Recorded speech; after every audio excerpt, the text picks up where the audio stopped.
make the bed up straight. I always stay out late. I never take you out. That's what you're all about. I always smell like smoke. Everything's just a joke. I never look at you when you come hear me sing. These are not all of me. Many simple things you can find wrong with me. Once would you tell me, please? What do I do? What do I do? What do I do? What do I do? What do I do? What do I do? What do I do? What do I do right?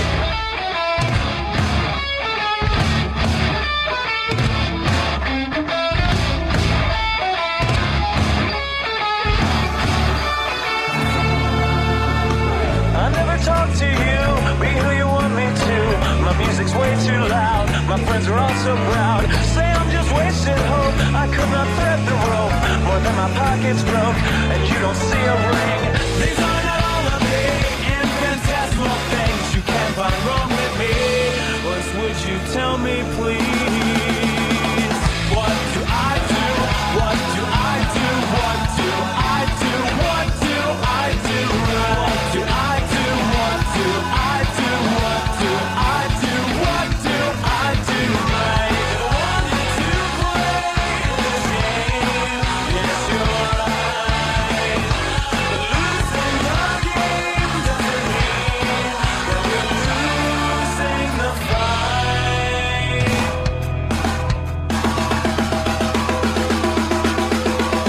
What do I do? What do I do? What do I do? What do I do? What do I do? What do I do? What do I do? What do I do? What do I do? What do I do? What do I do? What do I do? What do I do? What do I do? What do I do? What do I do right? What do I do right? What do I do? Won't make the bed up straight. I always stay out gray. What do I do? What do I do that is? What do I do? What do I do that is? Hey, what's up? This is WWE superstar John Cena. You are listening to the worst of Opie and Anthony, hosted by primetime Sam Roberts and E-Rock. Well, and of course, you know, the champ is here.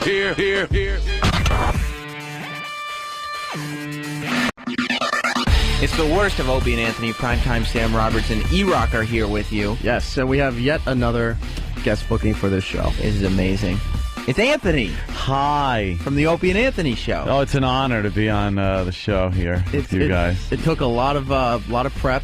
We didn't think he would do it, and finally came in at the last minute. Yeah, surprise. People had to talk to people, publicists, That's how it works. but we all got in line for I'm this. a busy man. Well, before we start this, let's just get something out of the way here.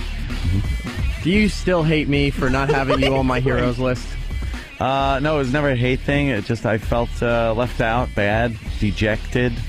Not worthy. That's some nerve. I don't know why E-Rock brings you in on our show and then completely. This I know. Is not, we're not getting up on He's you. blindsiding me. It's Is what this doing. is No, called. This I'm- is called blindsiding. I'm trying to, clear the air and Not put some this to bed. shock show here. Yeah, what are It's you a doing? Friendly. A guest comes in and you treat him badly and then laugh or something. Aha! Look what we did to him. Jeez. I've seen this. Where have I learned this from? I learned it from you, okay? Learned it from you. But we're fine, right? Yes, we are fine. A lot of jokes go back and forth on the Opie and Anthony show. Many of them at E-Rock's expense. And Most. I just want to say, most, yes. And if not all, really, when you think about it. Mostly deservedly so. Yes. Oh, a little self-deprecation. No, I like I'm that. not saying 100%. There's a lot of I'm saying 100%. 100 usually. See, Yeah. They're usually less jokes and more observations. Right. All right, so we're good. Yeah. Are we square? Are we square? Fargo. I can sleep now. you. I'm happy. Good for you, E-Rock. I'm glad you did that. Yes. So, it is the worst of Opie and Anthony, and we're going to be playing the Dreamweaver bit here. Oh, memories. This is legendary from the old days at WNEW. Yeah, I remember this. Oh, I remember when it really happened. So now I get to sit back and listen and relive the moments. So you remember when you remembered about the thing. Yes, I have a memory of remembering when what you're hearing. When you hear it in like a minute or so, I don't know. But the memory of remembering, and I have a memory of the actual event. Oh. So it's a dual memory. What was it like when you were talking about your memory? Wow. I remember that. It was cool. Yeah. Because it was all coming back. Because then I was remembering the real memory. Oh, yeah. And I was then talking about it and making a new memory. Wow. Yeah, it's weird. And now you, too, can share the memory with us. Now I'm going to have a memory of doing this. Right. To introduce the memory of the memory. And one day we'll talk to you about this. Oh, I hope not. And your memories of it. Because I don't ever want to do this again. On the worst of Opie and Anthony. Hey, it's Gary Wright, and you're listening to a bit that I made famous. It's Dreamweaver on the Opie and Anthony Show. Aunt used to pick up a little CB horse. This was...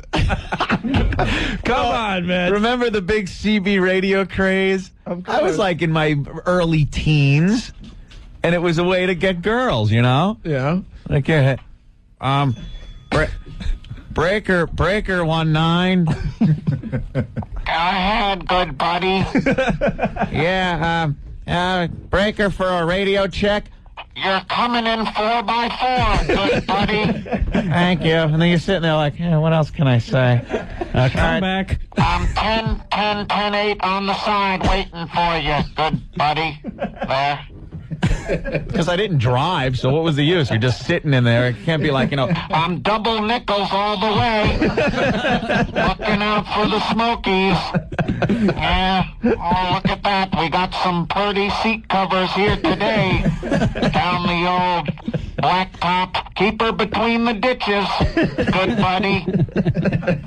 yeah, well, all right. I did that. What else can I say? I'm just on the CB. Oh. I gotta explain this. This just never... Explaining never works on this show, does it? I was living in California at the time, and I was very equestrian. I had a horse. And I used to ride, and my handle, because I ran a rent string. This guy knew how to rent string, so you used to take these Marines from Camp Pendleton that wanted to be a cowboy for the weekend and guide them up in the hills. So I was like the guide. And I'd take them up there and then go down and back down the hill and get the next batch and bring them up.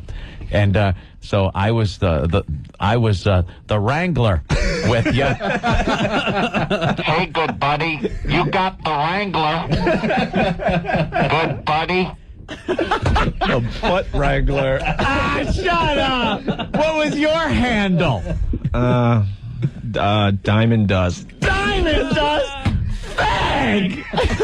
That's worse than Diamond Dust! That's worse than Butt Wrangler? It wasn't Butt Wrangler, it was the Wrangler. Because a Wrangler was a guy on a horse that got together the livestock. Diamond Dust? I don't know. Hey, you got the Diamond Dust. Hello, Diamond Dust.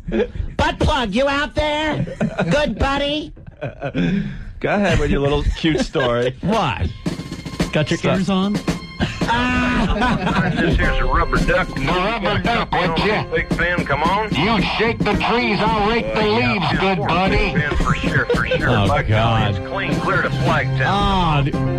Yeah, the Big Ten floor. Shut this off. Yeah, we definitely got the front door, good Yeah. buddy. Mercy sakes alive. We got us a convoy. Got us a convoy. I was a kid looking for chicks. Were you in a roller skate? Hey, there's a chick in a roller skate. Uh-oh. All right. Hey, take her down to Double Nickels up by the interstate, good buddy. We got a Kojak with a Kodak. Good buddy, taking pictures, giving away invitations.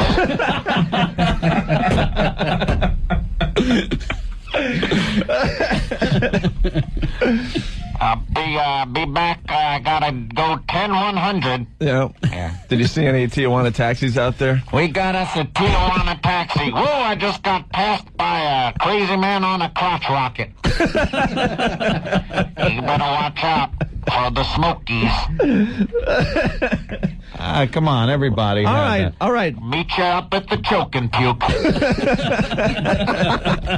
All right, the Wrangler. Well, explain the rest of your story. So then there was this girl that I used to communicate with on the Citizens Band, and her handle was Dreamweaver.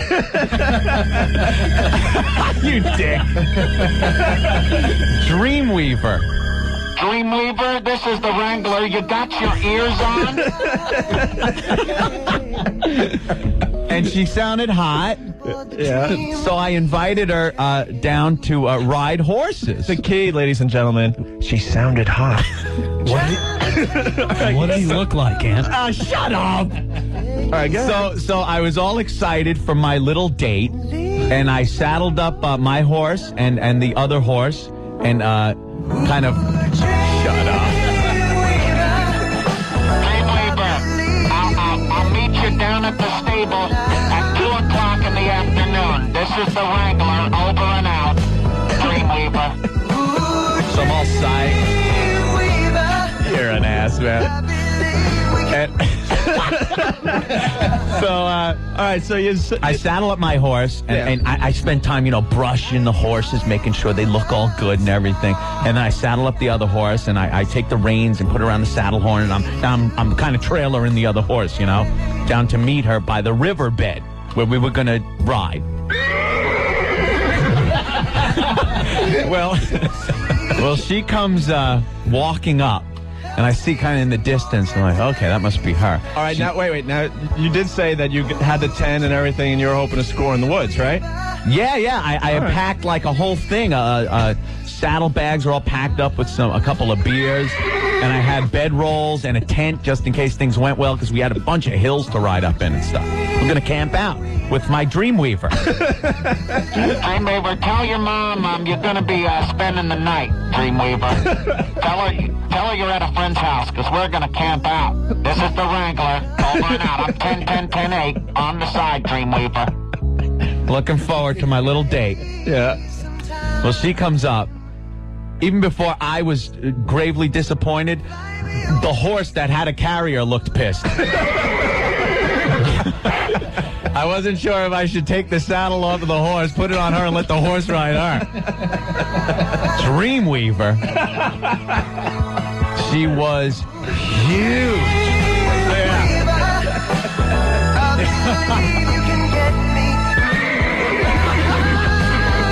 All right. Yes, I was gravely disappointed.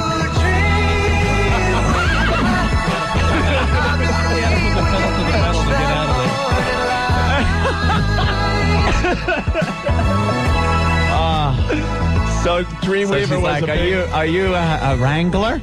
Yes. Please don't be Dreamweaver. I'm Dreamweaver. All right, let's go for a ride. So we went like up and down the riverbed for about an hour. I was like, oh, look at the time. Here I had like bedrolls on the back of this thing. It was like I was Pa Ingalls going up to Walnut Grove.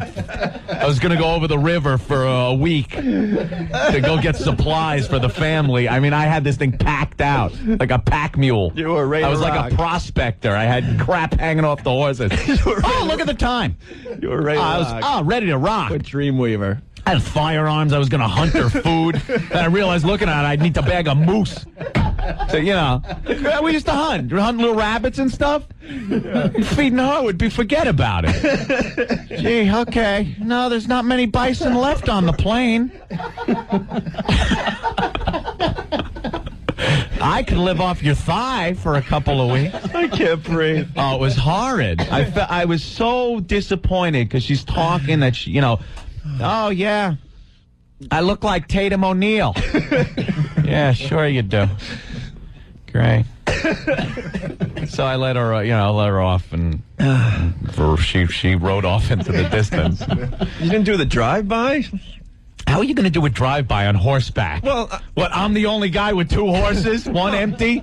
Are you Wrangler? No. You should have. No, just looking for another girl. You should have tried to meet her in town or something. Did the drive-by. The whole to see thing what she was looked like. riding up like Clint friggin' Eastwood, dude. I understand. I had that. the whole look.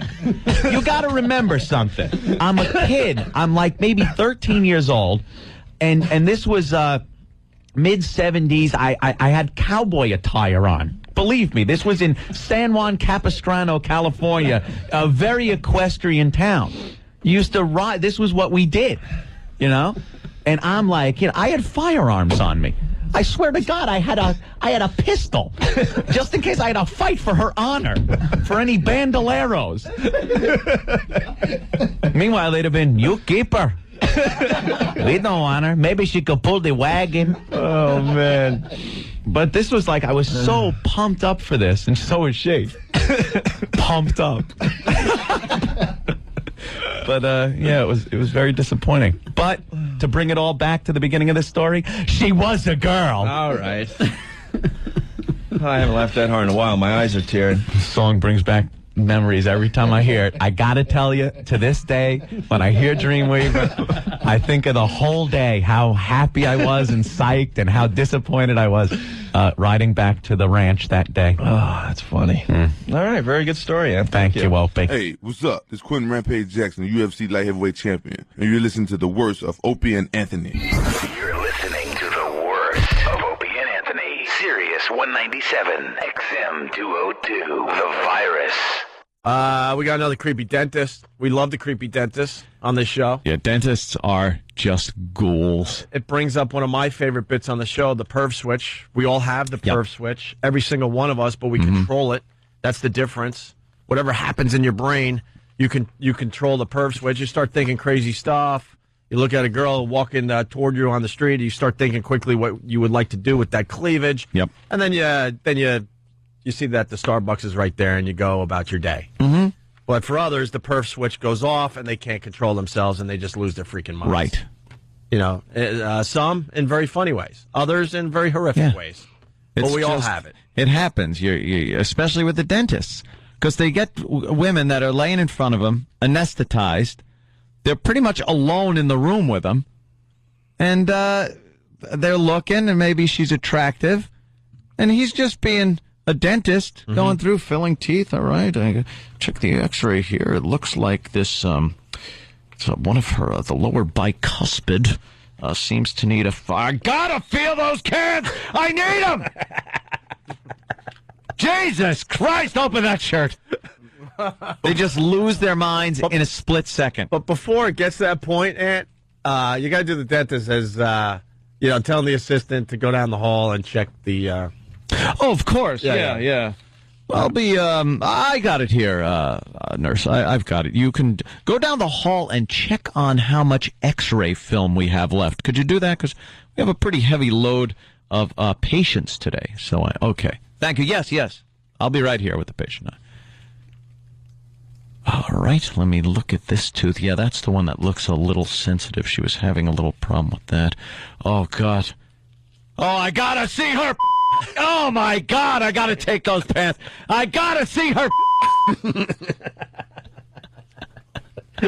The assistant comes back in the room. Yes, no, this was... And the patient's hair is a little off, and the clothes don't fit quite right.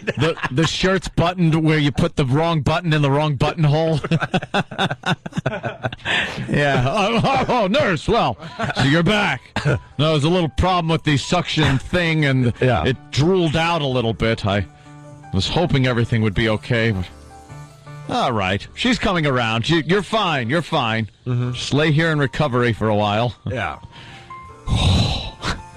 Is this supposed to be dentist office music? Oh, wow. Hold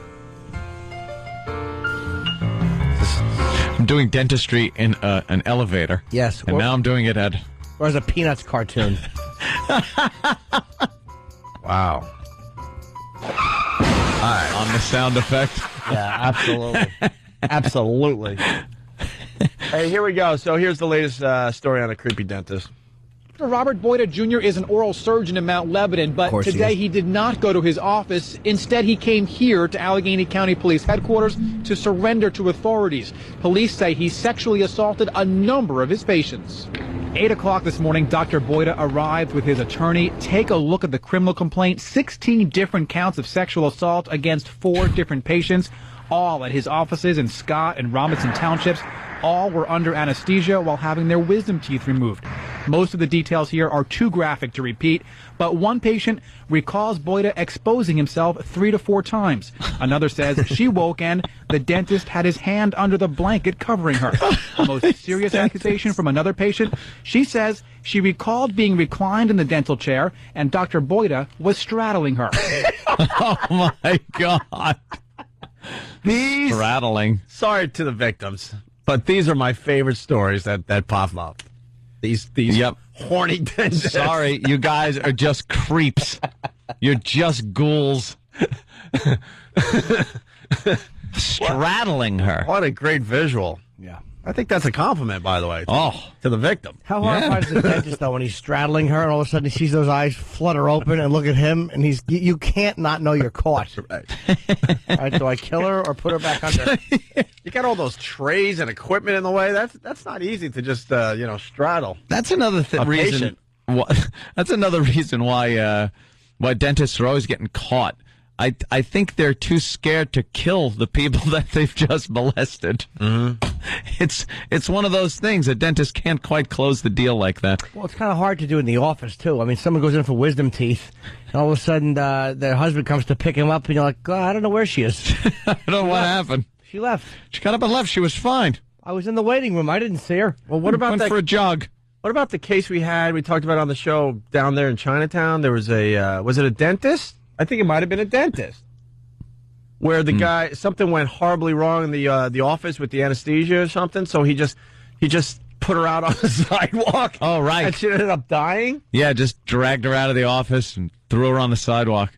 They do that occasionally when you get these guys that live in an apartment that say they do liposuction. Right. And corrective surgery and things like that, plastic surgeons.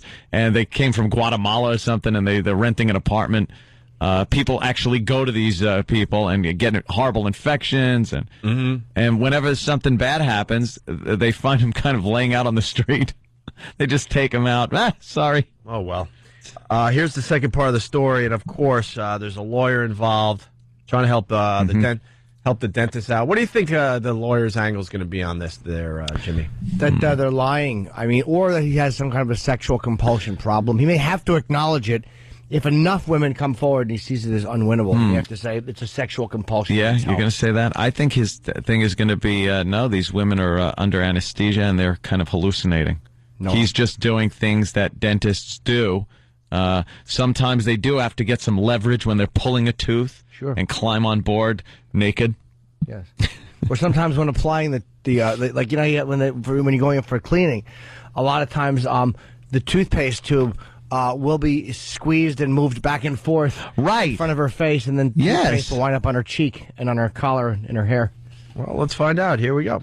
Boyd's attorney calls these accusations ludicrous. He says the doctor is never alone with a patient. He blames this all on anesthesia. You don't criminally charge somebody based on hallucinations, and anesthesia is a hallucinogenic. You base them on very firm facts that don't exist in this case. Sure, but you got 4 different people who are saying essentially the same thing, making the same accusation. You know, these girls are in and out of consciousness and saying they're having these dreams or visions. The one girl on the most serious charge says that it was a flashback, and I think that clinically, I don't think you have flashbacks based on anesthesia. From here, police took Dr. Boyda to a magistrate where he officially entered his plea of not guilty. After that, he will have a preliminary hearing, and more than likely after that, he will go to trial. At Allegheny County Police Headquarters, Ari Height, Channel 4 Action News. Action news. Action news. Oh, boy. Some action, all right. They got action news. See? They went with the old hallucinating. Oh, she's stories. visions, dreams. I don't know. And then they'll look into her past, and they'll find out she like stripped one time at a strip club, and she can't be trusted. Yeah. And then they'll throw the case out. Did she dream about that clam chowder on her on her shirt? Somebody on instant feedback. If you're instant feedbacking from a cell phone, leave your name if you want credit. This person writes, wait, 16 complaints by 4 women? That means they went back 4 times each? Yeah. That's always a bad thing, too, for the women. Never looks good if you go back. Yeah. And now, the worst of Opie and Anthony. This show sucks. It's awful. Stupid twisters, whatever. She's a twister. 45 people dead or something like that? What was it? I heard 27. Oh. Doesn't matter. Because we don't know. What, That's true. I mean, was it a category, they call that 4? I don't think so. No. Is there such thing as a category 5? Oh my God, you didn't. Finger of God. Shut up, you overdramatic douche.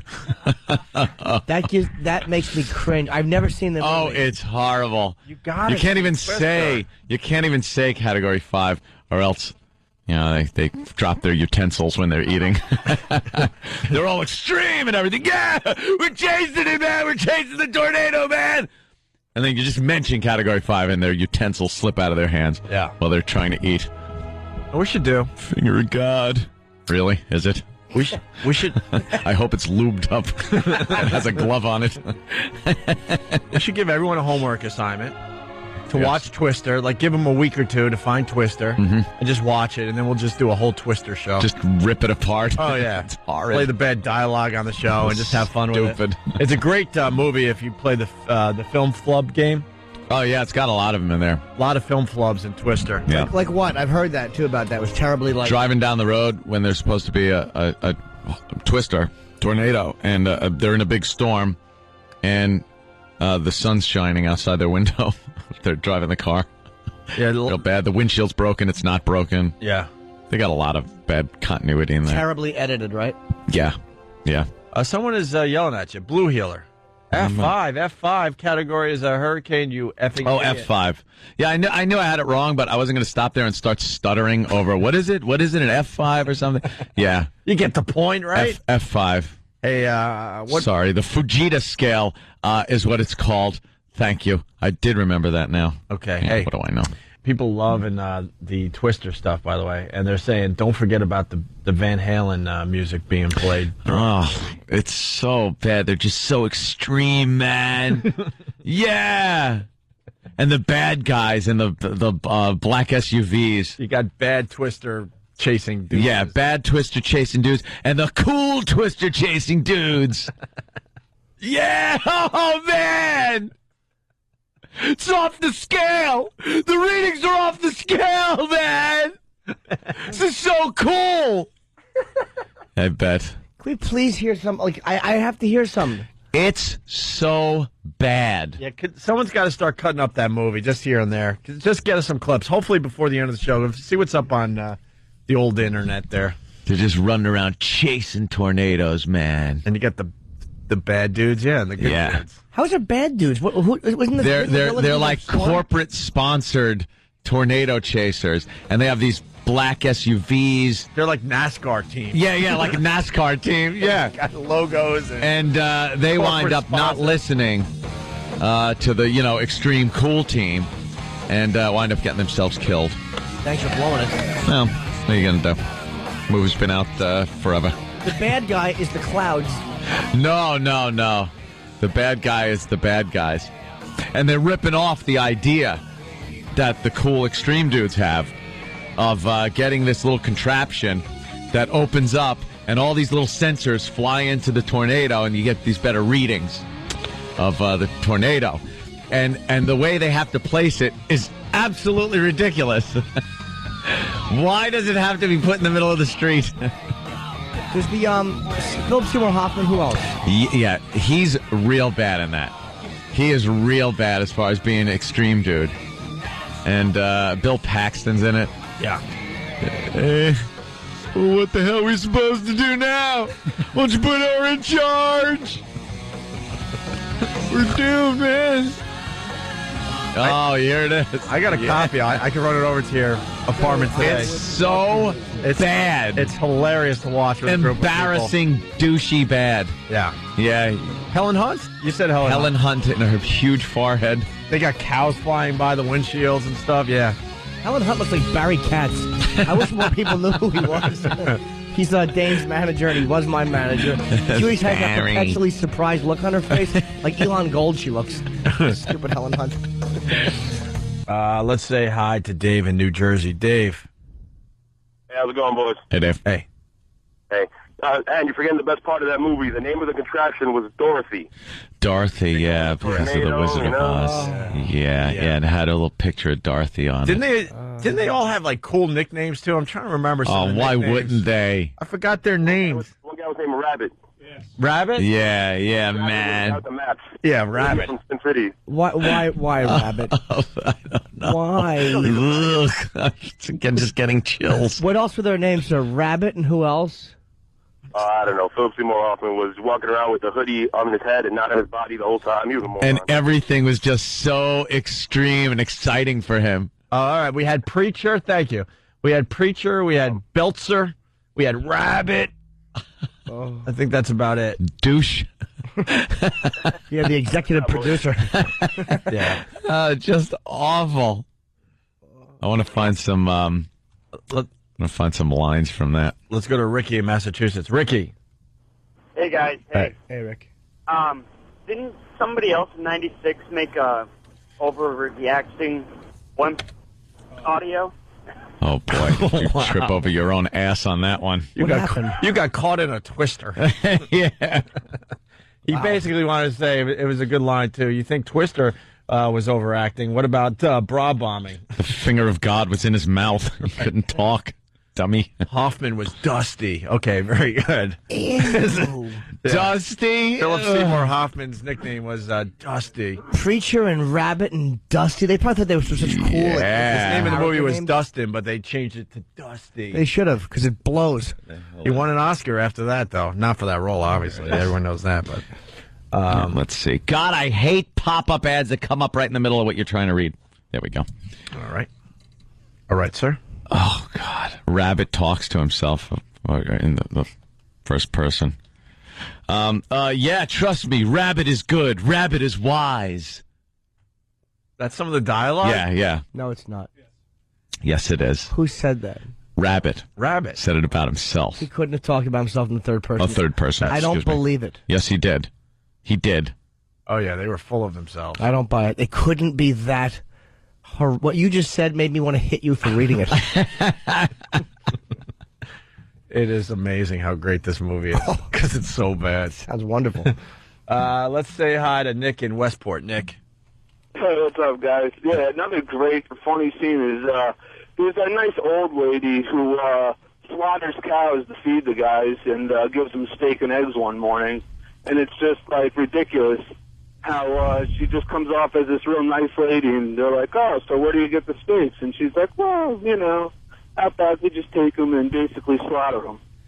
It's ridiculous. Yeah. Dusty is the, and Dusty is Philip Seymour Hoffman? Dusty has a line, and I swear, it's right here. The extreme! It's the extreme! He actually says that. And then he goes, ha ha, it's the wonder of nature, baby! We got Chris from Texas. Another horrible Twister quote. I'm talking imminent ruage. What's ruage? You know, rue the day. Oh, my God. Yeah, it's he's going to rue the day he came up against the extreme, baby. Bill, I'm talking imminent ruage. That's a line from Dusty. I'd love to find out who wrote this movie. Let's say hi to Scott in Louisiana. Scott. Oh, and then this is watching Joe and Bill approaching a tornado on a video camera. Dusty goes, "They're in the bear cage," because that's just extreme. Why can't you just say they're coming up to the storm? This is so bad. Let's go to Scott, Louisiana. What's up? Oh, hey, what's up? What's up, little Jimmy? Hi. Hey, one of the big movie flubs was they're supposed to be in Kansas or Oklahoma, and every time they were driving down the road, they had a big sign that said Texas, the Texas State logo. Really? And everything. Yeah. Didn't notice that. Now, another film flub. Here's another Dusty line. The suck zone. It's the point, basically, when the twister sucks you up. Oh. Let's say hi to Spencer. Spencer, what's up? Hey, how's it going? Hi to everybody. Yeah. I wanted to talk about how the cell phone use was able to go on when the middle of the twister was happening. Yeah.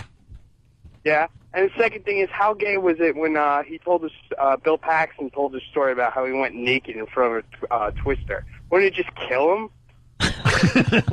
Why? Did he want to be like one with nature or something? Probably. Yeah, exactly. Yeah. He's trying to get, in his vision quest or something. Yeah. Dusty sucks. Well, Bob has a question for Jim. Bob in New favorite Jersey? scene, yeah. Hello, boys. Hey. Bob. I wanted to ask Jimmy, do you think these storm chasers like twisters? Apparently they don't like these twisters. They love them. Oh, catchphrase. Iraq, you got my favorite scene on there? Oh, you do? We got volume? All right, hold on. Love it. This I don't know why I'm fascinated by the awfulness of this movie. You like this scene? I don't just like it. I love it. Paxton's nickname was The Extreme. Of course. Why wouldn't it be? And then they had, let's not forget, they had a love triangle in the middle of a tornado. Thank you, Pat, from Philly, for that. We're ready? What happened? What happened? I can't pot audio from here. All right. Why don't they allow that? I don't understand. What's the Law. Streaming from the internet is the it's the law. Okay. Oh, stop it. It's not. I don't want to go to jail. Who said that? Stupid laws. All right, we'll have to play that after the break, I guess. Yeah. We have Vinny Brand coming in. He'll comment. He's been here a while. Has he? Yeah. I don't like Vinny having to wait. We bring him in at 9. We acknowledge he was here. The owner of the Stress Factory. We acknowledge he was here. I said it 15 minutes ago. I go, Vinny Brandt's here. I knew. Just sitting there. Let me take down the fifth wall here. I knew, but I have to face Vinny now, so I was going to say, oh, dude, I didn't even know you were here. But of course you did. Did they really play Riding the Storm Out by REO? When they're chasing their first tornado? Yeah, they would play like storm songs real loud. Here's the music, man! And there'd be speakers on the outside of the van. So because it's so extreme and they're so cool that they need like music playing. You want the storm to hear it? Yeah, here it is. Yeah, strap in, man. Crank it up. We're cool dudes. You bring your REO? And they're just so excited and they're calling out like where the tornado is. Stupid REO. Yeah. Nothing says tough guy like REO Speedwagon. Come on. Dusty, Bill! You listening to me, man? This is so extreme! Crank it up! It's my favorite REO song! Yeah, we're listening to REO Speedwagon! How extreme is that? Woo! I wish the finger of God would go down my throat so I could vomit! Yeah, riding the storm out so we're doing extreme.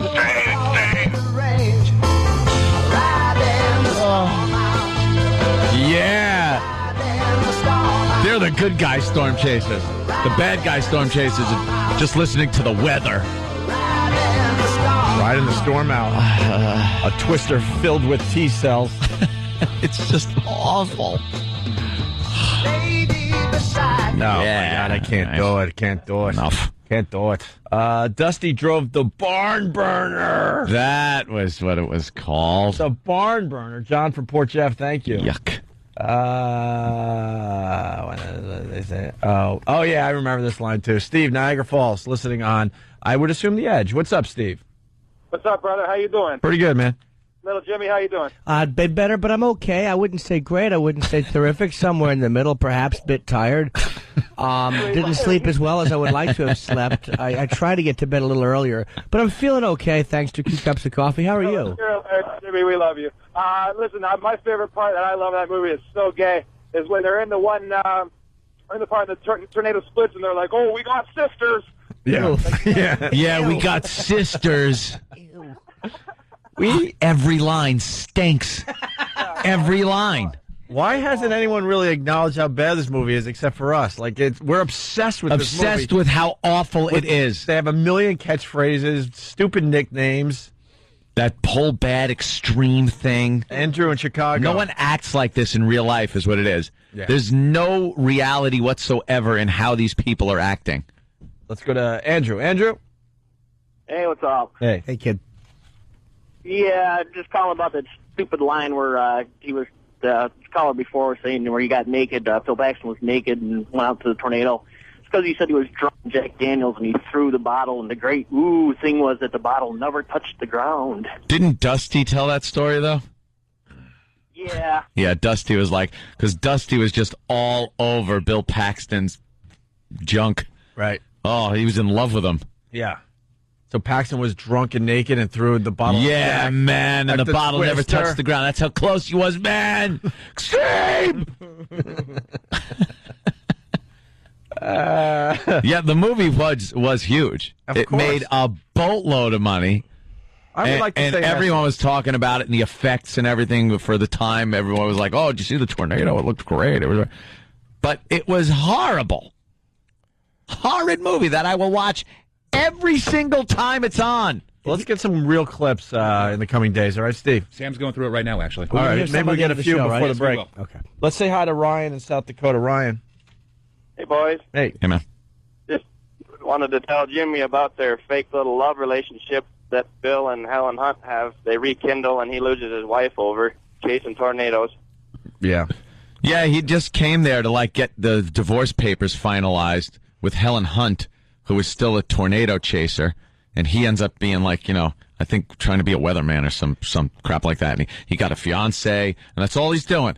But he gets so into it. Like, because right when he's ready to sign the papers, or she's ready to sign the papers, they see, like, the tornadoes are coming, and she's like, "You want to go?" "Yeah, man." Extreme! Because he's got it in his blood, man. He's extreme. Tornadoes in his blood. So he takes off, and the wife, his new fiance, has nothing in common with him whatsoever. Who, by the way, is way hotter than Helen Hunt.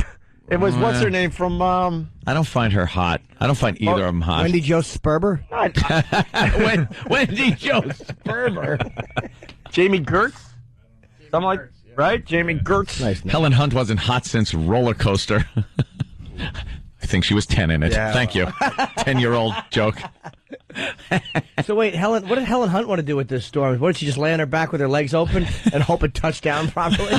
Stupid. Well, she was obsessed because, of course, when she was younger, her father had taken them into the little fruit cellar when the tornado was coming when they were younger, and he couldn't get the door down. And he flew away and died. So the father died, so she just became obsessed with him. So why didn't she just move to Maine at that point? Exactly. You know what he was killed by, though, right? What? An F5. Oh! Man. Wow. Finger of God. You got to warn us before you say that, Dan. My God. Oh. Wow. Finger of Steve. That's right. It looks like it has chocolate on it. Let's say hi to Chris in Virginia. Chris. F5, a Foundry 5. On the Foundry scale. That's right. There's a big logo circling. Wow, I want to thank E-Rock for going to... E-Rock, what is that? Mr. Skin. And we're looking at Helen Hunt topless from a movie called The Water Dance, 1992. And she's got a nice little teardrop. Little movie called The Water Dance, 1992. Written... She's got a nice teardrop happening. Let's say hi to Chris. Yes, Chris. Might be porkable. From the back, she looks like Javier Bardem with that stupid hairdo. Hey, I'm Jerry Springer. You're listening to the worst of Opie and Anthony. The Virus. You're listening to the worst of Opie and Anthony. Sirius 197, XM 202.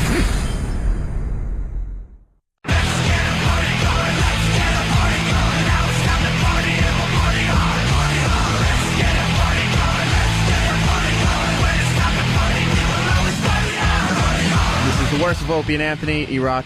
Primetime Sam Roberts. That's Sam, who are... Primetime Sam Roberts. That's what I just said. Okay. Wu-Tang Sam Roberts. Primetime Sam Roberts. Who are our guests? Lunchtime Sam Roberts. Danny's sitting there on mic, and Travis is somewhere in the room, and we're talking about... What's up, Good Time Sam Roberts? That's not a bad one, but I prefer Primetime. We're talking about some of the bits that have involved these two jabronis. Yes, this one is may not be a fan favorite, but it's a favorite to everyone on the staff here, is when Danny and Derek were drunk in the office. How is that not a fan favorite? Is that really not a fan favorite? No, it is. It's got to be a fan favorite. I know it's one of my favorites. I'll set it up a little bit without giving too much away. We used to do a lot of drinking after the show. Not so much anymore, but man, did we used to go out and have benders like from noon to God knows when. We would just go out drinking. Yeah. And one day, Derek and I thought it was going to be a great idea to come back to the studio absolutely shit-faced.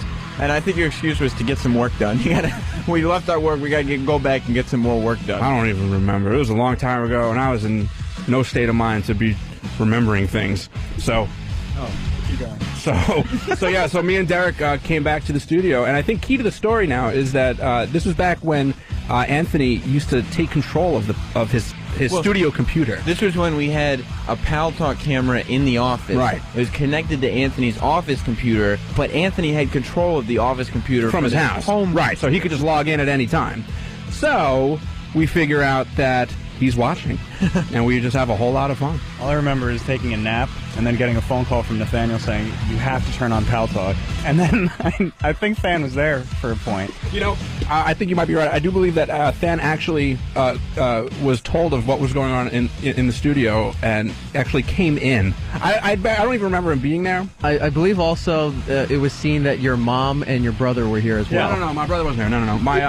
I met up with my mom for drinks after she got out of work. Yeah, and then we all ended up back here. So that's where I'll leave it. Well, after I saw what was going on, I came in, and I was there when your mother was there. I don't even remember. Yeah, that's right, because I remember it was you guys, like you, Travis, were just there. Like you went in and looked like you were just doing work like normal. You just sat down at a computer, and Danny and Derek are making complete asses of themselves. Oh yeah, it was literally. There is one point in this story which we won't discuss, but it involved Derek, and he refused to comment on this, so he wouldn't come in here and discuss this. Is it in the bit? It's in the bit. Good.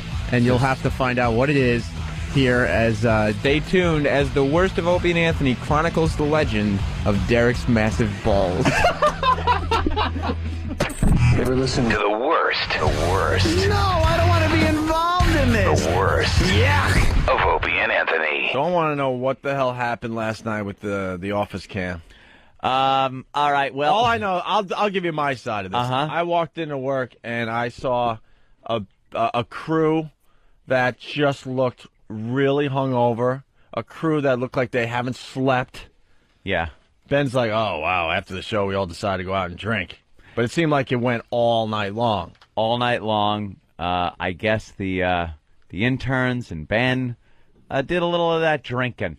Had a little fun drinking. And it ended up here at the studio and in the office. And I just got this email from somebody. I don't know if I should say who it was, but it just said, check out the office cam. So I punch it up, and the second it comes on, I just see a man's ass in full view, fully zoomed in, with cheeks spread and asshole just gaping. Ooh. There was gaping, male ass gaping going on in the office. An ass cave for everybody. Ass cave, male ass gaping. And see, I got something set up between my home computer and my computer here at work.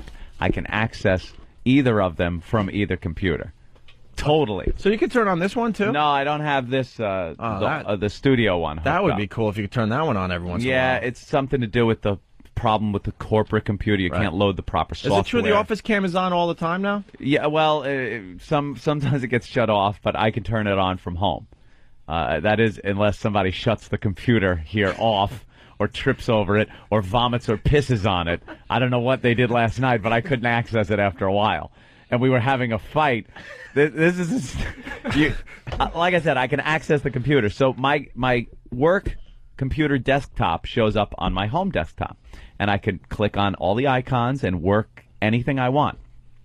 I could also type in, if I log on to Pal Talk under one of the names, let's say OpAnt1 in the office, I type in, and I'm OpAnt1. I punch up my camera, and it's the camera from the office. But I'm home typing in whatever I want.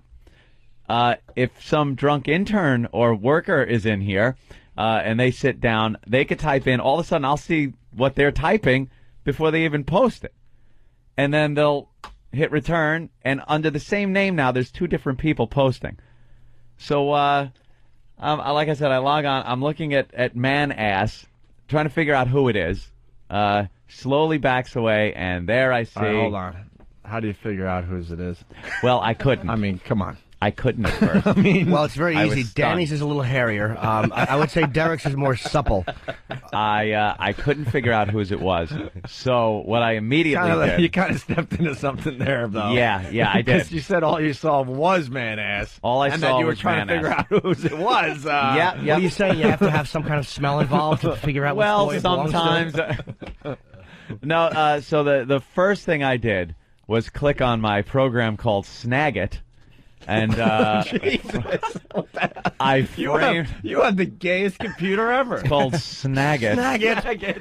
And You're the bad boy of computing. I'm the bad boy of computing. Should be called faggot. Faggot. Snagit. Snagit. I framed. What does a Snagit do? Well, I clicked on it, started up, and I framed the. I clicked and dragged to pull a little frame around the window that showed the man ass in full video, and it captures video. So now I'm getting live video of what's going on, so I have it for evidence. Oh, not just photos. Not photos, dude. This is video. Ooh. He has it for evidence, Jimmy. Oh, now I have on it. his home computer. Yeah. Yes. I watch it all the time. I'm the bad boy of man ass video. So, the camera, the camera stays in the same place, but the person, the perp, starts moving away from the camera a little, and I notice it is our own Danny. It is Danny's ass on the camera, and there he is laughing like an idiot with his pants pulled down. Like an idiot. Like an idiot, yeah. No, laughing. He's a laughing idiot. As an idiot. So I thought he was just having a little fun, and that was pretty much it. Moon the camera, have a few laughs, and leave. This went on for hours. Hours. And not just Danny. Danny types in. Now, like I said, I could see what he's typing. For most people, in any kind of chat setup, you only see what the person has typed. Yeah. Since I'm looking in as if it's my computer, I can see what he's typing in before he hits enter. He's trying to type like, I'm so drunk, and it's like IN greater sign KUNC and apostrophe back erase.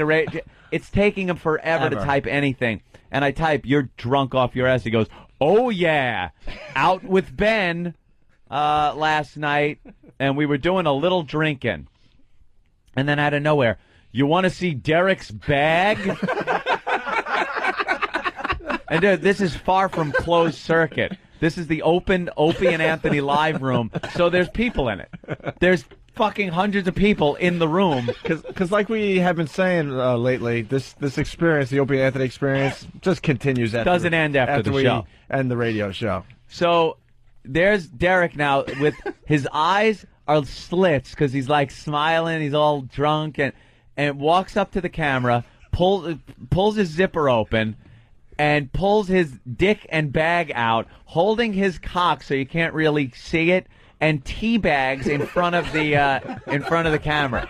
So all you're seeing is his yam bag in front of the camera, and they're all laughing their asses off. That is the weirdest shit. And man. then more. So now the battle starts because I can control the mouse from home. They can control it from here in the studio. So it's a big tug of war trying to get, because I'm trying to bounce them from the room.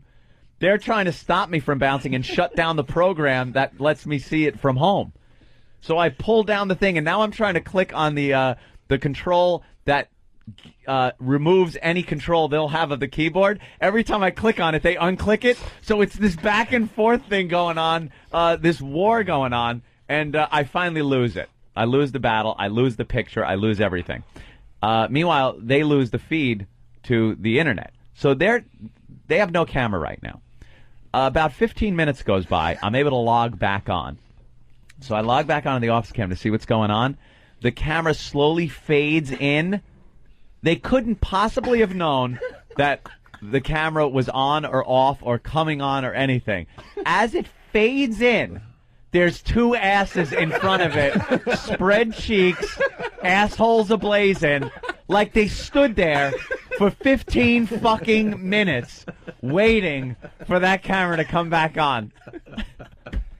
What Hammer. the hell is going on? Oh, I didn't get into guest number 3 that was in the studio also, which is probably, yes, it gets sicker than this, than two men showing bag, dick, and ass.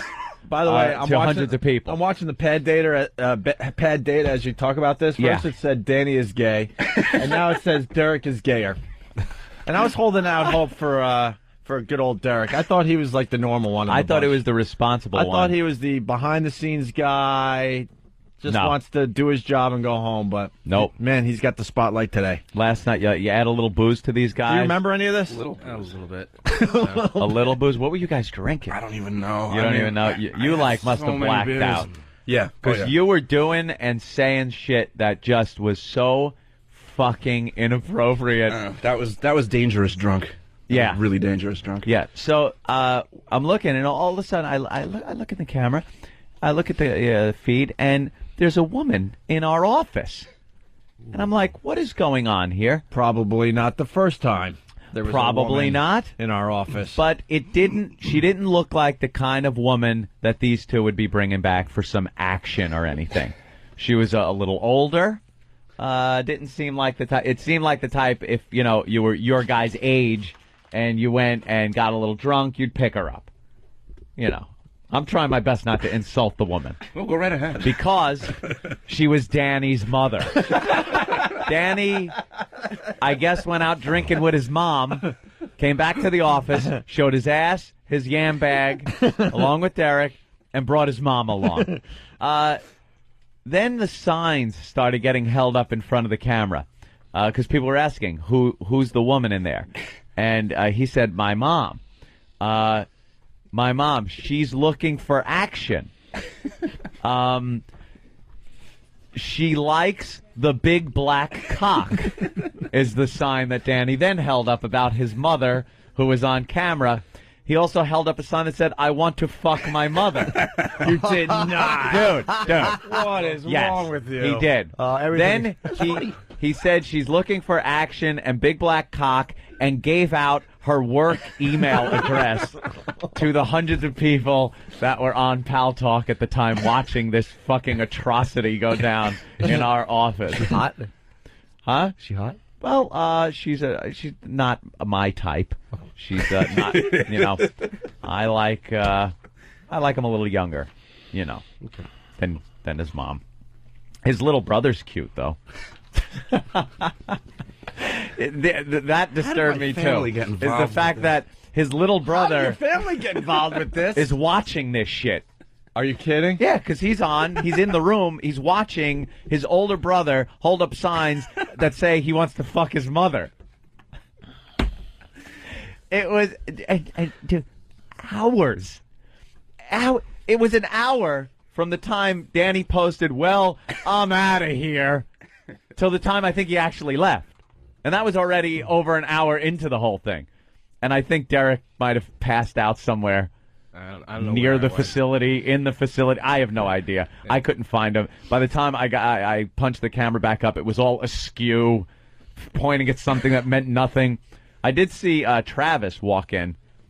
All this debauchery is going on. All this very gay shit is going down. And then these two leave the camera for a few seconds. And Travis walks in and sits down at the computer to get some work done. It was just, it's surreal. I don't know what the fuck goes on in this place. Well, and all you could see Than was somehow involved in the situation, but he was playing it safe. All you could ever see was the top of his hat because he would never be in camera. He was skulking around, like doing a low crawl past the camera so no one could really see Well, he's holding him. out hope to be a politician still. Yeah, you don't want these. Just in case. Dude, I have career-ending video if you ever want to pursue a career in politics or anything. But I'll hand those over to you. Well, I certainly don't want the them. phones. A lot of pal talkers checking in that saw this last night. Matt from Yonkers, what's up? Hey, you guys forgot the best sign. My mom speaks Greek. Oh, yeah. You held up. Was your mom hammered? Probably. Yeah, I can't you even all, tell you. I mean, you all seemed a little drunk. So hammered. By the way, I saw her fucking with the television set. Oh, did she really? Oh, yeah. She was fucking with the plasma TV in the office. Want to check out the Olympics or something? I don't know. Joe from Brooklyn. She was writing signs, handing them to Danny here. Where's the black cock? Hold on, Joe. Hold on. Go ahead. Morning, guys. Am I the only one that finds this like extremely disturbing? No, you're not. You should have seen it. We got gaping assholes. We got ball bags. Well, what went on? What do we got? Guys Gone Wild video going on? Hey, man. What went on behind the scenes? Here's the deal. Your heroes have flaws. Many, many flaws. That's the beauty of this show. We just throw it all at you. All the scars and warts and... It was a wreck. Yeah. So then for the rest of the night, any room I went into, I also have another program where instead of a camera feed from Pal Talk, I could pump in any video I want, and it shows up on the screen. So I would go into the rooms and just replay the videos of these guys showing their ass and ball bags in any room I went into. That was really good when later on in the night I was in the 1,000-person strong O&A war room, and your ass and ball bag was prominently displayed. It was the rallying cry. That was battle cry. It was like Braveheart. Right. And they all lifted their kilts.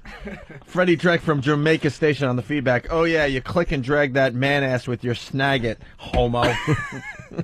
Yes, I snagged that ass. Wow. Well, here's a good question from Paul on Long Island. Paul, what's up? Ant, any pubes on your keyboard? No. As a matter of fact, the second my bagel came here this morning to eat, I went to reach for the mouse and realized they were touching their ball bag and spreading their ass cheeks and then using the mouse to chat. Yeah. So I pretty much napalmed my desk, keyboard, and mouse with Lysol. And there it sits being disinfected. All righty, guys. Thank you. Let's go to Ikers. It looks like Ikers. Hey, guys. Yeah, I was in the room at the same point Anthony was, apparently. I didn't know it. Yeah. The first thing I saw when I opened up the office cam was a ball sack. And I'm like, what the hell is going on in the office? And I waited, and it pans back, and it's Derek. And I was just, like, in shock. And then I'm also watching the chat, and it's exactly like Anthony described. It was, you're so wasted, and then a bunch of gibberish. And I'm like, who are they talking to? I didn't realize it was... Yeah, it's hard to explain because the people that were just viewing saw the name OpeAnt1, where every other message was coherent, because that was me replying to the first message from OpeAnt1, which was Danny just babbling drunk, and me saying, you are fucking drunk. So it was like a schizo. Anyone from the outside looking in is like, why is this guy talking to himself? One drunk, one calling him a drunk. I didn't figure it out, so I clicked on. I saw this Dan's brother, and I opened that up, and there's a mini Danny without the facial hair, and I'm thinking, what the heck is going on? And the mom's in the room too. It was so bizarre. Danny's whole family is involved in this program now. Well, we got a lot of instant feedback Don't here. forget Naked Dad. Naked Dad, right? Of course. Axel from New York City. After he held up a sign saying, "I want to fuck my mother," did he flush his XM radio down the toilet and buy it serious? You had the order all wrong. And then Nick from Columbus, Ohio. Danny to his mom. I wish I knew how to quit you. And Bert from Philly. Mom, I have to move the camera now. I've got to do this. I got to do this. Russ from Philly, what's up? Hey, I want to get Danny's mom email address. Yeah, can you give that Everyone out else got it. I probably shouldn't. Oh, yeah, no. It's just going to be out there. Let's see. He started regretting things because then I started getting emails to my email address going, accidentally shut down your the program you used to talk between the two PCs. Sorry about that. Well, I just wanted to make it abundantly clear that it wasn't me. Yeah, it was Derek that did it. Hey, let's say hi to Rob on Long Island. Rob, what's up? Hey, what's going on, guys? Hey. How you doing, angry typing guy? I'm all right. Yeah, Danny's starting to sound a little bit like Bad Boy Bubby. You know, we never finished watching that Bad Boy Bubby movie. I watched it at home. It was I got that movie yesterday off of Netflix. Yeah. And you're right, I started watching it, and then once he's like in the city and shit, it just sort of like tears out. But oh my god, that first like half hour was so sick and brutal. What he does to that cat, and then his mom and his father. Yeah, it's a great first half hour, 45 minutes. That's a good boy. All right, thank you, buddy. Well, this is a very good question from Chris in West Virginia. Chris? Hey, Danny, just curious if you got lucky last night with your mother. Well, it is West Virginia. Always. They need to know. Figured you get a kick out of that. It was really, really disturbing, man. One more. Jim in Ohio. Jim? Hey, how's it going, guys? Hey. Hey, it sounds like at nighttime they got the Brokeback Broadcasting Network going on. No kidding. And then, they like, it isn't gay enough showing live man ass and ball bag, but they think it's going to freak people out if they take a magazine picture of a buff man and tape it up in front of the camera. After all that. Once again, that was Derek as well. After all that going down, live ball bag teabagging of the camera, like a fucking model of a picture of a model guy being taped in front of the camera is going to be shocking. Say. Derek's a little nothing. red. Oh yeah, That's why this is So a is huge his surprise. This is why it's a huge surprise. It's Derek we're talking about. He was the guy we never thought would get into this crap. No, you expect it out of some of the other guys. And then Danny's trying to make an excuse that he never went to college, so he's getting it out of his system. Yeah, that's what he said in the office. He's like Binge 32 drinking. years old or something, and he's finally living college life. The binge drinking. Yeah, he's going to mixers. Right. That's kind of what happens, though, when you don't go to college. You know, alcoholism, incest. Happens. Homoerotic moments with your coworkers in front of a camera. Look at Derek goes, ugh, when you put it that way, ugh. Well, I noticed that he showed a picture of Derek bending over, and fucking Derek is all bag. It's amazing. He can't hide. We all did notice that, Derek. What a bag you have. Congratulations. Because it's so weird, you know. I get in here and people start handing me stuff in the newspapers and, you know, stuff for the show, you know. And, Yeah. And I'm like, all right, probably Olympic stuff and probably this and that. And they're handing over, you know, photos on paper of Derek's ball bag. Going, you got to check this thing out. Yeah, check it out. You can see it from every angle. It's like I wanted to hit it.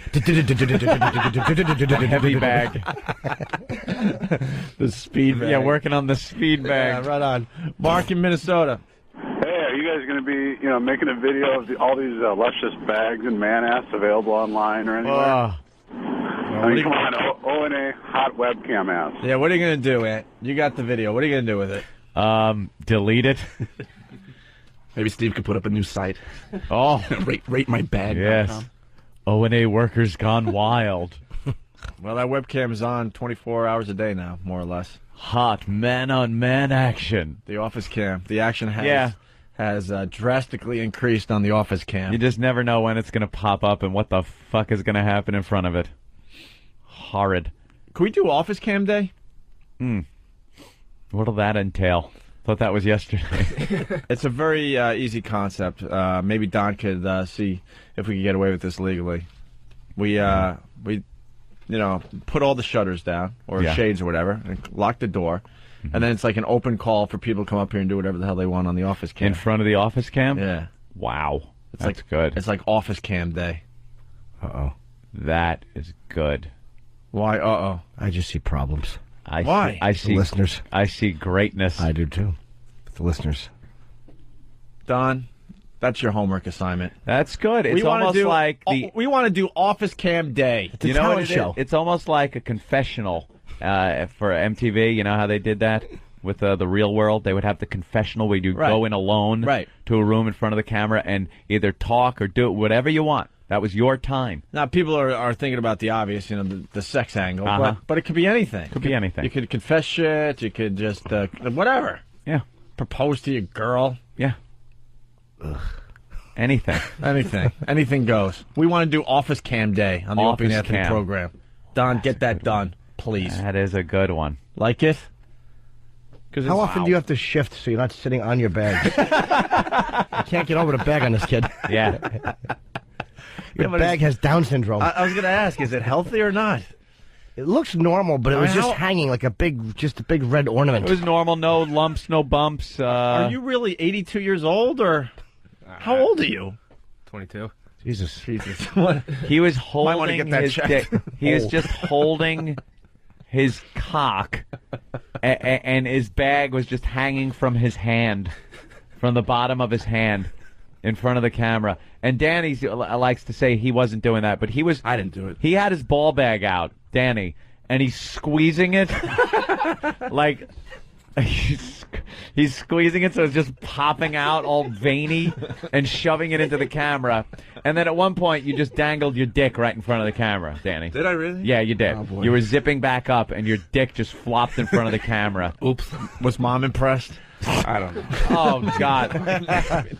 Derek, you have your pants pulled down midway down your thighs, and your bag is hitting your back belt loop. Look at this picture. It is hitting the back belt loop of his pants, and they're pulled halfway down. Old taffy bag. I could actually, on a black and white photo from a cam 10 feet away, see the definition from ball to ball. Yeah. This fucking kid is really a... It might be cold in here in the mornings, but I guess at night, very warm. Old Reagan neck. A nice Reagan neck bag. A turkey bag. Click clacks. I could not believe that was your mom in here too, with all that going on. I kept saying, "No way, that's his mom," because he would not be saying shit like this. Yeah. But he had no problem with it. All right, let's By the way, go. how fast on Whack Bag there's a name Derek's bag? Oh, of course. Already taken. Derek's bag. Let's go to Ryan in Pennsylvania. Ryan? Yeah, I want to know how many mouse traps Derek can fit on his ball bag. I think it's so huge. We're going to have to get, I don't know, dozens. All right. Thanks, Ryan. Yep. Bye. So there you have it. That's what was happening last night. Yeah. A lot of fun going on when we're not here, Opie. Yeah. Where was Ben during all this? Wisely, he went home. Yeah. Yeah, Ben actually went. They were drinking. They outdrank Ben last night. Ben decided, I had enough. Yeah. And he went home, and these guys continued drinking. Well, that wasn't just a beer buzz either. Apparently, we did a lot of shots, but Yeah. really don't remember. How do you get up? How are you up this early? I have I no don't know fucking how he does it. idea. I have no idea. I don't know how he does it. I gotta be. I'm just numb right now. It's the worst. The worst. Of Opie and Anthony. Hey, it's E-Rock. Before we go to break and come back with more of the worst of Opie and Anthony, you just heard the bit of Danny and Derek drunk in the office. Now, during the pre-interview, we talked to Danny and Travis, but Derek didn't want any part of it, so I'm in the studio here with Derek now. Derek, you just played the bit there, talking about your big balls. Why don't you explain to the audience your side of what happened that day? Leave me the fuck alone. All right, there you have it. We'll be back with more of the worst of Opie and Anthony. The virus. You're listening to the worst of Opie and Anthony. Sirius 197, XM 202. It's the worst of Opie and Anthony. I'm primetime Sam Roberts, and with me is my homosexual partner, E-Rock.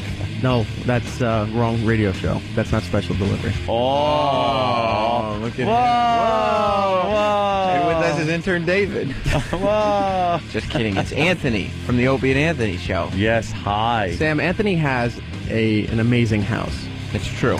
Oh, So I've heard. I was going to go to the Anthony summer party, the big one, but I was at SummerSlam. Yeah, I wasn't there as well. Thanks. Next day was SummerSlam of my house. Yikes. But there's a lot of things going on in Anthony's house. You know, there's always movies playing, there's guns being polished, and Only polished, though. Yeah. Yes. Safe owners. And I'm guessing at one point, you know, Anthony was home alone, and he thought there was somebody in his house. Well, it's a big house, and you have to wonder who's in what room. You can't monitor every single area of the house. Very scary sometimes, yeah. He was hearing voices. Well, if I heard voices, I would think there must be someone here. See, that's what I thought. Wonder what it turned out to be. What was it? Nice tease. Is that a tease? Then I won't say. Yeah, we can't tell him. We can't tell Don't him. say it. Make him listen. But if you want to find out, then stay tuned to the worst of Opie and Anthony. Was that good, Anthony? Great. That's a mystery now. What the fuck is this? You're listening to the worst. What the fuck is this? The worst of Opie and Anthony. Really fast, Anthony had a neighbor moment.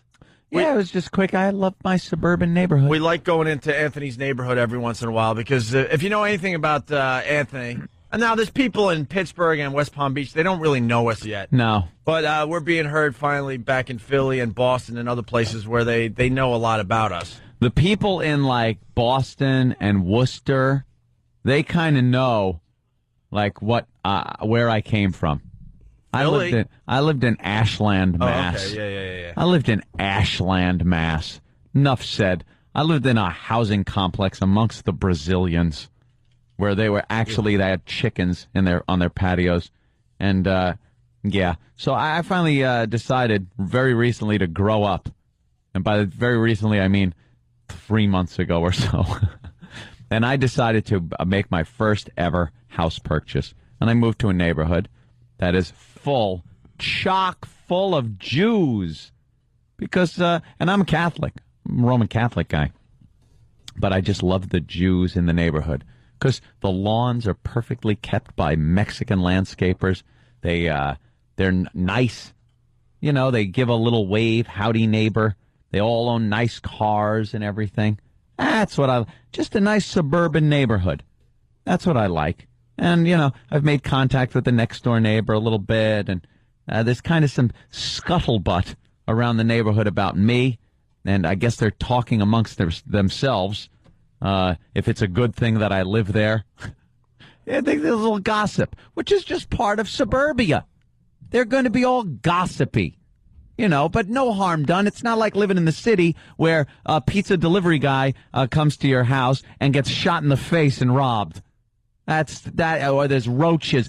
Ugh. It's just weird because you don't want to communicate with anybody, really. Let's be honest. No, that's the hardest part. I'm very and we get these updates from time to time. You've had the neighbors come over with, like, baked goods. And baked goods. You It's didn't very even know nice if of you them. should invite them in or not. I don't know the You're protocol. just taking their baked goods at the front door and pretty much slamming the door in their face. All right, goodbye. But finally, you invited them in for a quick moment. No, never invited them in. Oh, I thought you did, no? No, one time they were going to a movie when we did invite them in and told them we have nothing here. I mean, we just moved in. And then after a while, they gave us some more time, came over with some baked goods, and I guess we were supposed to invite them in and make some coffee and then share the baked goods, but we kind of just grabbed the baked goods, shut the door, and that was it. With the chain still on the lock. And then, the chain. Yeah, they're just... Hello, what do you want? Yeah, they're just squishing the muffins through the little space that you allow. Not even open the door, through the intercom. Hello, what do you want? Hi, it's your neighbors.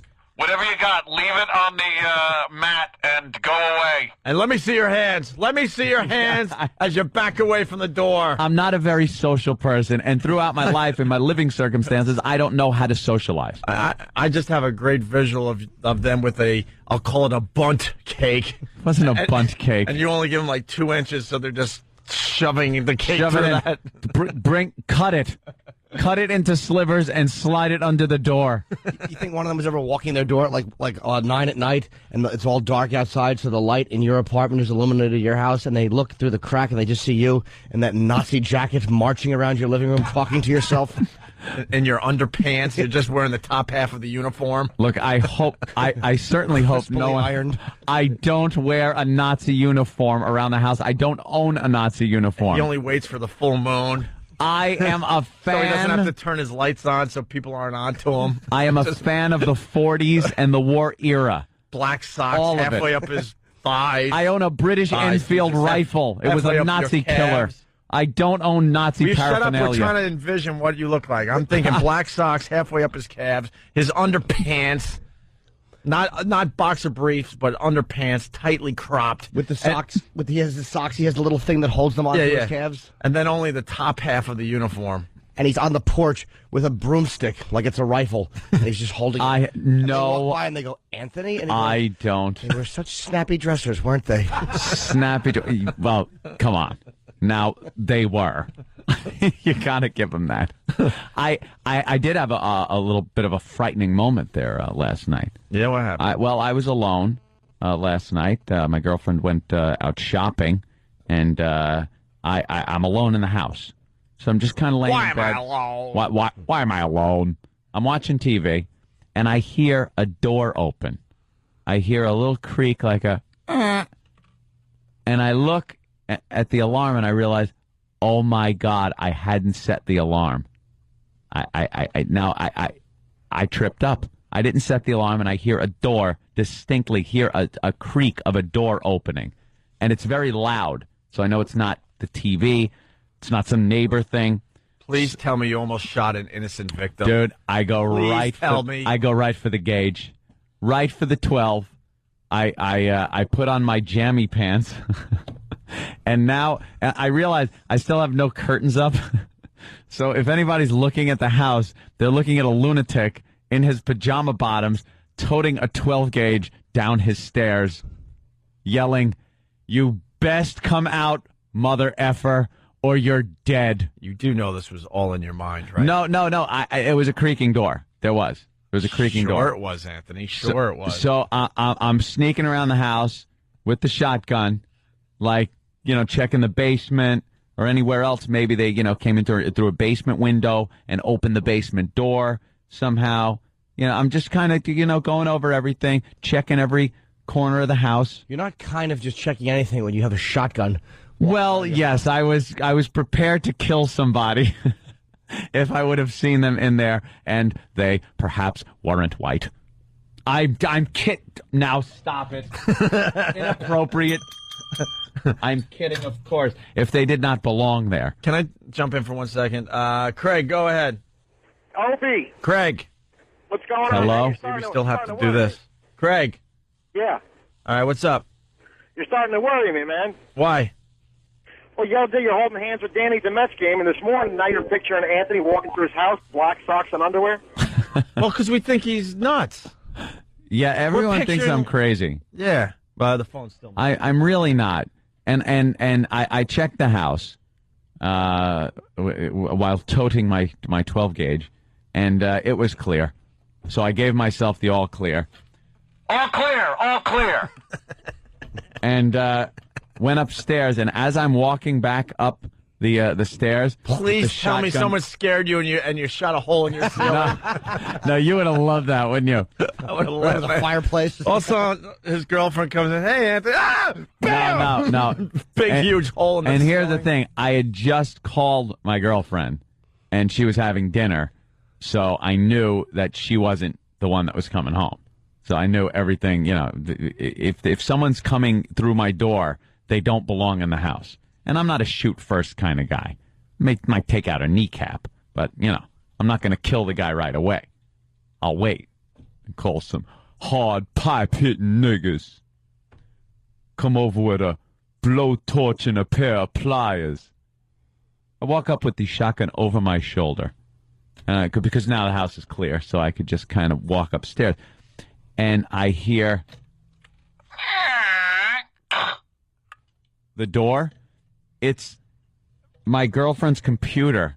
It has a sound prompt when she gets an email that makes the sound of a creaking door opening and closing.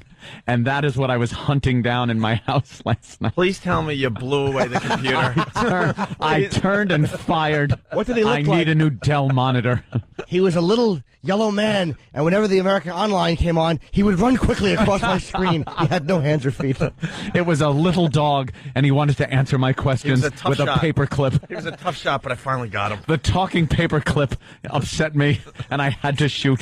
You know what's going to happen? One day he's going to get broken into, and he's going to point the gun, and they're going to walk up and go, "Give me that gun." And he's going to go, "Stay back! Stay back!" And they're going to walk up and just take it from him. No, I will shoot to kill. I'm protecting me and my own. I'm protecting my house. So you realize what it was? You just kind of returned to your post. Yeah, I returned to my post back on my patio. No, I put the 12 back. I hadn't even racked it yet. It wasn't even around in the chamber. I was waiting. That's a dramatic moment. Nice. Scares everybody away. But that was after I had my neighborly moment. Young lad, as I pulled up in the driveway, bouncing a basketball down the street. This is a lovely suburban neighborhood I live in. Dunk, dunk, he's just bouncing a basketball. And I get out of my vehicle, and he goes, you're Anthony. He was about 10 or 11 or something like that. I go, yeah. Yeah, hi. And he just keeps going. I go, what's your name? He goes, Billy. I live over there. Doink, doink. I go, well, it's nice to meet you, Billy. Yeah, nice to meet you. Doink, doink, doink down the... And I'm just thinking, what a wonderful neighborhood this is, where you could just see scenes of suburbia like that. No problem of, no threats of being robbed except by a computer making noises. Well, speaking of which, on the instant feedback, inbred pest from a website you can't mention, she should make a sound prompt that says, what are you doing? So Ann can say, I don't know. Can you help me? If I were her, now I'd really do it. Her sound prompt should be every time someone walks in, it should be like, all right, you checked the other room. Every 20 minutes, you're running downstairs with your gun cocked. Just wearing underpants. My underpants. No, I had to put, and here's what happened. I knew the sound came from outside the bedroom. So I could see from my bedroom, I could see down my hallway and to the staircase, the top of the staircase. So if anyone's coming in, I know they have to be downstairs, and if they're going to threaten me at that point, they have to come up the stairs. So I'm putting my pajama bottoms on with a deadlock stare at the top of the stairway. Like, because I don't want to take my eyes off of it just in case, they rush me.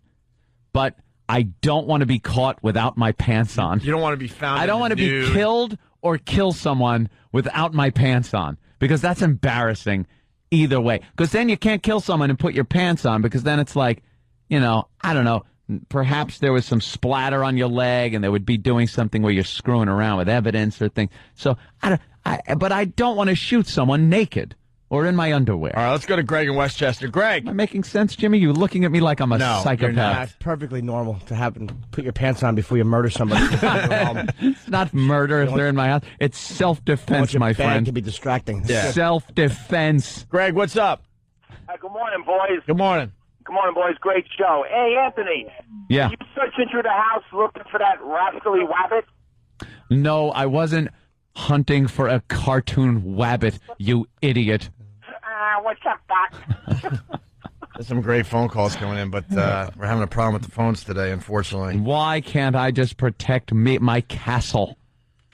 It's a man protecting his castle. That's what it is. You guys, you're a bunch of faggots. You're going to sit. You know what's going to happen someday? Jimmy's going to order out or something, or order one of these whores, and he's going to get the thing, and the whore will go, hi, it's a whore, and the door will open, and 5 guys are going to come barging in, and they're going to sit there, and as you're duct taped down, you're going to see them slip her a couple of bucks for getting them in the door, and then you will be raped, raped again.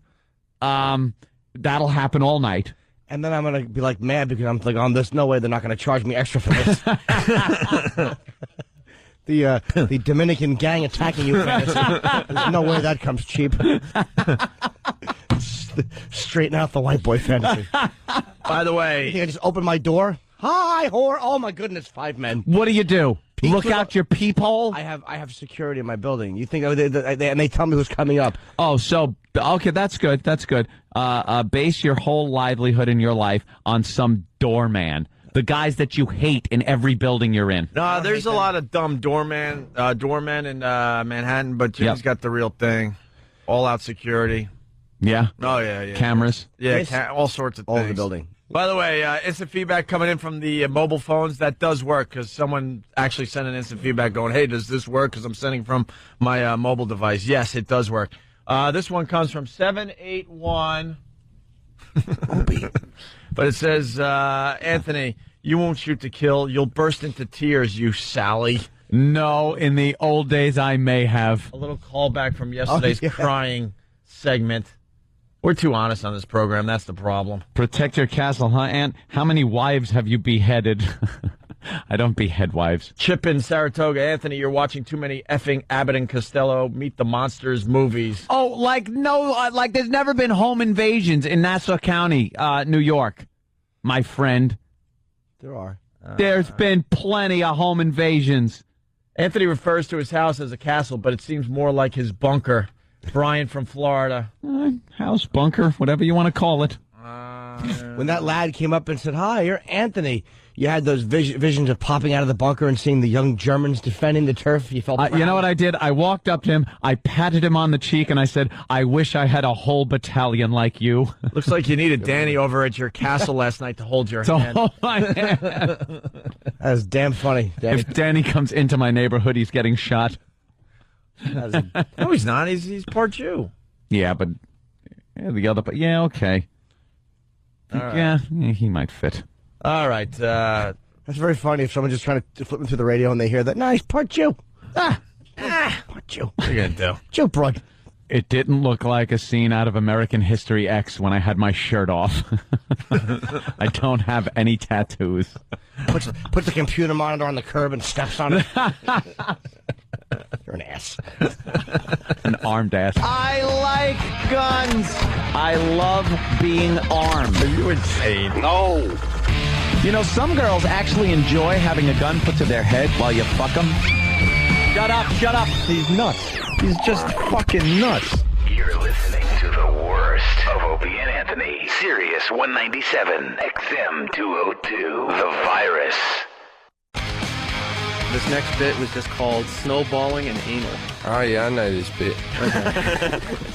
It's the worst of Opie and Anthony. E-Rock is here, and Sam. And Jim Jeffries, who this bit is about, and this one's titled Snowballing and Anal. I don't want to give too much away on this bit, but I remember when I did it, and someone put it up on the internet, and my mother found out about it. And it was all debating whether me snowballing, which we all know is when you shag a girl, you come in her mouth and she chucks it back in your mouth and kisses you afterwards. Now, it's not something that I dig doing, but I've done it before with little distress on my part, right? And I think it was Patrice O'Neill, was it? It was in the studio. But it turns out Patrice is so homophobic that maybe he might be gay, like he protests too much. Anyway, so in the end, my mum watches this clip, and I think I end up felching in the clip, if I'm correct. Talking about, but I have felched, but I have not on my own accord. And my mother has decided that I'm gay, and it took a lot of convincing that this was just radio fun and it's not the real world. But yeah, I've felched and have snowballed, and my mum's not to know. So, here's the bit that caused Jim Jeffries' mom to think that he was gay on the worst of Opie and Anthony. It's going to do it again. Of course it is. Well, only if you put it on the internet. Don't put it on the internet again. YouTube. You're listening to the worst. Oh, wow, that's pretty cool. No, not at all. Of Opie and Anthony. Yeah, because it's a piece of shit. Oh, well, Jim Jeffries admitted that he likes snowballing. That is a fucking gay thing, I man. don't like snowball. I just don't have a problem with it. If You've done it. When you say you've snowballed, I've done it many times. What's the definition of snowballing? Okay, kissing a fucking woman with your own after you come in her mouth. Yep. She kisses you with your cum in her mouth, and you swap it. That's snowballing. Yeah, no, that's fucking gay. I've done it with Norton is saying it's not gay, and Jeffries is not saying. Wow. What? I've done it not even kissing, where they've stood above me and spit it down my mouth. That's not You're listening to the worst. The worst. No, I don't want to be involved in this. The worst. Yeah. Of Opie and Anthony. No, I wouldn't do it with someone else's cum. That to me would be gay. Someone else's cum would be gay. I wouldn't do it with someone else's cum. Norton, Have you ever gone down on a girl where you've come inside her and then gone down on her? No, You've that's snowballed fucking a cum. despicable. You ever eat your own boogers, but you wouldn't eat somebody else's? First of all, you just tried to trick me by saying I did something that you didn't ask me about. I said, did you ever eat your own I didn't boogers? answer yet. No. But it's a speculative question. You know I that, don't ain't it? eat my own. I never ate my own anything. No. You've never If eaten your own there's anything. spit in my mouth, or if I gotta spit it out. Really? I have to spit it out. Oh, I don't. No, I just swallow it back. There you go. But that comes from two snowballers. We got a lot of I reports never coming in. snowball. Fast Freddy from Jamaica Station. Snowballing is 100% gay. No, it's not. It's not Absolutely. gay. It's like, I remember being It's like a fucking gay, 14-year-old Jim. boy and coming to my Both hand of and you licking gay it. Gyms. Ew. More importantly, No, I think it's Because close. I want to know what it tastes like. Hold on, we're on to something here. More importantly, I want to ask Jim, how does it feel to meet your clone? I never snowballed. But you two are very the similar. Australian doppelganger, shape the same, fucking same thing, snowballing. This is like the Australian version of Norton right here. No, I don't. I'm not saying you Yeah, snowball, yeah. but you guys have very similar taste. Yeah, but I prefer to have a circumcised cock. It's like right. Bizarro Norton. But it's fucking. I've done some filthy sexual things. Snowballing to me was always just gross. Like my girlfriend has kissed me like after she's blown me. Even pecking, there's a numbing. It's horrible. I've felched, man. I'll put any. He's into humiliation. Any juicy pussy shit. Hold on a second. The guy just admitted that he's felt. You suck cum out of a girl's ass you fucked? Yeah. Your cum.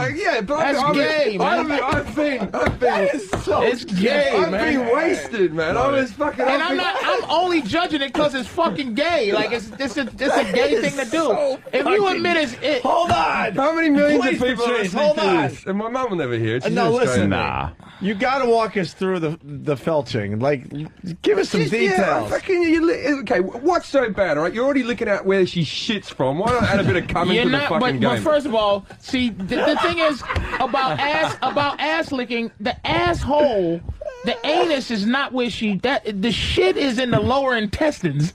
The asshole is licking an asshole is a clean thing. Come through like Tor Johnson. Come on, licking an asshole is a clean. I don't mind licking an asshole. It is not clean. We live our whole lives. We have a piss. We go wash our hands with soap, right? Asshole. We do his shit. There's shit smeared everywhere. We dry it off with a bit of paper and go, that's clean enough for me. Yeah. And then we lick the fucking thing. No, she take a shower. We don't waste the paper for what? If you take a shower, but felching, do anything with your own Hold cum. on. This felching though, you use any straws or anything? Or No, I'm not sick. Would you lick? The straw's crazy. And it wasn't like I was going, and now, my dear, the felching begins. Did she sit on your face? It was just like, I'll be fucking break out a come up crazy her straw. ass, I'm licking a cunt again, I go lick her ass a bit, there's a bit of cum, I lick it out. Jim, would you, if you came on her stomach, would Yeah. you think it's gay to come on her stomach and then lick it off her stomach? No, I've never done that, but I wouldn't think it's gay. Not gay. I've never done it. Humiliation is different than gay. Gay is wanting another man. Someone spitting your own. No, I'm telling you, somebody spitting your own cum in your mouth, which to me is not my thing. I've never done it. I wouldn't do it. You're getting the taste of a man's fucking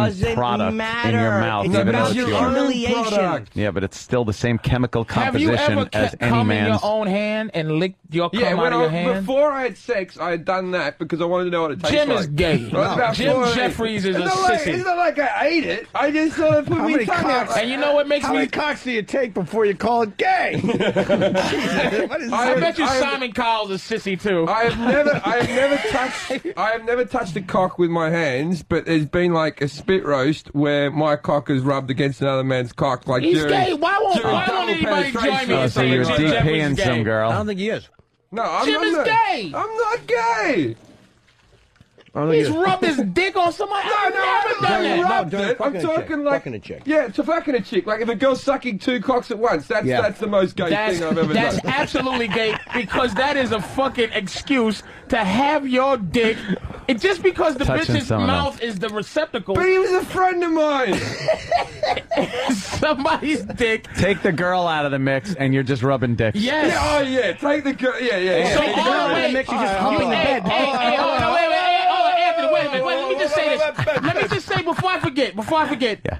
What you just said. It makes a lot of sense. Oh It's my all God. the gayness is in context Yeah. of a girl. I'm Yeah. gonna lick my cum. I'm gonna rub balls. I'm gonna do all kind of juicy shit with my own insides. But there's a bitch involved. That makes it not So gay. it's okay. Exactly. It's That's a publicity stunt. That's like saying having sex with a woman. If you take the woman away and put a man there, it's fucking gay. You can't It just is. you can't Well, just take yeah. people out of the equation. Right, Look sure. at that. A strap-on's not gay. Getting fucked with a strap-on's not It's gay. absolutely No, it's not. Faggoty shit. Are you out of your fucking mind? No, it's Mate, not. you've never had a girl strap a cock on and fuck you up the ass. No, not and she's, even she's, ever. And she's wanking you. I've never even had a bitch go fingernail deep in my ass. Oh Just my stop. God, Patrice, hold on. I was with Patrice until then. But when we start talking about the strap-ons, these phones will fucking light up with guys that say that it's not gay and that they have done it many times. It's not. It's amazing. I've never done it. I didn't know that. Why I isn't couldn't a believe- fucking woman with a virtual dick Because it's humiliation. in your asshole It's not humiliation. It's I've humiliation. done it right What up makes until I it got gay past is if my the strap-on asshole. looks like a cock. If it looks like anything else, then it's not No, gay. it's humiliation. Yeah. It's all about a woman. Yeah. Do you believe that, Opie? If it's a strap-on giraffe or something, Yeah. it's not If- gay. If it, Do you if it believe looks that? like a fist, Right. If it looks like a fist, I don't have an girl's issue with fist. it. A girl's fist. I mean, a girl's girl fist. sits on your face. It doesn't make you a If chair. it's like a fist and it's got an engagement ring on it. But if a strap on, if a girl puts a strap on, All right, wait. Can I ask? the girl puts on a strap on and fucks you in the ass. It's humiliation. No. I'll tell you what. No, dude, I Okay. almost had it. I Pretty couldn't gay. go through It's it. not I had a girl one humiliation. time, It feels a dominatrix awesome. one time, doing it to me, and she was staring me in the face.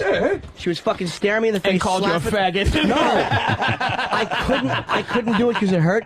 But it was about this woman with these beautiful tits being so perverse. I didn't think, wow, I wish that was a guy's cock. It was nothing to do with it. It was Right. her. She turned me on. However you rationalize it. But I didn't do it because it hurt. Okay. If any girls out there that would like to date a guy that does all the things that I do, please email us, Stacey. Or men, any men that want to date him. free to know. Yeah, he's a I want fag. to go backwards a little bit because you said it was a friend of yours. So immediately I was thinking of Anthony, and I'm like, oh Jesus! No, but we're not close. He doesn't call me. Trust me, He wasn't there. Anthony, trust me, we're on the same page. So we're friends. Could you imagine? We have No. Okay, thank you. No. Thank No, you. don't even say Thank it. you. One girl's one mouth, girl sucking both our cocks. And How- both of you, first of all, how the even being fuck would we around get that another done? motherfucker, okay, take the sexuality out of it. Your dick is just in the vicinity of my dick. Yeah. That's the problem I have with swinging. The one thing is just if we swing and swap, it's the dick. Get your dick out of here. Yeah, but you take the dick out of it. Only women like anything that has to do with a dick. Men shouldn't like anything that has to do with a dick. And I'm not even being a fucking homophobe. I'm just saying, dicks are not a pleasurable looking thing. Will you grab your own dick? What's the difference? Put that on another guy's dick. You're jerking him off. Is masturbating gay Why because you it's a man's hand on your To cock? jerk off. You're giving sexual pleasure to a cock. Look, if you can convince me jerking off is gay, But I'm saying you're that's gay. then You're I'm gay. Because I With your jerk big, off. manly hands It's a on your different thing. I jerk on your off. feminine So cock. I don't think that's being gay, but if you can tell me that's being, I'm not going to put it this way. I'm not going to stop saying felching and snowballing is gay. If jerking off is gay, then we are all gay. But you're also gayer. No. you can't be and gayer. snowball. You're either gay or you can't be gayer. There's no what. Well, you could be gayer. Jerking off is gay. You sloppy Felching party is- bottom. No, is super gay. jerking off is not gay. All right. Do you ever had a girl put a finger up your ass? Who hasn't? No, I'm just saying. She gave it a try, didn't like it. Okay. Oh, okay. Not a You're fan of that. You're the most heterosexual man in the world, or you don't have a prostate gland. When you know what it is? It's just the penetration. It just feels funny. Like, you know what? This should not be happening in my ass. All right. What about if It's you a fuck a girl in violation. the ass? It's just a strange thing. If you fuck a girl in the ass, that would be gay by your definition because there's no, an ass involved. I enjoy woman ass fucking. I enjoy women's asses. No, men and women both have asses. So you're fucking a woman's ass. It's not like she's got a cock too. And she's used to being the fucky. Women, everything about a woman is going inside her mouth, her asshole, her ears. Yeah, so the second something's going inside you, you are taking on the feminine No, but role. I'm just saying you can argue that everything's something goes inside you. You're How about taking on guys the that get feminine. tied you're up? taking the Guys that feminine. get tied up and trampled and stepped on. It's all about humiliation. That's humiliation. I'll give you that. All of May it I is. say normally my sex is pretty standard. They're humiliating gay men. These are isolated incidences. These are isolated. He's saying his sex is pretty standard. These are isolated incidents. It's like this isn't like Tuesday. Every day, right? You're fucking sucking cum out of some chick's asshole. Sometimes the sex is relatively normal. A punch here, a slap here, a cut. Is this a bunch and of then you people go home. on here, Opie, who fucking enjoy felching? No, not well. There's still Phones are lit, though. I'll tell you that. We'll go through those in a second. There's a song by King Missile that'll solve the argument. Someone is saying, have you ever heard gay? Where is it? God damn it! A King Missile song called "Gay Not Gay." Someone is saying if you play this song, it'll solve the argument. I'm sure that's a fucking band member writing it. Yeah, because rock bands, they have all the answers. Exactly. All right, well, let's go to this guy. We're gonna, we do play. You know what? This is perfect. We do play a game on this show called Gay or Funny or Gay. We could change it to Gay or Not Gay. Yeah, fine. All right, Okay. because people now have things that they're calling up about. Fucking trannies isn't gay. All right, let's go to. No, fucking Chinese is gay. Let's go to. No, it's not. No, if you used to be a man, if there's a cock involved. That's amazing that you would say right that. now, no. Because he's like, listen, I suck my own cum out of a bitch's ass, but this whole tranny thing That bothers tranny me. thing. And I happen to agree with you that fucking a fucking man Oh, I agree completely. Who thinks he's a woman, but he has a dick, but you've qualified him as a woman. Oh, stop with all your double talk. Yeah, you can, no. Oh, Just because you put tits on a thing, you can push a pig onto the river, doesn't make it a fucking swan. You know? Oh, cut it out. All right, let's go. Oh, come on, leave it to Beaver. We're playing gay or not gay or funny. Right now, we start with Jess in Chicago. Jess. What's up, guys? Hey. Even my fucking girl thinks taking cum in the mouth is fucking gay. I fucking came in her mouth on accident. She fucking swipes it out of her mouth and slaps me in the face with it. Sounds like an That's enchanting fucking gay, relationship. Jimmy. Good luck. Shame on you. Sucks. You pay for her. Shame on you for tolerating that. Yeah, shit. right? Yeah. Swallow it, slob, or walk home. Slap her back. These girls aren't slapping me with my cum. So gay. They're spitting it on me. There's a vastly different situation. That's not gay because you didn't see the handful of cum hit. You know. How do you accidentally come in a girl's mouth? I'm gonna go. And then she go, woo, woo, woo, woo, woo. Yeah. Jess was gay. Your name's Girly. You're fucking gay. Next. All right, Glenn the trucker. Glenn. Hey, everybody jacks off, right? Yes, sir. But if you could suck your own dick, wouldn't you swallow your load? No. No, I would suck my own dick, but I wouldn't swallow my load. I wouldn't suck my own So what, dick. you'd stop sucking and beat it off then? But here's what's I'd hilarious. beat off the end, come on my face and This- a little bit. the Like guy- I do with girls. I don't want them to come in their mouths. The I guy on the just jack on my phone- face and the then guy look in on the the mirror phone and say, you're a just- nasty girl. The guy on the phone says it sounds like he didn't even assume for 5 seconds that some of us won't suck our own dick if we could. No, I'd suck my own dick, man. Like, of course it's like I he would. goes, you suck your own dick, right? No, If I you say wouldn't you wouldn't suck suck your my own dick if you could, you're a liar. Okay, I'm a liar, you fucking dickhead. I'm not lying. I wouldn't suck my own You wouldn't dick. suck. You would not suck your own dick if you could. No. But you'll beat it off. That's You'll gay. beat it off. Why is that gay, Jim Because Jeffries? you're repressing A yourself. dick is in your mouth. Just because it's your dick doesn't make it not a dick. No. It's a dick in your mouth. No, it's your dick. Your Then dick. you're Which saying- is our then dick. That's the same as saying if you put your hand on it, you wouldn't put a man's What's the hand on difference? it. What's the What's the difference? difference? It's your hand. Do you like your it's nipples a man's licked? hand. Do you like your nipples licked? No, I'm Yes. too busy swallowing cum for that. Now, I like my nipples licked, but I've never See, lifted up to lick my own nipple. Oh, That's no, gay. That's there gay? You think that's gay? You lick your own nipple? No, because it wouldn't turn me on to do so. But I don't think not out of I being can't do gay. it. I can't do it. I don't So get- sucking your own dick I don't is- get. I play with my I don't nipples. get nipple play, man. Like Jimmy loves that. Ah, flipping yeah, nips. yeah, I yeah. don't Do you get rub your it, nipples man. when you jerk them off? Dude, My I nipples are can't pretty jerk bog off standard. unless there's a woman licking my nipple. If there's See, not I a don't bitch get around that licking my one. nips, it's not even a feeling. It's but watching Patrice, a that girl one I don't with get. a tongue out licking my nipple. If I don't I'm get to that. pinch your nipples right now, is that gay? Yes. Yeah, a little bit. Oh no! Well, the context. If it's just fucking him, you Will playing. you keep your homosexuality to yourself, Jim Jeffries? I just like Jim, Fuck, man. Jim, if he's being honest, Now Jim, you've gone too Jim far. No, I is really gay. don't Now want you're to do trying that. to I really touch don't us. want to do that. I just want to upset him. This is I something don't about want the to show that pinch his makes nipples. everybody open. No. Jim is a sissy. I don't think he's gay. No, Maybe I'm not a I'm sissy, not but he's gay. definitely a poofter. He's got fucking. He's Little got poofter. shame. He's filled with shame and fucking. That's a He shame should thing. be because he eats cum out of woman's head. He should be filled with shame. I don't eat other men's cum. There might be some residue from the night before, but mostly standard. It's my cum. It's mostly yours. During the spit roast, there wasn't 2 loads of cum. I didn't felch during the It's spit not roast. gay if you don't know you're eating another man's cum. I don't know. I don't know about that. If you don't know. In God's eyes, it's Yeah, gay. yeah. You know when Let's you're say hi when he's to going out for a Donahue piss, in don't Philly. touch your own cock, you Yo, queer. I just want to know one thing. Yes. What about felching is normal, but adding a straw to it makes it weird? No. I just don't like because once I had because it's just in the moment. If you just go down there and lick a girl's ass in the moment, if I have a straw ready, that makes it a little silly. It makes What's it wrong a with being little silly? bit. A spoon. I would give you a spoon, a teaspoon. Yeah. Let's say hi to And Eric in heat it up Brooklyn. like heroin and shoot it into my veins. Brooklyn, what's up, Eric? What's doing, guys? Hey. Listen, for the past hour, I've been hearing nothing but cum and dick. You guys are all fucking fairies. I guess we're all gay. Yeah, hey, I'm fucking I mean, fairy. you gotta cover.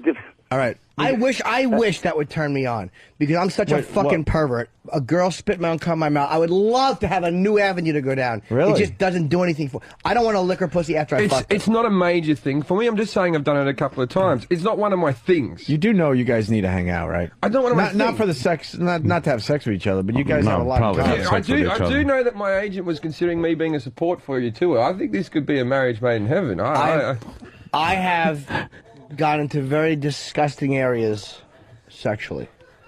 All right, very. How far are you going? What's the worst? Well, what's the worst that you can think of? I've just swallowed cum out of a girl's ass. Look. Jimmy's willing to play, but he's going about this slowly. Just curious. He's not tipping his hand yet. He's not going all in yet. Okay, we got two poker faces going on here. I've already told you. I've had my cock touching another man's cock shoved into a girl's mouth while making her say that she's a slut with two cocks in her mouth so that she mumbles it. That's about as bad as I've really... And I've eaten my own cum out of a girl's asshole. That's nasty. And anything else you want to put on the table? I'm trying to think of something else that would be... Oh, there's a girl that used to like to be cut. But that wasn't me. That's what she was into. And just like little razors that you cut up coke with and just slashing her shoulder blades and shit. Holy fuck. That's the worst I've got. That wasn't me. I don't like doing that. I was just not gay. That's not gay. All right, Jimmy. No, but that doesn't make him a Puerto Rican. Jimmy, you asked Jim Jeffries. Are you? It. I should have got more. I didn't hear you. That's all right. Are you? You want to counter now, or? I've never had my own cum in my mouth. Not my thing. Piss? Would you do piss? I've pissed on a girl, yeah. That's bog standard, though. Would you let a girl Everyone's piss in your pissed on- mouth? No, I would not let a girl piss in my mouth, but that's just hygiene problems that I have. It's a personal thing. Not a bad thing. I wouldn't have I don't have a problem with it. Would you take a personally. load on your chest? Yes. No. Yes, you No would. shit, no shit, no one shit, you hear me? Yes. No shit. It's not gonna happen. I don't have a problem with it. I've watched the porn. I watched Two Girls, One Cup with you guys, enjoyed it, had a good time.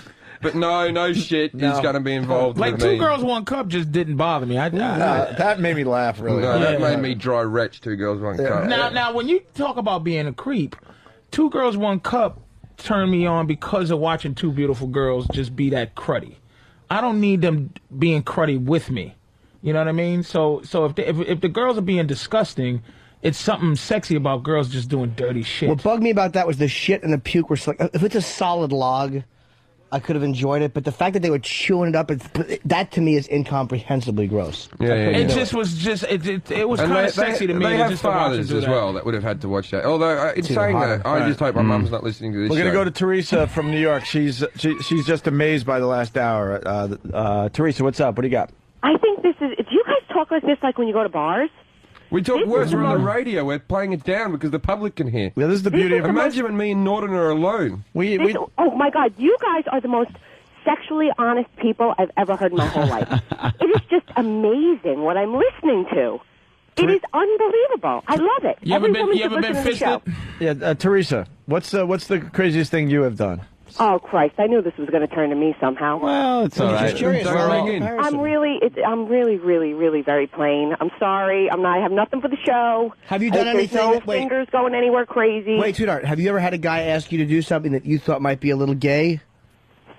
Gay on his part? Yeah, like you're like, I don't want to do that. I don't want to put a finger in his ass or whatever. Or... No, actually, it's gone the other way. Like I've tried it and it's never worked out. Okay, if I come out of your ass, would you consider me to be a gay?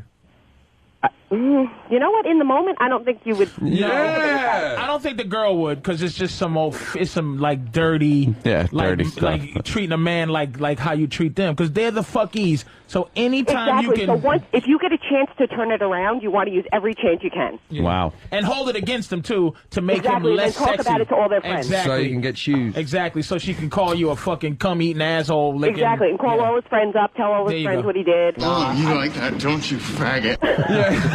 Hey, some But see, guys the like thing is, fucking with me, you can tell them my friends already know. There's like 8 million people listening to this or something. They already know. What's the big One deal? of my You can't- favorite, you know can't what? disgrace me. Teresa, thank you. One of my favorite clips was brought in by Patrice, Gavin. Do we Gavin. have that for Jim Jeffries? Oh, is that great? Holy. Can you set this up, Patrice, for everybody? Not really. I remember? I wasn't here when he did it. Okay, Gavin is one of our friends that Patrice introduced us to. He's real good friends with Patrice. And From England, by the way. From Birmingham. England. He was in a hotel room with a hooker, I believe. The hooker strapped it on and did Gavin's friend in the ass while Gavin filmed the whole thing on a cell phone. And laughed. And laughed. And laughed. all the way through it. And his friend is getting it. Gavin who? I might know him. Gavin, no, he's as big as that not a doorway. comic. Gavin He's not- McLeod. He's on no, Love yeah. Boat. just a big, and I thought that was gay at the time. Like, and it was even Gavin just sitting there with the fucking camera taping it And watching, laughing. and listening to this guy get mashed in his asshole.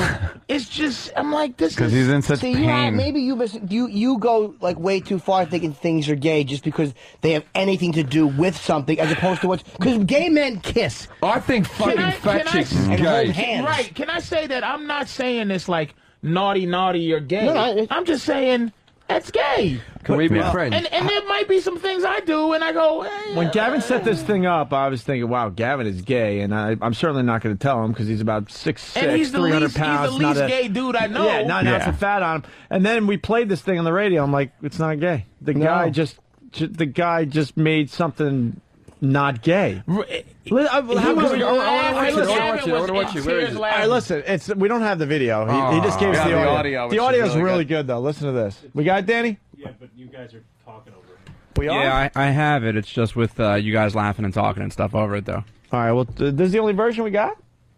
I thought we had a clean version. Yeah, I mean, I think Eric says that we should have it, so if you want to just give it a minute, he might be able to dig it up somewhere. E-Rock. And I thought that was good, but you know, he's laughing and this and that. I'm like, this is so gay, but I'm not saying it like, hey, stay away from me, you fags. It's just like I go, ass, look at your own comments, like, that's gay. Yeah. But it's not like I give a fuck. It's not we're less friends. All right, we got defining it as gay. We got sucking your own dick stuff. Tom at Alabama, yes. Tom, let's go. Hey, what's up? It's Brian. Oh. All right. Yeah. A girlfriend that I've been able to suck my own dick found out when I was 12, so it was like heaven. But it is overrated because you can't enjoy it as much while you're giving it to yourself and receiving. But I had a girlfriend, whenever we were fucking, I'd pull it out, put it in my mouth, lick her pussy juice off my dick and put it back in. And she loved that and told all her friends about it. Faggot. So after we broke up, one of her friends out of the club knew I could do that, asked me about it. She said, I heard you can lick my clit while you're fucking me. I was like, yeah. So she went home from the club with me. So that makes it negatively gay. That's pretty funny, right? Like you lick her clit while you're fucking. That's just like a magic you trick. You can't do that. You can suck your own cock. Ron Jeremy can suck his own cock. Can you I ask you a question about this why sucking your own dick is gay? For the fact that, how do you approach sucking your own dick? You try and try. Like how a fucking bitch will suck your dick. Do you suck or you your suck dick it like a dude well? who's not gay? Do you understand what I'm suck saying? dick well when you suck your own dick? Well, are you doing a good job? Do you twirl the tongue? Yeah. Yeah. Do you really or like? do you let spit come out? You fucking sissy. Are you giving yourself a good one, or are you giving yourself a bad blowjob? Are you giving exactly? You're fucking? Are you sucking it just to put your mouth on it? Why is or jerking are you off making okay? it fit? It's just for a bit Because of you know what? I just realized jerking off is gay. Is for pleasure. You want to come. Sucking your own dick is for pleasure. Yes, Yeah. but the thing is, jerking your dick is like there's really a. It's no pleasure. You trying to get to an end. You're like you're you don't looking suck at a your dick pussy and then stop. and you're pretending that it's a puss. And you're looking and you're just jerking your fucking dick. But Patrice makes a good point here. but if you suck your own dick, You're thinking of a girl's mouth. Wait a minute. Do you suck it like you're jerking it off? Like, hey, I'm just gonna suck it. Just you just to make sure my cum You got to comes keep out. your eyes closed and maybe cry a no, little. you're doing it for pleasure. And you make sounds like a bitch. You're sucking your dick like a bitch or like a dude who's jerking off. When you jerk off, when you jerk off, dick like a dude who's wait. jerking off. When you jerk off, do you do it like a girl would jerk you off? Are you trying Exactly, to be sensuous with your own cock, or are you just pounding your meat until you How come? much do you hate Pounding it. a bitch trying to jerk you off? It's senseless when they try to jerk you off and it's just like It's like, let me do it. The second I'm ready to come, you grab it and fucking just do the last couple of strokes. Then we'll give you the credit. Dick. What? You take the credit. How do you You get the collar. It's kind of like going fishing with your dad. He caught the fish, and then you reel it in. How do you That's how you deal with girls jerking off. a style to suck your own We dick? can't do it. That's why it sounds so crazy. None of us can do it. If we could do There's it, guys we that can can't suck their answer dick, that. though. The rarity for us, it's foreign because it's such But a if you rarity. could, Would you do it well? If you, at 13 years old or 12 years old, if you said to somebody, will you jerk off, they'd probably go, no, I would never. When you're a kid, you never want to admit you jerk off or that you would. It's incomprehensible. Well, as adults, that's still the way dick sucking is to us because we never learned to do it. Patrice, very famous story on the show. My brother sucked his own dick as a kid, and he's not gay. He's not a gay dude. He just he explained it this way. He goes, I wanted to get one. I didn't want to give one. Yeah, that's a good point. You do it for pleasure. When you jerk off, are you thinking, wow, I got a big dick in my... No, you're going, oh, this feels good. Boy, this one's a lovely one. The feeling of the cock in your hand, the feeling of the cock in your hand is overridden by the feeling of being jerked. So I'm imagining Let being me tell you sucked. something. When I jerk my dick, I don't even pay attention to my dick. Right. My hand and my dick are inconsequential to the fact that I'm looking at something or thinking about something and jerking off. But the act of sucking your own dick, there's no thought. You are sucking your own dick. But we can't you do have to it. Pay attention to that Sometimes shit. I put love beads up my ass while I wank. Is that gay? And then yank them off just as I'm coming. No. You establish you're gay, Jim. Yeah, you're already out of the picture, man. David in Tennessee, what's up? Hey, fellas, what's going on? The great Ron Jeremy says sucking your own dick feels incredibly good, right up to the point you realize you have a dick in your mouth. Well, Ron does a lot of funny things. Yeah. Hey, if I can make an observation here. Who's that? I have no idea. Listening on hold. No one wants to listen. Sound like is Sal. is so much different than on the radio. Fly on the Wall is amazing just to hear it on hold. Why? What's the difference? What's the difference about? I don't know. You feel like you're listening in on something you're not supposed to listen into. It's a weird. You get down the phone. You get a little tee-hee. Yeah, that's cool. All right, David. I was. By the way, I wanted to make an announcement. We're starting to get the lineups together for the O&H Halving Virus Comedy Show, and of course, you know. I would love to. We're going to see if we could get you guys. We'll call it. Your name came up a lot yesterday, Jim Jeffries. Oh, thank you. And of course, Patrice. I mean, that doesn't have to be said. But we're starting to get the lineups together. We can do a double like me and you called Gay Not Gay. Yeah, we can just perform on the same mic. Right. Yeah. All right. Oh, we got Gavin's audio. Clean. So listen to this. So once again, this is Gavin, our friend, filming his buddy getting a strap-on up his ass from a hooker in a hotel room. They're all together.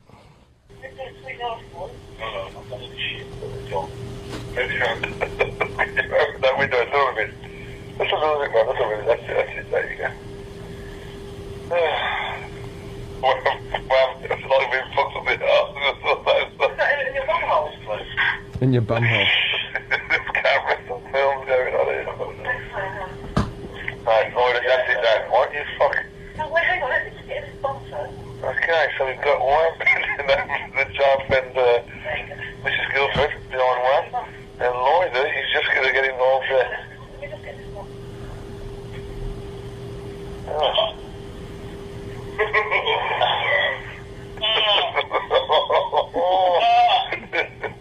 Don't look me.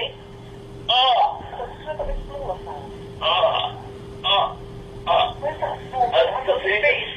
That's it. I mean, like, how this shit went. What's that, boy? What do you mean, fucking pussy?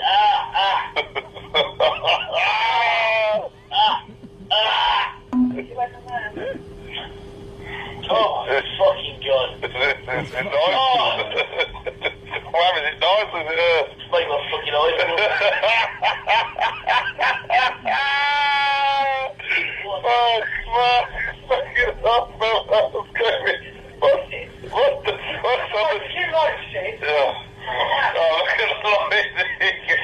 Get me a towel, because if he's covered in shit, I don't want it all over me.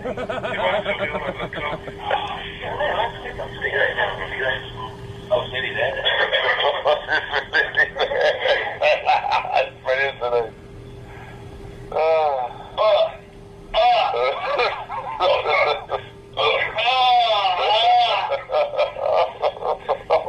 Nearly there, isn't it?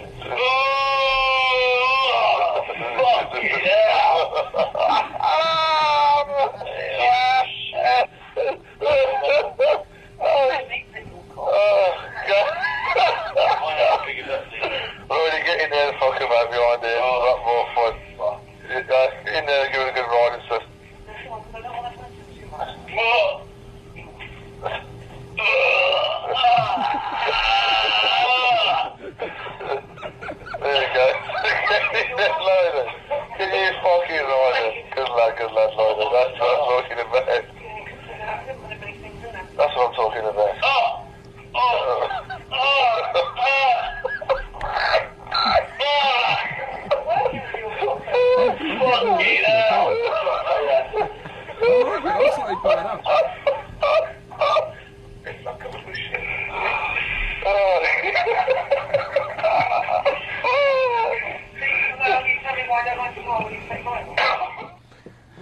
I actually dug that. There was, fucking hell! There was a moment where I started to get an erection. I'm not kidding you. Where I actually went, my that's God. fucking horny, That's man. okay. That bitch going, I got shit all over me, get a towel. I was like, that's fucking hot, man. He shit all over a strap-on dildo.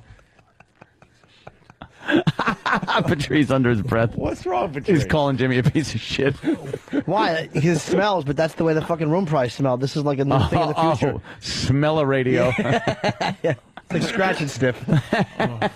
Fucking Gavin laughing to the whole thing just kills me. That's what I'm talking about. He was Is that just McCain's taking it. wife in the red? Yeah. Huh? Fucking hot broad. Yeah, McCain's wife's alright. She's like Amy Poehler. Old broad. Fuck that. She's Look at this little Halle Berry fucking. fucking hell. Oh. What is she? You want to do? Hey, let's. That's great. Listen to this orgasm.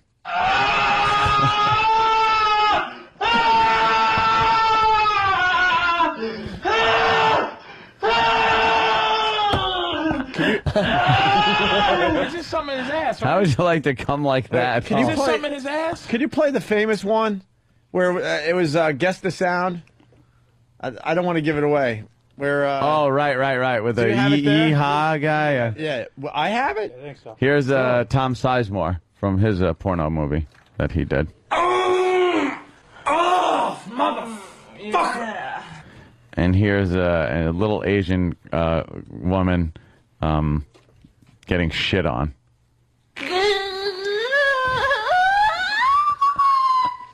That should be their national anthem. They fucking love it. The unhappier the girl is, the fucking happier the girl. The Japanese are mental when it comes to that. Oh, yeah. They're sick.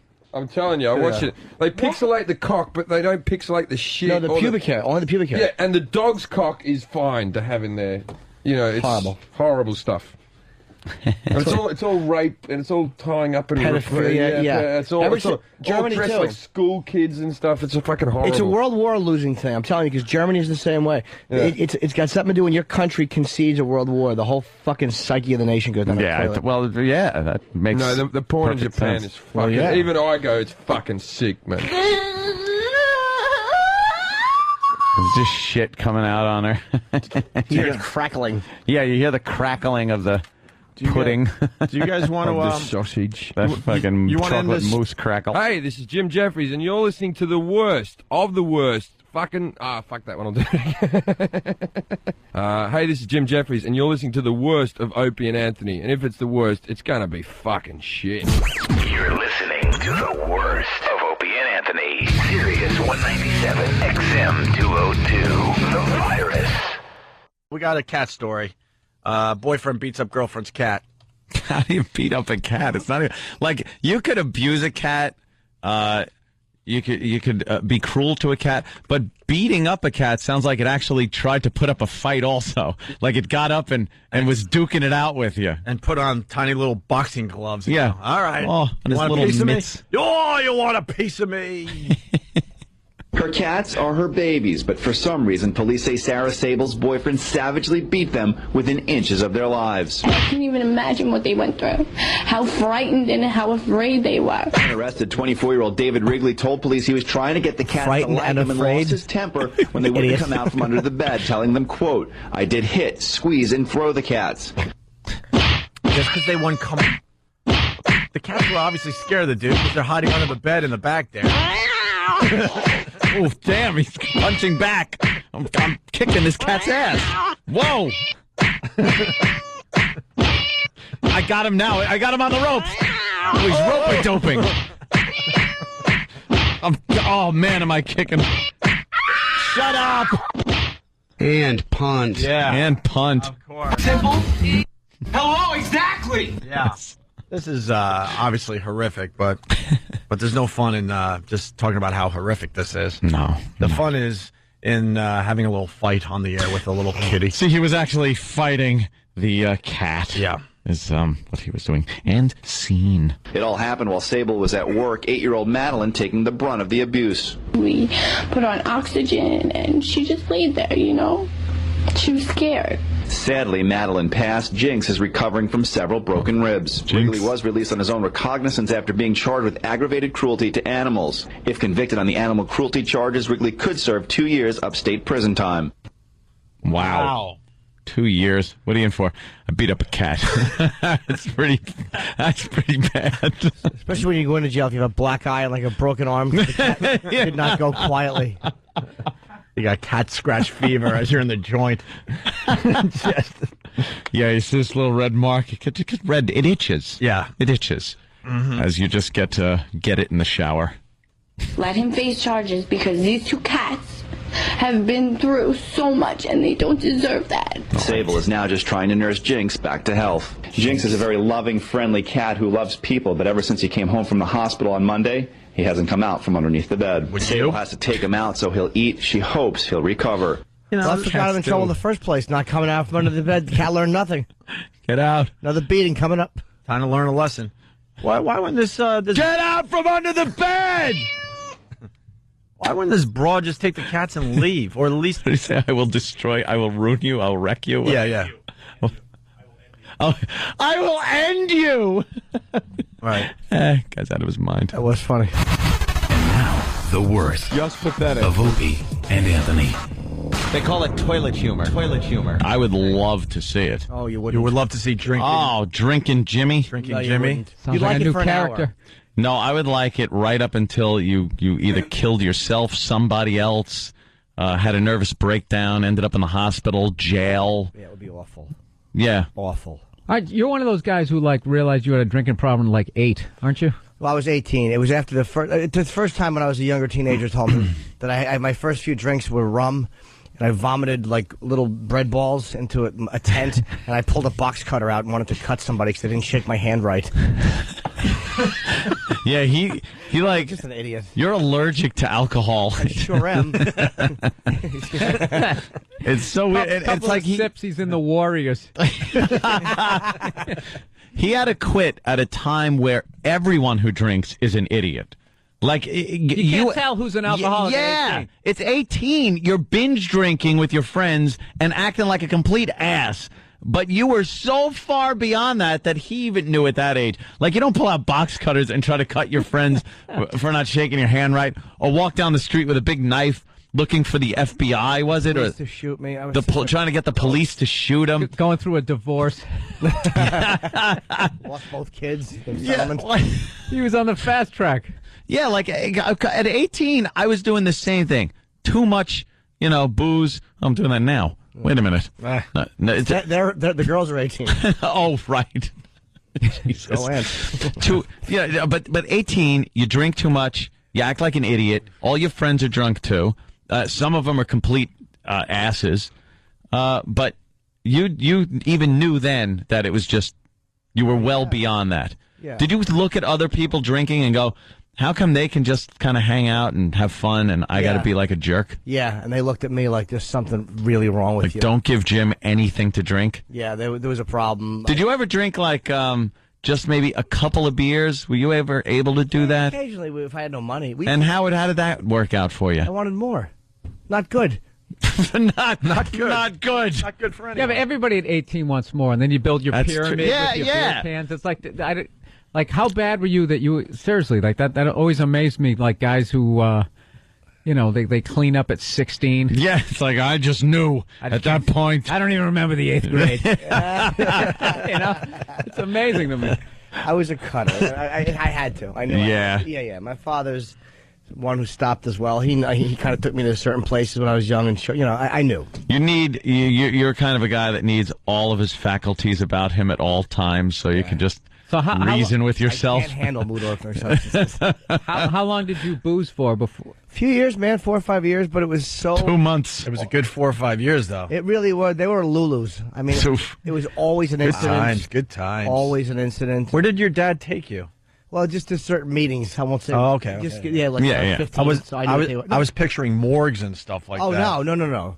But I mean, I knew it existed, and I knew it was a problem, and I just knew it wasn't. Yeah. It was bad. Mm. Yeah, I would have been dead. I'm lucky. I'm very, very fortunate. Yeah. I didn't realize I had a good problem thing until 36. Was that it? Yeah, I was on the Rich Bitch tour, and I was like, you know what? just started drinking hard stuff, and you're like, this tastes good. Like, this works. Rather than feeling like fire, it's just like that nice relaxed feeling. You don't go I like, needed that. Like when you first time you take a shot of Jack Daniels, like, Yeah, that Three Amigos thing. You got one leg up on the bar like Chevy Chase. Yeah. I was just going down. You were just kind of like iced tea, like you were drinking Snapple in a shot glass. Like I fell backwards into a pool. Yeah. A pool of whiskey, taking the Jack Daniels plunge. Yeah. That's when I was like, I can stop this. I know I can stop this. Sure, anytime. Did you quit? I actually, in the last month, I've shut it down. Oh, damn. Oh, Bill. You're a fun drinker, too. Fun guy to go out and have some drunk. I was not, drinks with, yeah. I was not a cutter. I was definitely a drunk dialer. All my buddies. Would call people up. Jesus. Yeah, just slurring all over the place. You know who the worst one of those is Eastside Dave from Ron and Fez. Mm-hmm. Holy jeez, he gets drunk and just texts and calls it's everybody. Incoherent babble that you get out of him, and it's so damn funny. Mr. Anthony, drinking now, need you. Like, that's what he'll say. You'll be like, what do you need? And he won't remember sending him the next day or anything. I one time was reading a book about the Klan when I was like 17 or 18. And that age, it's all, the Klan is wrong. And I mean, I still think it's wrong. Look at you. What, your opinion changed? Yeah. But I looked up an information. One of the guys who was like a Klan preacher, I actually got his phone number and called him and scolded him. Ugh. I know, but he's like, I'm not even in the Klan anymore. Do-gooder? We actually had a chat. Oh, really? Yeah. Was he nice? Where did the Nice conversation go from there? So, what are you up to now? All right, well, don't rejoin. I was in a partial blackout. That's all I kind of remember. Oh. It was like I poked my head up out of the fog and went, oh, yeah, that chat happened. How did you get his number? In 411 or whatever, however, that's many years ago. I dialed whatever the information was. Right. It was like Kentucky or wherever he was. And He his was name listed, was listed, huh? yeah. His last name was listed. Was there I'm not sure if we talked about this before, but I don't remember. So, was there a single instance that finally made you go, okay, all right? No. No, it was just a culmination of a bunch of things, and you finally just said, bah. Yeah, I can't believe I stayed stopped. Did you ever fall off the wagon, like after you decided you were quitting? No. You just quit and that was it? I was forced into rehab when I was 17 after, an incident. Jesus. With stitches needed. Oh, and it was all attention crap. Yeah. And me. Of course. He was a goth girl. You were a goth girl before it's time. You should have had a straight black wig on. And Were you into the all in Cure your back then? eyes. The Cure. Oh, I was such a tool. It's embarrassing. Oh, please, though. Come on, Jimmy. I love embarrassing Jimmy stories because he's so different now. Yeah. Just like music, like you. Look at him! He can't even do it. I love this. What kind of? There's look at Jimmy. Someone photoshopped Jimmy to look just like that. It Please. does. Get that picture on O&A Radio. And he so just popped up a goth kid Yeah. that just has this pained look on his face and all this red, like, makeup guy? around his eyes. And it looks like a guy or a fat chick. I would say guy, though. Oh, yes, Danny? The guys down the hall would dump out what I searched for to find that photo. E-Rock? Oh, really? E-Rock. There's an F word that's not the norm that would... Oh, okay. all right. I just remember, like, you know how you like a girl and you think, like, the music, you associate yourself with it? But, like, let's just say you liked a girl and you walked by her house and you made sure a certain part of the song was playing as you carried your boombox. Oh, no, you didn't. Yeah. You queued up a cassette tape? Yeah, he queued it up to a Perfect way to phrase it. Oh. What song? What Yes, song? you do. Yes, you do. Yeah. I don't know. I was drinking. Oh, no. What was it? It Come might have on. been a live version of Iron Man. I don't remember. Oh, you're doing the badass. Yeah. What part of Iron Man? Was it I am Iron Man? Because you were Iron Man. I wasn't. I was flabby boy. You wanted to be Iron Man. I wasn't Iron So Man. if she looked out the window and goes, what's that? Oh, look, it's Iron Man walking by. Did you have any, like... wait a minute, so maybe you were... I am douche. Yeah. No, I got to cue it up to the right spot. If she hears this, she won't know it's Iron Man. Will ruin it. He starts walking and then stops. Wait a minute, that's too soon. Okay. And I'll walk. Wait, I got to start over. Go to the end of the block again. The same version. Yeah, this isn't the same version. I mean, who's the correct? Here we go. Did you throw some dry ice down on the ground so you could walk? Some smoke. Have someone hold a light behind him. So Badass Jimmy coming down the street. He's Iron Man. Did this girl ever notice you? He didn't say in this version. No, he didn't say it. Jesus. Sometimes he didn't back in the 80s. He should say it every time. Nah, what was he doing? I don't know. Shouldn't have said it like he wanted to say it. on any recording. It's funny. Her name was Michelle, and I'm fine with it now. But I got an email. I wish I remembered to contact her from a friend of hers who knew her, who knows her now recently. Oh, show her. But she said she has like a letter or something I sent her or something like that. Get that letter. I bet that is douchey. I told you one time I wanted her to she was really hot. And I had such a crush on her, and I wanted her to notice me, so I would send her like love notes, and I put like an Ozzy quote in it. What Ozzy quote fits into a love letter? Not a lot of them.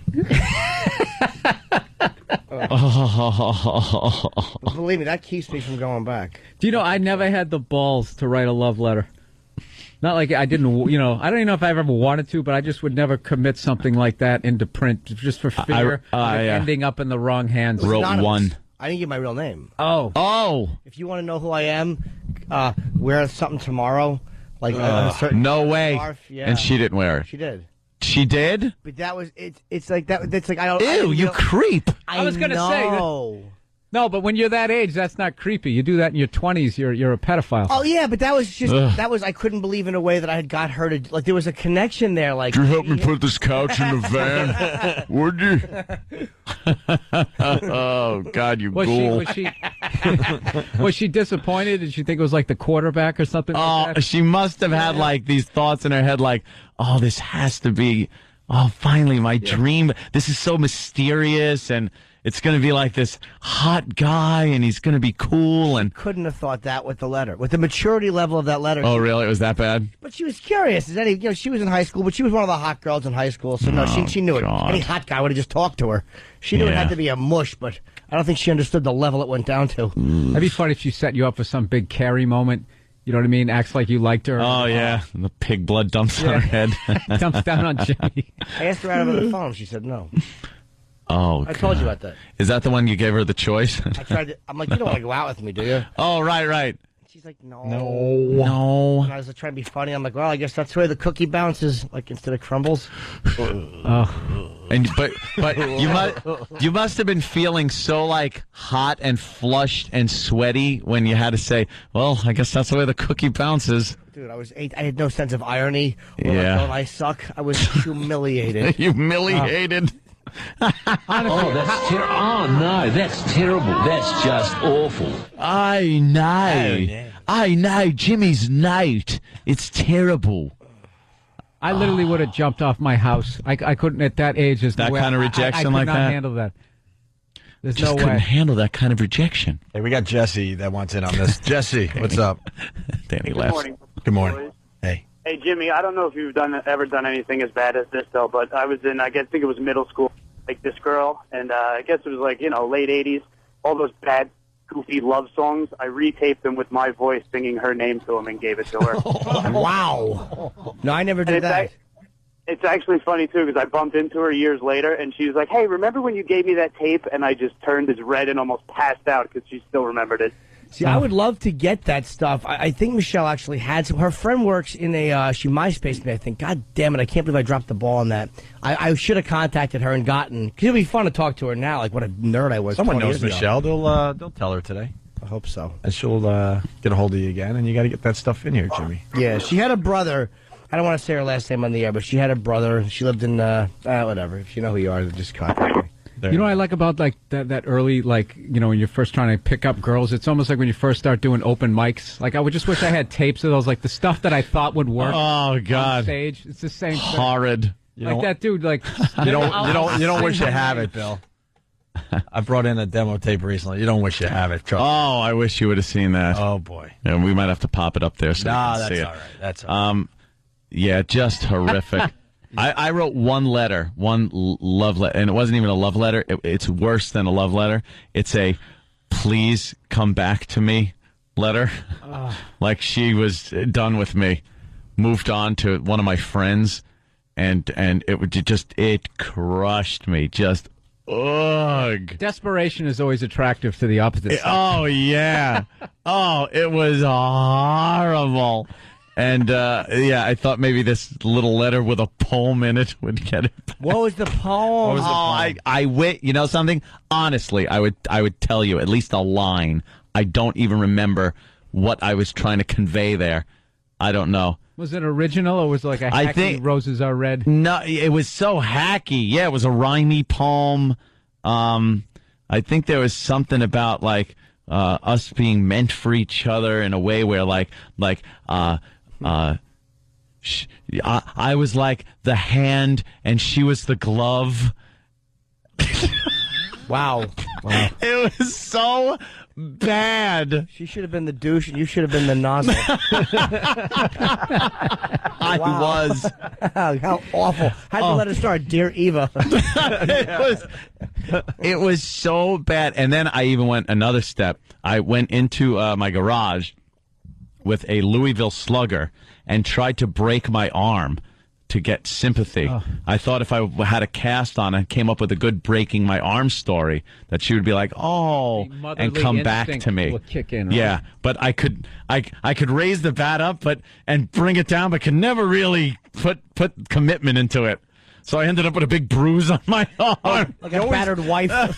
Yeah. You always back off at the last minute. I just couldn't go through with it like they do in the movies. Yeah. I couldn't do it. You take like 20% off the hit at the last So that second. was that. So I decided to chug down a bunch of booze and drive my Volkswagen through the woods until I hit a tree. Really? Oh, sure. Nice. Why didn't you just put a fake cast on, you method actor? You're gonna lie Brilliant. about the story anyway. Because then if she doesn't go for it, now you got to commit to it till it gets all to itchy, 4 like to the real 6 weeks or 6 to 8 weeks of a cast. Those awful plaster whatever the heck they had on your arm. Remember you had watching her making out with my friend at the locker while I'm walking by with my cast that everyone's signing. Hey, let's say hi to Mark at Philly. Marky. Oh, what a douche! What do you got, Mark? Good morning, guys. Good morning. Good evening. I have a rather embarrassing story. I'd love to sit here and make fun of Jimmy, but I really can't, knowing my history. So, back in 7th grade, I really had the hots for a girl in my group. We sat at like the group tables, and her boyfriend, who she was going out with, who was very popular for a couple of years, he was going on vacation, so I decided to write a fake him, pretty much cursing her off and telling her she's a terrible person, and I put it in her locker from him, thinking for some reason that when she reads this letter, she's going to be heartbroken and I will have a chance to jump in. Well, obviously, the letter didn't work, and I'll never forget it. One day at our group, we're writing a group assignment, and she looked at my handwriting, looked at me, and a complete look of disgust when she realized that I wrote the letter. And I got my ass beat. You got busted like in the FBI. Yeah. The first part of that phone call went through, right? Where he wrote the letter as the boyfriend? Yeah. Okay. It crept out in my headphones. I wasn't sure. Thank you, Mark. Take it easy, guys. All right. Matt in Illinois, what's up? Hey, Tom, what's up? Hey, what's Tom. Going on? You hear me? Yes, we hear you, sir. Back when I was in junior high, there was this fucking chick that I loved. All right. You know, now we're going to have to hold off on your little call because you said the F word. The quality of the phone was He off. wrote a love note with a code book for a girl. Ew. Yeah, that's what he did. Let's code one. This sounds douchey. Let's say hi to Spiro on Long Island. Spiro. Good morning. Hey, man. I was about 18, and I was thinking of writing a ballad for this chick that I liked. And Ballad.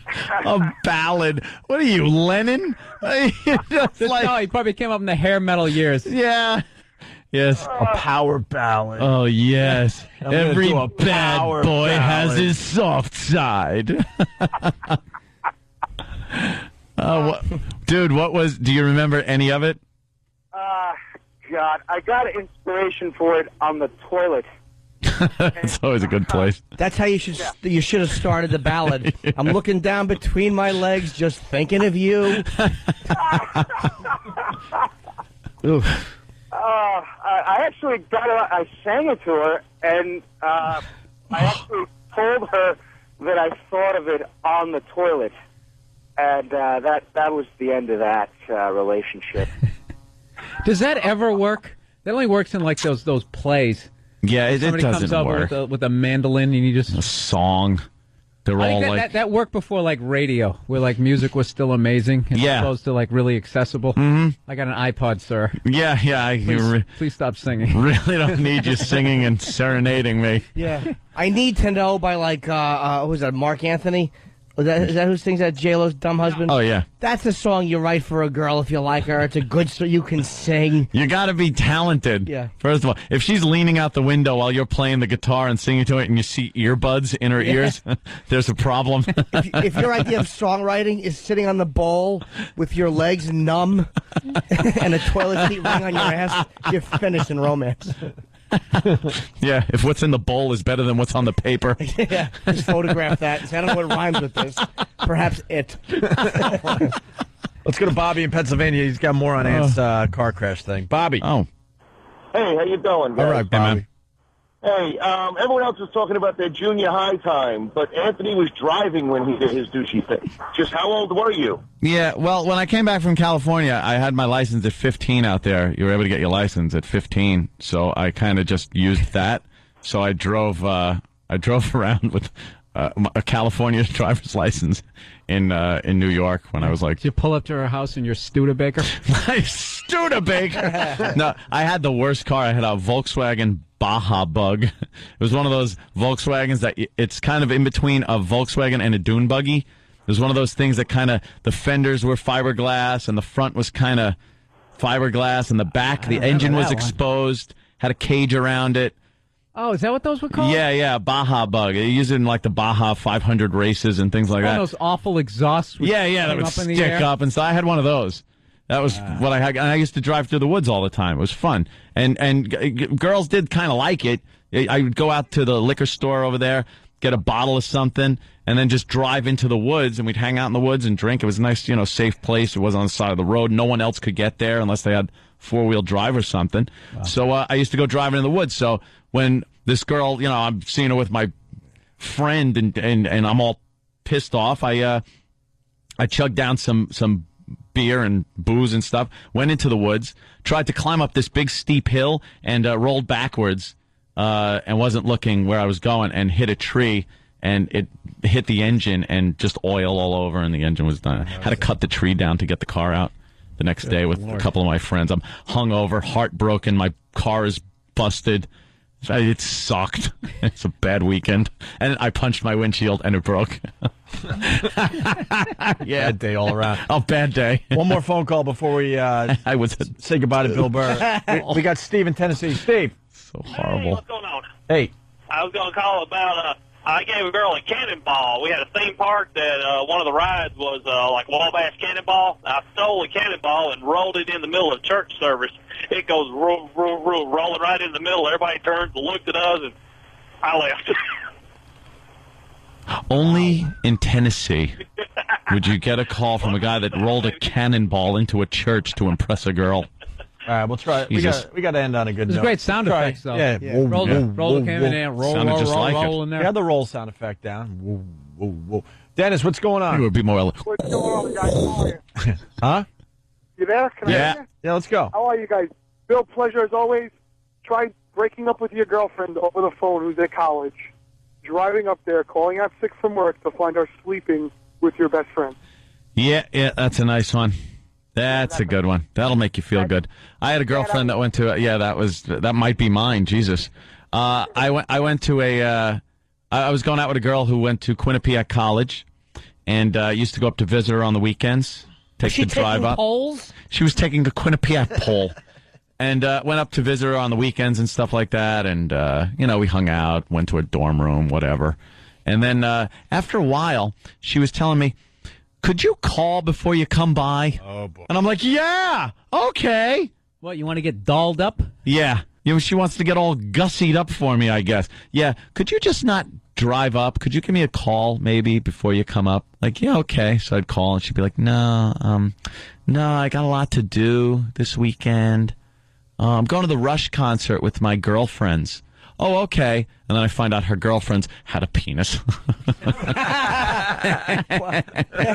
who hasn't made that mistake? Hey, what's going on? This is Bill Burr. You're listening to the worst of Opie and Anthony. You're listening to the worst of Opie and Anthony. Sirius 197, XM 202, The Virus. It's the worst of Opie and Anthony. E-Rock is sitting right here, and Sam is sitting over there. But people know me better as Primetime Sam Roberts. That's right. And we have our... I can't... Words do not describe what this man does anymore. Bobo is his name. Bobo. So we are here with Bobo, and this is installment 2 of the infamous Dave and Bobo show. Yeah, that's correct. I remember this one. This one brought back some memories. I actually still have the picture in my photo album. This day. This is the first time David and Bobo, the show that spawned from the Opie and Anthony bleachers. It's an Opie and Anthony intern and an Opie and Anthony fan, David and Bobo. It's the first time that the David and Bobo show had guests. Yes, this is your first official booking. Yep, we had two porn stars. I believe her name was Gina Lynn and April. We had on our show. And what was that like? Was it very exciting to be around women of that caliber? Oh, it was exciting to be a woman of that caliber that many of Americans proudly jack off to. And would you be included in that group?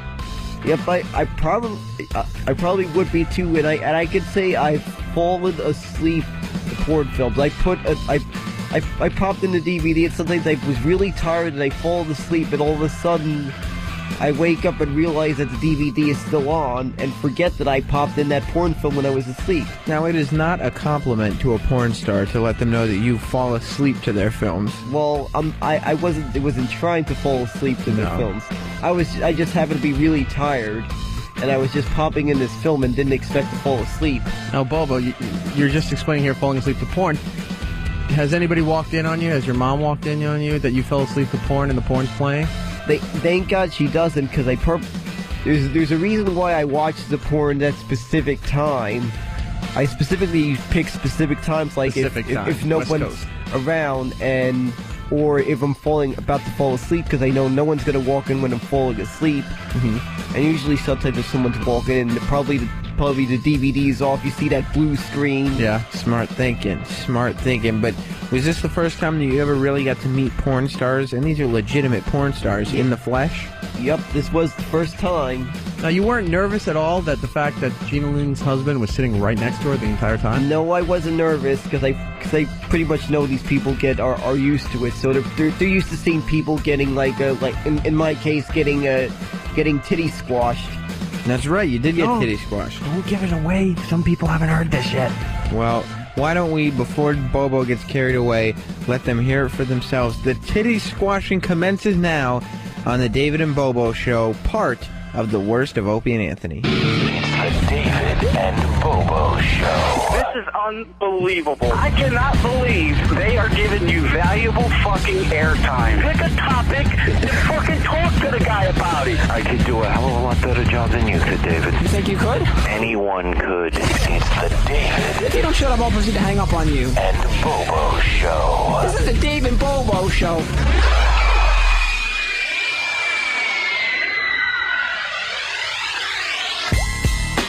All right, good midday or afternoon, whatever it is. I guess middle between morning and afternoon.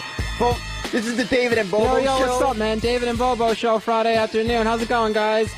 Bobo, what's up, man? How you doing today? Everything's going great. Everything's going great, David. Yeah. You're excited for the big weekend coming up? Yeah, excited for the big weekend. Got any big plans this weekend? Not this weekend, unfortunately. There's not really much planning this weekend. No. All right, man. But we got a lot of stuff going on in the world. Actually, you were bringing up one interesting topic that you were talking about just a minute ago. We were doing some prep. But what was this topic you were bringing up about some woman in in England want to televise her death? What's going on? Yeah. Well, why don't you explain this to the fans? No one knows about this. I never heard about it. Explain. Well, there's some English broad that was on the English version of the show Big Brother. Right. She's very terminally ill. Like, she's pretty much definitely going to die. It's inevitable. Okay. And she wants to document the end of her life on a reality show overseas. Really? Yeah, the end of her life. She wants to document it. What are your thoughts about this? Do you agree with this? Do you think she should do it? Do you think people would want to watch this? What do you think? Give me your opinions on this. Well, all right, now back to you, Bobo. Well, I have to admit that this is going to be interesting. Seeing this, someone documenting the end of her life. Well, it's really seeing the stuff that's going to happen. I definitely agree. That's crazy stuff. I mean, if she's live on TV, they're just going to be focusing on her on her deathbed, just sitting there and watching what happens to her? Well, she's going to document this stuff. Well, I guess basically it's going to go like, I don't know how, but they're going to be following her life, her last days of life, whatever she does. What do you think about that in terms of, like, do you think that would, like, a lot of people would be offended or a lot of people would want to watch this? Do you think it's going to get a good view, like, ratings? What do you think? I think a lot of people are going to watch this. You do? Okay, hold on there for a minute, Bobo. We're going to go to some callers right now. We've got Will on line 2. Yo, Will, what's up, man? Hello? Yo, David. Hey, David. What's up, Will? What do you think about this lady dying, David? What do you think, David? What do you think about this lady dying when she dies? How is she going to die when she dies? I don't know how she's going to... Oh, man. I want to hear your thoughts on this, David. What do you think, David? Bobo, what do you think, Bobo? Bobo. Who are you asking? Are you asking me? Are you asking me or are you asking Bobo?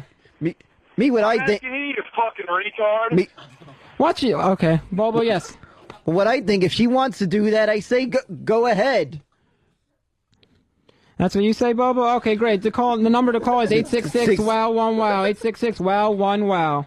You got there, Bobo? Yeah, I'm there. All right, cool. So the point of this topic is that I really do not think this will go over well. I don't see a lot of fans, or even fans of Big Brother, like, I mean, they might have known her from Big Brother, and they might have wanted to watch me, they might have enjoyed her on the show, but in terms of televising your death live on national TV, I think that's a bit too much. I don't think a lot of people will turn on and watch that. You really want to see someone just sitting there rotting, dying, like being sick or whatever they're doing, and you think a lot of people want to, like, see that on the air? Well, I don't think it's going to go over well at all, Bobo. That's just my thoughts. Well, I'm not sure if I'd want to watch it, but I'm sure there'd be whatever sick Fs there are would probably want to watch it. There are a lot of sick people in the world, aren't there, Bobo? Yeah, there are. Hey, I've seen people that like to get their asses kicked by their own girlfriend. Right, but they don't televise that shit on air, do they? No, but heck, that would make excellent TV, though. You think so? You think a lot of people would watch that? Just some girl kicking the shit out of a guy? Think someone would watch that? Yeah, take argument to the next level. All right, there. Hold on a minute there, Bobo. We've got Tom on line 9. Tom, what's up, man? Hello, Tom. You're on. Yeah, it might be nice to say Tom in Chicago. David, I said Tom on line 9. Tom, you're on the air, I said. Have a fucking opinion of your own. Every 3 seconds you're asking Bobo what he thinks about it. What do you think about it, you dumbass? I just said what I thought about it. I said I think it's a horrible idea and that no one's going to watch that darn show and it's going to be a failure and I don't want to see someone rotting in a bed dying. I said that. That was my opinion, okay? You asshole, I said that. How am I a moron? I gave my How am I a moron? I gave my fucking opinion on the show, on the air, on the show about what I think about it. How's that? How am I a moron? Because you have no fucking opinion about anything. How do I not have an opinion? I gave my opinion about what was going on in the... Were you dropped as a child, David? What the hell is wrong with you? I gave my opinion about what I thought about that show not doing well and no one watching it, all right? Why don't you go suck a dick, fatso, okay? I gave my opinion about the show, and now I'm asking Bobo about it because it's his story. He researched and he brought it up. It's his topics. I'm learning about it from Bobo for the first time, all right? Then have a conversation about it. I am having a conversation about it. I'm asking him about it. I gave my opinion about it. You want to come here and pick a topic and do a story about it? Do you? Hello? That's right. You hung up. Good for you. By the way, we should acknowledge that we are on 2 countries, U.S. and Canada, and I think parts of Mexico, but unfortunately, they don't have the Alaska thing that they covered. So sorry, Miss Palin. No, except for you. That's right there. All right, so basically, that guy was an asshole, that caller, and I think that I personally did give my opinion. I think that show will bomb and it'll be horrible. You got anything else on your mind there, Bobo? Anything else you'd like to bring up besides that story? Well, I would like to break up that the spring training has just started. Spring training, that's baseball you're talking about there, right, Bobo? Yep, that's right. I see you with the Mets hat. You're a big Mets fan there, aren't you, Bobo? Yeah, of course, as I said before, I've been a huge Met fan for years. All right, hang on there a minute, Bobo. We got another caller on the line. I'd like to give his voice. We got Mike on line 4. Yo, Mike, what's up, man? Hey, Bobo, you should drop this Nick Dick Barbarian. Hey, yeah, David. Let the Schwartz be with you, you Jew. All right, that's not very funny at all. Not one bit. Continue, Bobo, with your Mets spring training. Well, yeah, it is the start of spring training, and I'm hoping I don't have to deal with a second year of a collapse in a row. Right, that is true. What are your opinions on the Mets? I hear you're a big Mets fan. I see you always wearing that Mets cap. You a big supporter of the Mets there? Yeah, I have. I've been a big supporter since I was a kid, and yes, I am excited about the upcoming season. What are you excited about there for? You have a certain fan of the like a certain player that you like on the Mets? Are you a big fan of like David Wright or maybe Delgado? Who's your favorite Met? My favorite Met's been David Wright. David Wright, what do you like about David Wright? I think he's a good third baseman. He can get hits for power, can hit a lot of home runs. What do you think about him? Yeah, exactly. I love the way the guy shows his enthusiasm playing on the team and being there on the field. All right, hang on there a minute, Bobo. We got another caller on the line. We got James on line 6. James, hello, you're on the air. David? Yes, what's up, man? Will you please do me a favor? Depends what it is. Get the fuck off of my radio, please. Who is it to you? Who are you to tell me what to do? Well, just like O&A, just like everybody else, I could do your show better than you. Oh, sure. Well, so why don't you come here and do it right now, then? I'm in fucking Kentucky. You so drive over here, come do a show. Holy shit. Well, hey, let me ask you something. See, I called the other day. Are you there? I'm listening to you, jackass. Listen to me. I called the other day, and it was about you fucking with some chick on the internet. Yes. So what's going to happen whenever that guy comes and confronts you? Are you going to, like, hang up on him, too, you pussy motherfucker? What the fuck are you talking about? That guy's not going to... That guy was just here last week. Yes, that's right, Bobo. We saw him. He didn't confront me at all. He didn't give a shit about me messing with his wife. We were just messing. We were just flirting, and it was a joke. Oh, was it? What the hell is that noise in the background, you asshole? My child. You know, I've gotten pussy, so I have a child, you know? Good for you. No one cares about your children. You will never get. Hey. Yes. I hope you die of AIDS. Good for you, man. Faggot. Good for you, man. I could do this all day long. I'm sure you could. Great. Yes, I could. Good for you. You're dumber than the motherfucker in front of me that can't go on a green light. If you don't shut up, man, I'll shit in your fucking mouth, you dipshit.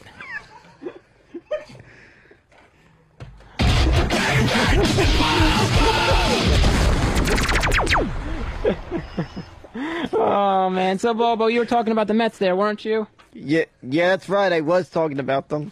All right, but I think that's enough talk about the Mets for now because we got some guests around here on the show. We got to introduce our big guests that we've been having the whole day. Why don't you give a little shout out to the guests there, Bobo? All right, we got Gina Lynn. You see one of my models here? Yeah, I see one of your models. April. Hi, April. Hi. Talk to him. Good talk, Bobo. Do you have any questions? Yeah. You have any questions? How'd you get into the industry anyway? Well, the clothing line is not porn, but getting into the industry was a long time ago dancing, but everybody knows that. Yeah, I know, but how'd you come up with the idea for the clothing line? I actually modeled for them for 8 years, so the like silhouette on a girl. I don't know if you ever seen a silhouette. You ever seen one before, Bobo? Like it has like my boobs like that. Whoa, Bobo, what do you think about wow? How about that? That's a nice set. Do you want to see her set too? I think you do, Bobo. Ask her. Show the goods. Show the goods. Stand up. Okay. Wow, Bobo, what do you think about that? That's pretty good there, huh? Yeah, it's a pretty nice. Yeah, it's a nice set. What would you like to do to that, Bobo? If you had, what would you like to do to that? Or I'd like to go right between those, if you know what I mean. Come on, Bobo. Come right between us. Wait. Walk over there. Read that card, Bobo. Read that card that I just gave you. I'll read it. Let me see them titties. I think Bobo would like to see them. He's very excited right now at the moment. Whoa, there he goes!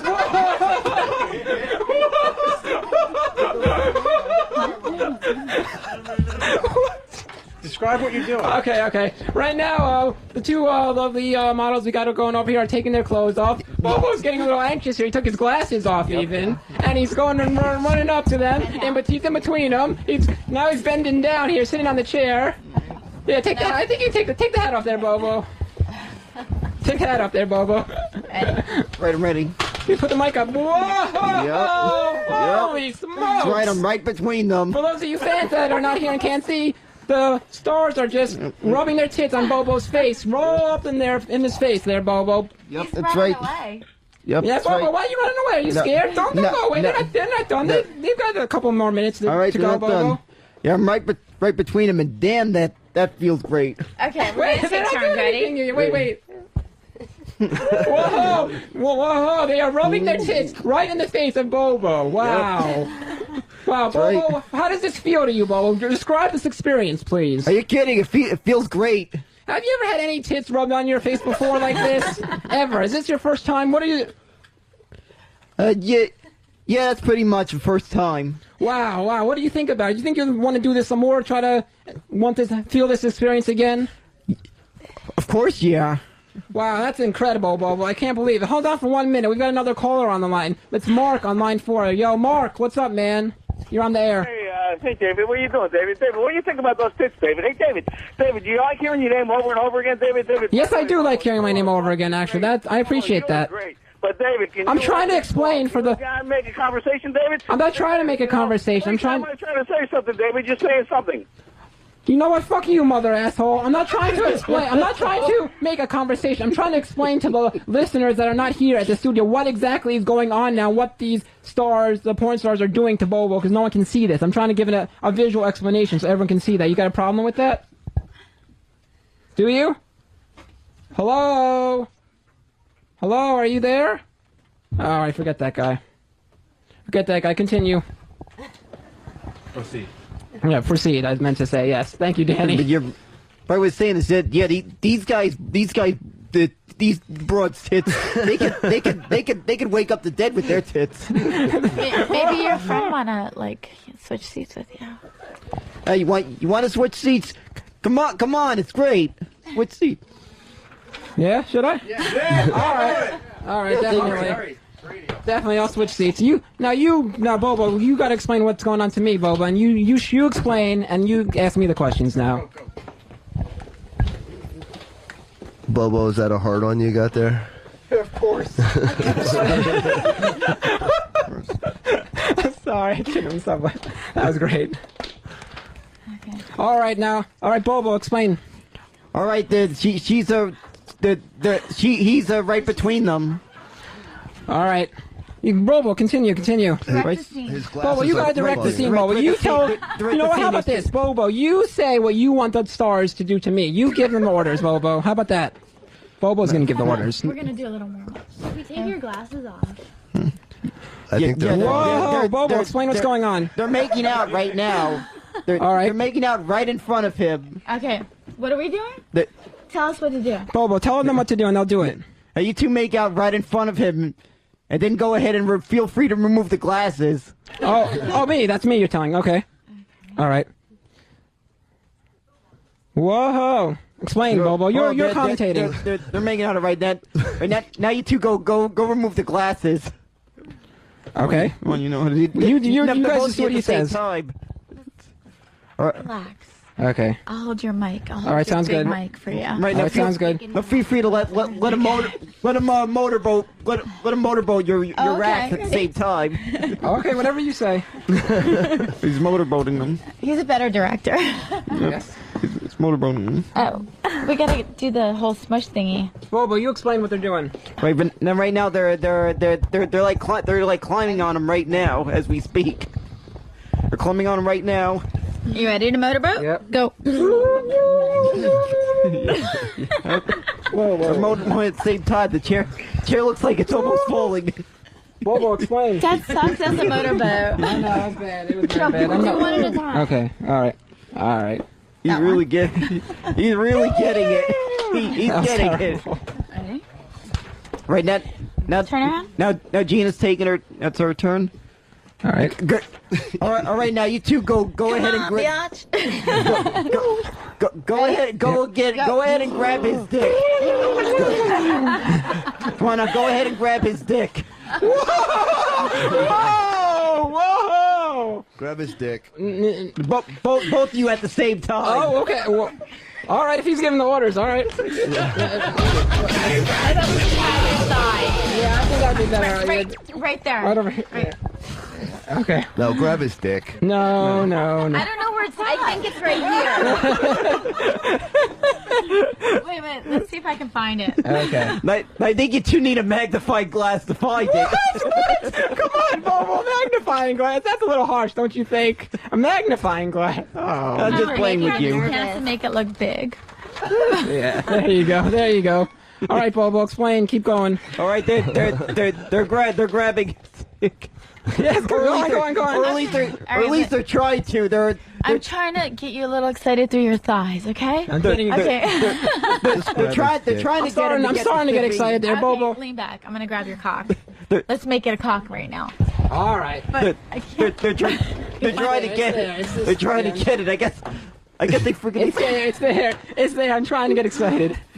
Bobo, give some. Nervous. They look like they want to throw up. Is he throwing you off, giving you direction? No, that's the whole point of the show. I want him to give the direction. Oh, does that turn you on then? Maybe a little bit. Maybe someone else giving me the direction does. Yeah. What turns you on? Hey, Tell Bobo, what should I do now? Oh man. Should I spank you?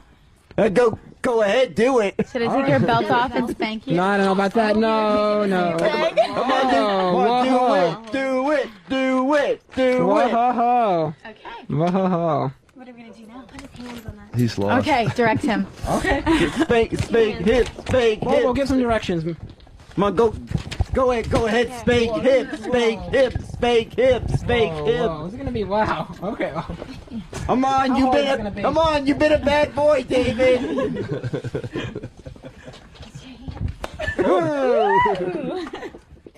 Wow! Ow!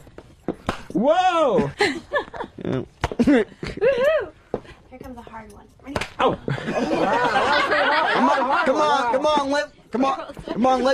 Come on, let America know you really want it. Down a little bit more.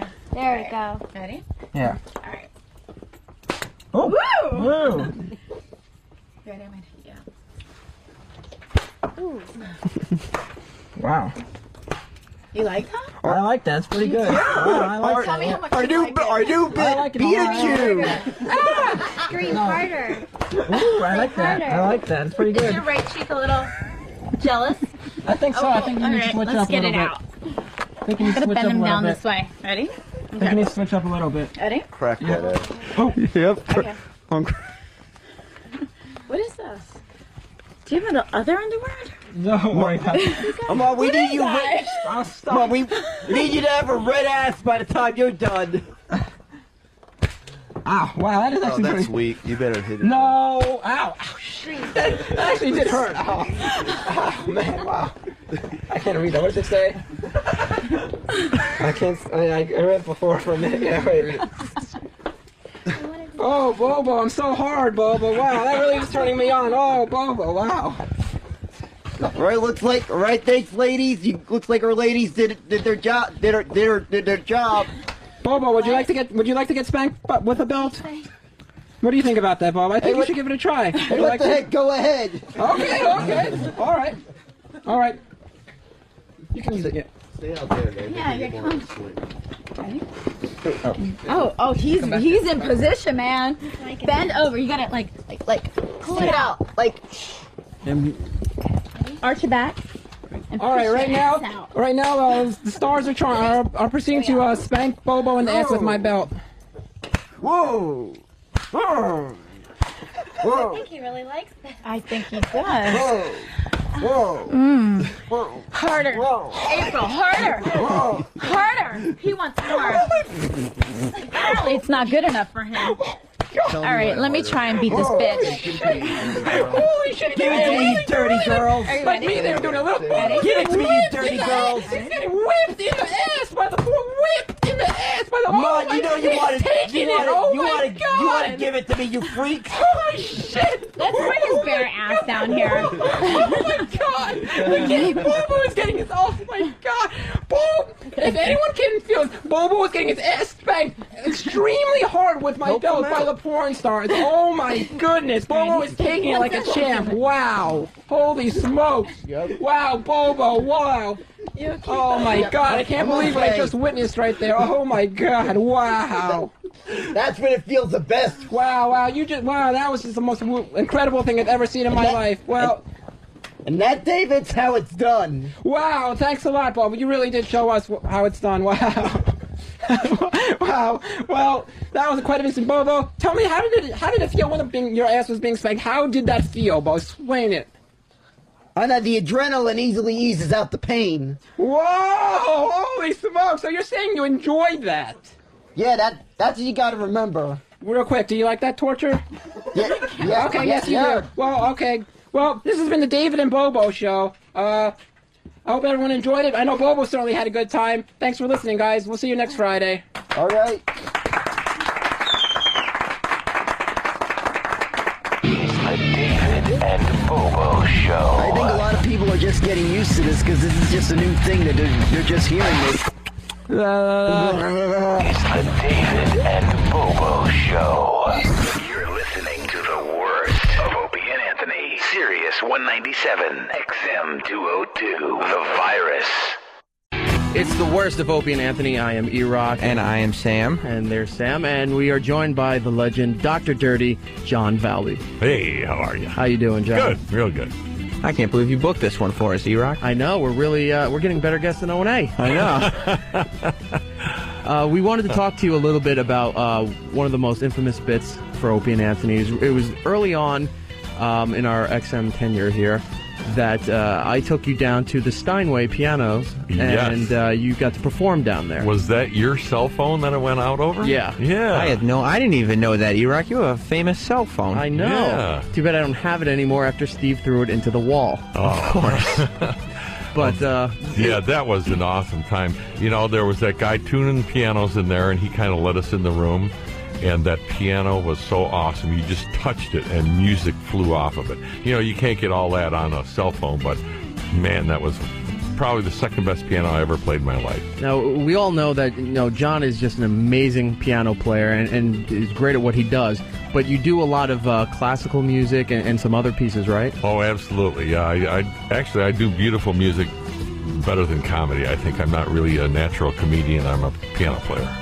When we got down there, John decided to smooth things over with the Steinway people by playing. Was it an original piece? No, it was probably some classical. It might have been Russell's The Spring by Christian Sinding, or I might have played a little Bach or a little Mozart or something. I was just kind of tooling around, And then they all relaxed and went away, and then we busted into dirt, and all the Mexicans that were cleaning the place were laughing their asses off, and the other people were just terrified. If I remember, one guy, I guess he was maybe the store manager at the time, just took off for the back room, and we didn't see him, so we had to finish up real quick.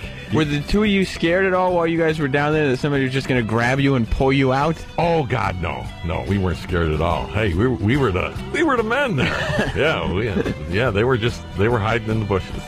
So, well, we've talked enough about it. Let's play this classic bit. It really is classic. John Valby live from Steinway Pianos here on the worst of Opie and Anthony. This sucks, camel dicks! You're listening to the worst of Opie and Anthony. You're failures! Hey, why is there a homeless guy walking around the XM Satellite Radio offices? What are you talking about, Ope? What's going on? Oh, that's John Valby? Is he drinking too? He brought booze with him, and the problem is he didn't bring his keyboard. Are you kidding me? I'm dead serious. Dude, that's the whole reason he's here. I know. I told him. He brought his CDs. What the hell is that going to do? He told me the other day to bring his keyboard, and then he saw that we're in the Steinway building, so he assumed we had a piano. That's what he just told me, but I think he's... He performed last night. We should go do a remote down at down with the pianos downstairs. I'm sure they'd love that. Yeah, try to set that up. Set up John Valby in front of one of those really nice Steinways and see the horror on everyone's faces. He performed last night in Jersey. Stinks. We can't get anything going. Why would we want John Valby on the air without his... we can play his CDs. Yeah, we could do that. They're playing it when we go to breaks. We need him in here with his keyboard. What's he going to do, play a CD and then go, yeah, that's me? Said, you know what he told me? He said he wants to sing a cappella. All right, that could actually be funny. Oof. Hey, not known for his voice. He didn't bring a keyboard. Forgot his keyboard. Forgot his keyboard. John's got the keyboard. He just doesn't know where his van is. He doesn't know where his van is? No. The best part about John Valby, this guy's been around. He's a legend. He still drives he still drives his crappy van to all his gigs all across America. He can't find his van. How about this? Look for bars and then look right in front of them. For the vehicle parked askew at the curb. He didn't bring the keyboard up because he couldn't carry it. He brought the keyboard. He just left it in the van. Dude, what is he doing? That bag is filled with booze. He's looking for more booze. And there's a van circling, but he doesn't have a cell phone, his driver.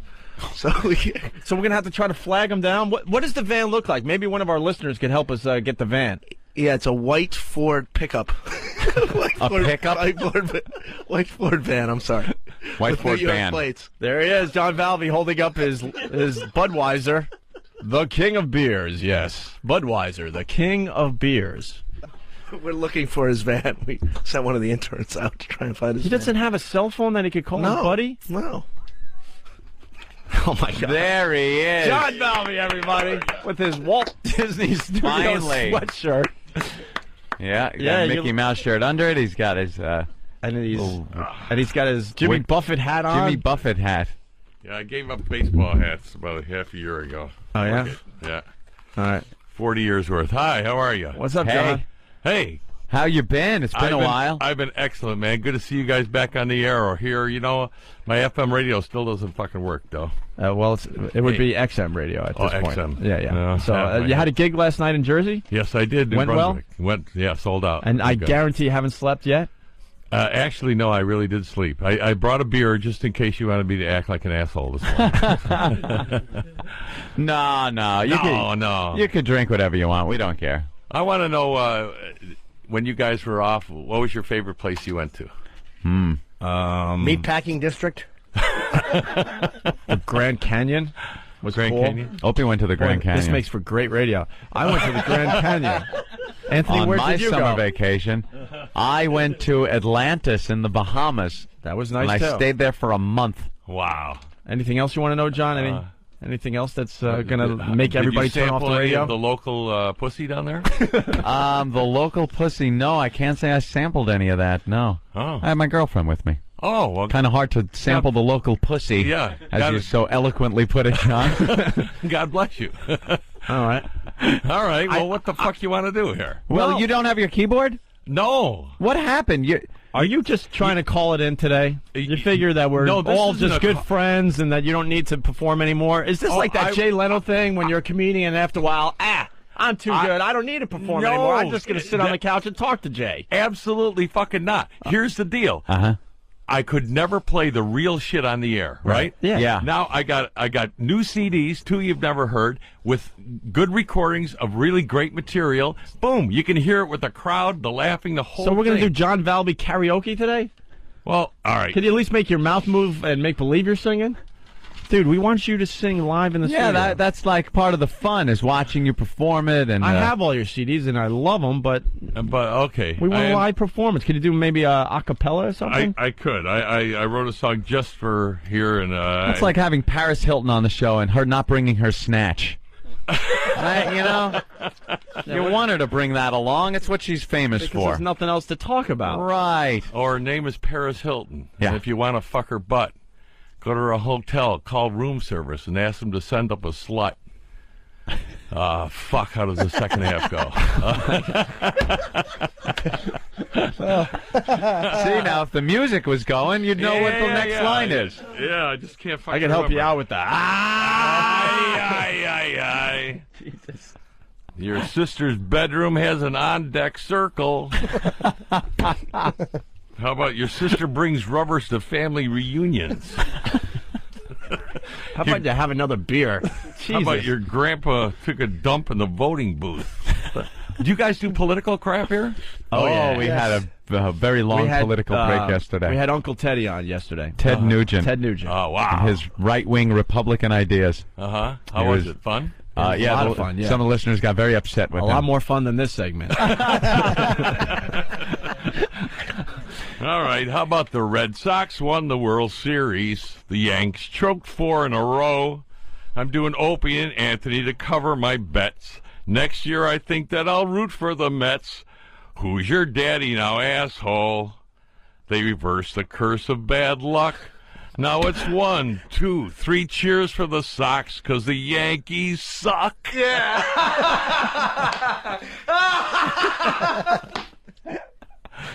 You know, there's something about the piano that goes along with that stuff. Yeah, all right. I'll get the fuck out of here. No, we don't want that. No. I mean, no. We just want a piano. Yeah, we don't want you to leave the studio. Without a piano, it's just kind of like, the microphone. I mean, hickory dickory dock, this chick was sucking my cock. Oh! You know, without the piano. Yeah. Where is the piano? Well, that's why you should play the CD. All right, but you won't do it. No, we can play the CD going into breaks and stuff. You know, and you really don't have your piano. I cannot believe he doesn't have his keyboard. You know, in New York City, there has to be 50,000 keyboards within a mile and a half of right fucking here. You cheap fucking cocksuckers. I've Get never a fucking heard keyboard. All right, let's hear another. We should have one on call. Let's hear another a cappella song from John Valby. What else you got? Same-sex marriage, same-sex marriage, Bruce and Chauncey and a baby carriage. Let me tell you, brother, the one with the sore ass is the mother. Kelly and Rosie, finger up her pussy nice and cozy.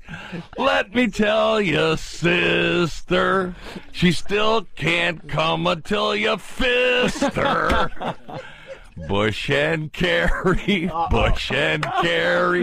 shouldn't have a say in who you marry. Tell you one thing for damn sure, tonight I'm marrying my hamster. Yeah,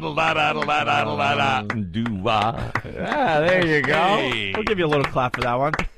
Hey, sorry guys. I thought we were in New York City. You'd have fucking shit up A here. keyboard. Yeah. You could usually just get a keyboard in New York City at 6 in the morning or 7 or. Hey, I Oh, figured Danny this the is- intern's this on the line. is XM fucking radio. All right, hold on. man. Danny's right. We Danny's should. on the line. He's our intern. We sent him out onto the streets of Manhattan to try to find your van. Uh-huh. Let's see if we got an update. Hey, Danny, what's up? Danny. Hey, what's going on, guys? Hello, Danny. You find the van? Nah, dude, I'm looking pretty hard. I'm canvassing 57th Street right now between 6th and 7th, just on the lookout for a black Ford van with New York plates. I thought it was white. Yeah, wasn't it a white van? It's black now. Oh, Many years ago it was white. It's a black van. Okay. And, Yeah. And what's his name is driving that around right Ronnie. now? Ronnie? Yeah. So Yeah. where did you tell him to drive to? I didn't tell him anything. He's going to meet me at Shelley's at 8:30. Well, Shelley's is right across the street. Yeah. Oh, Where did he go for a half hour or an hour? Find a whore?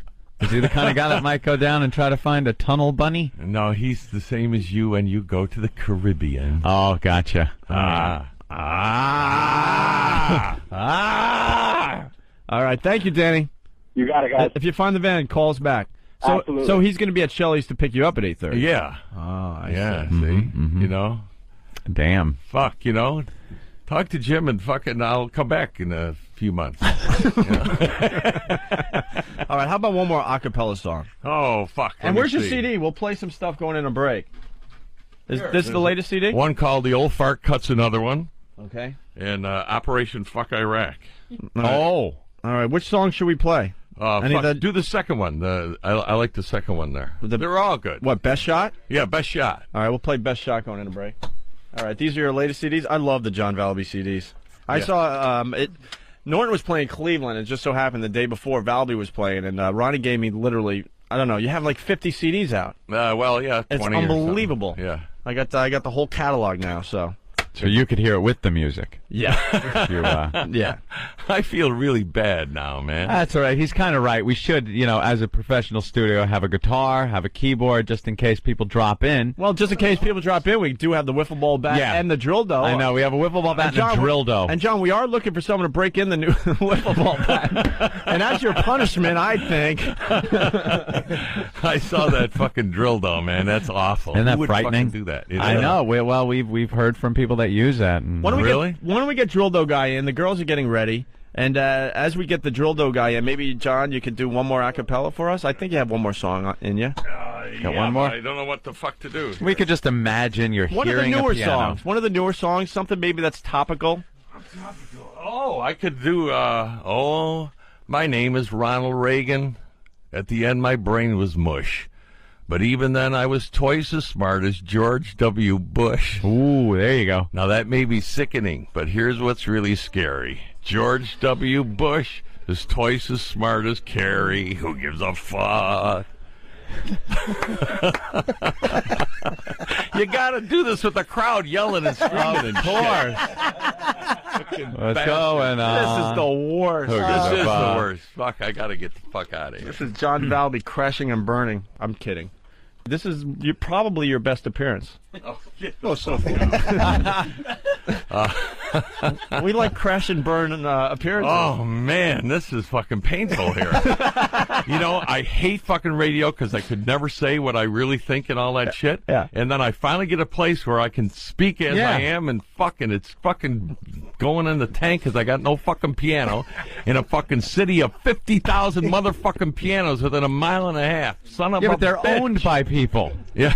Like we're in the Steinway building. There's a huge piano downstairs, but we're up here. I know there's beautiful pianos down there, man. Oh, fucking A. And want to break in and let's do it.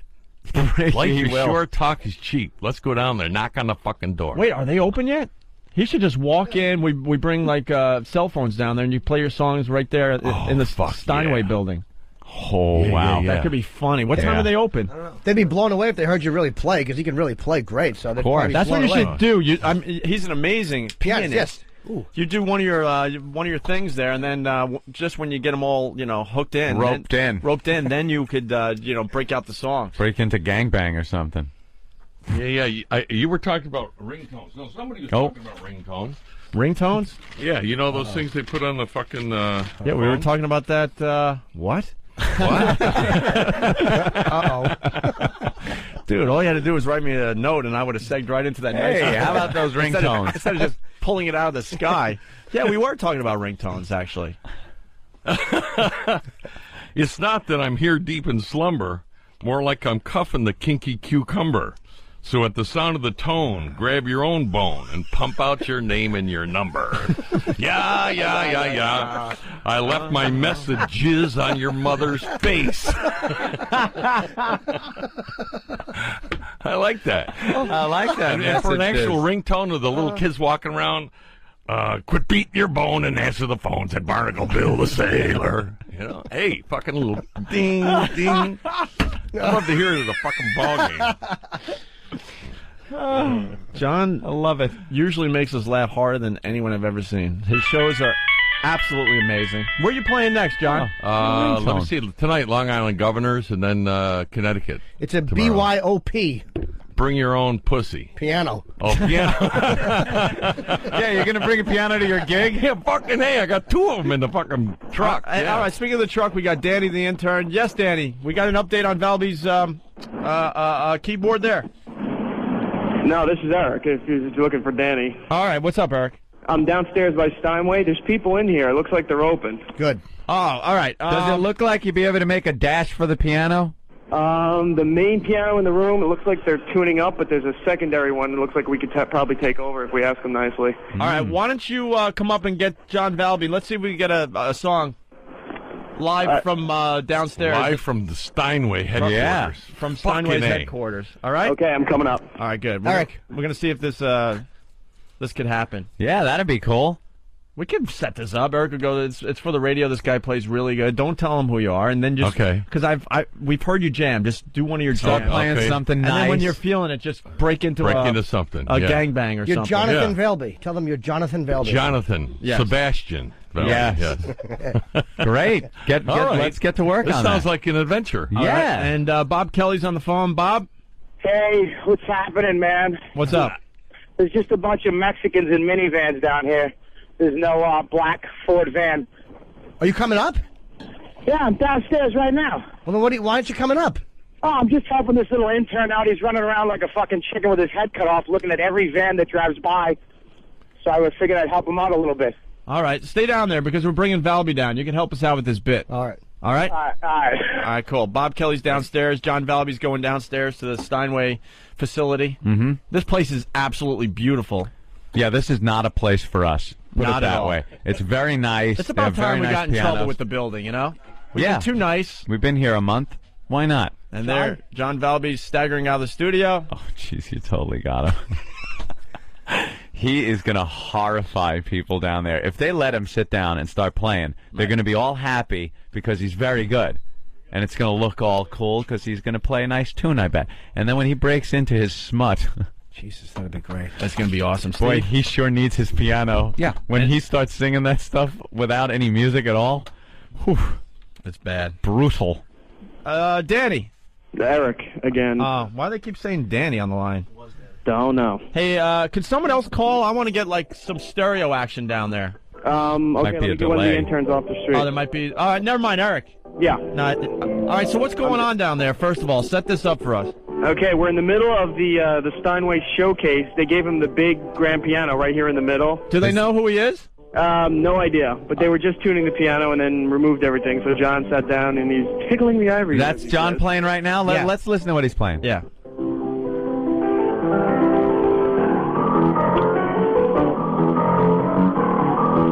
Plays very well. Yeah, he's just warming up. He's ready to go when you want him to. All right. Oh, my God. Well, How we many... got to ask you a few questions. Yeah. How many people are in the Steinway facility there? Right now it's John, myself, Bob Kelly's here, right. and just the Steinway piano techs. How many Steinway people are there? 1, 2, 3. All right. 3 people that will be horrified in a matter of moments. Yeah, the manager of the place is just standing there with his hands on his hips, giving me this dirty look. Why? Really? Why? I don't know. He's just standing there. The techs are explaining to him, and he's looking at his watch. Are they so all? I think we need to hurry and get this done and get out. You better of here. make this quick, man. Are they pleased with his playing? The what?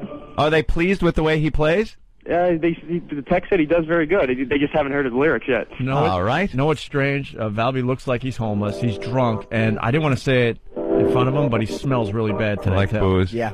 All right. Well, he notice does. that, right? Well, let's have him play a song. What song should we have him play? Well, Eric. Yes. Have him really, because I don't think he knows he's on the air. Have him jam one of his, legit things. Okay. They might toss him soon, man. First song you do something really legit, just for as a quick warm up. Make sure he doesn't go too long. Okay. Little boogie woogie.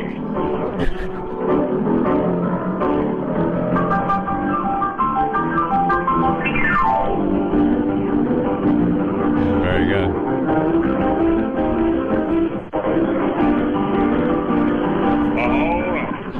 This is going to be great when Eric gets kicked out, because he will. Oh, of course. This is where it's going to get really uncomfortable. I was out on a date in my daddy's car. I picked her up in a Manhattan bar. I finger fucked her clit. She didn't let out a peep. I had my cock in her throat too deep. I was humping her face. My pecker started to spit. The doctor said the bitch had an epileptic fit. Where can my pecker be? The bitch bit it right off of me. Here I stand with 2 balls and a stump. FedEx me my pecker when you take your next dump.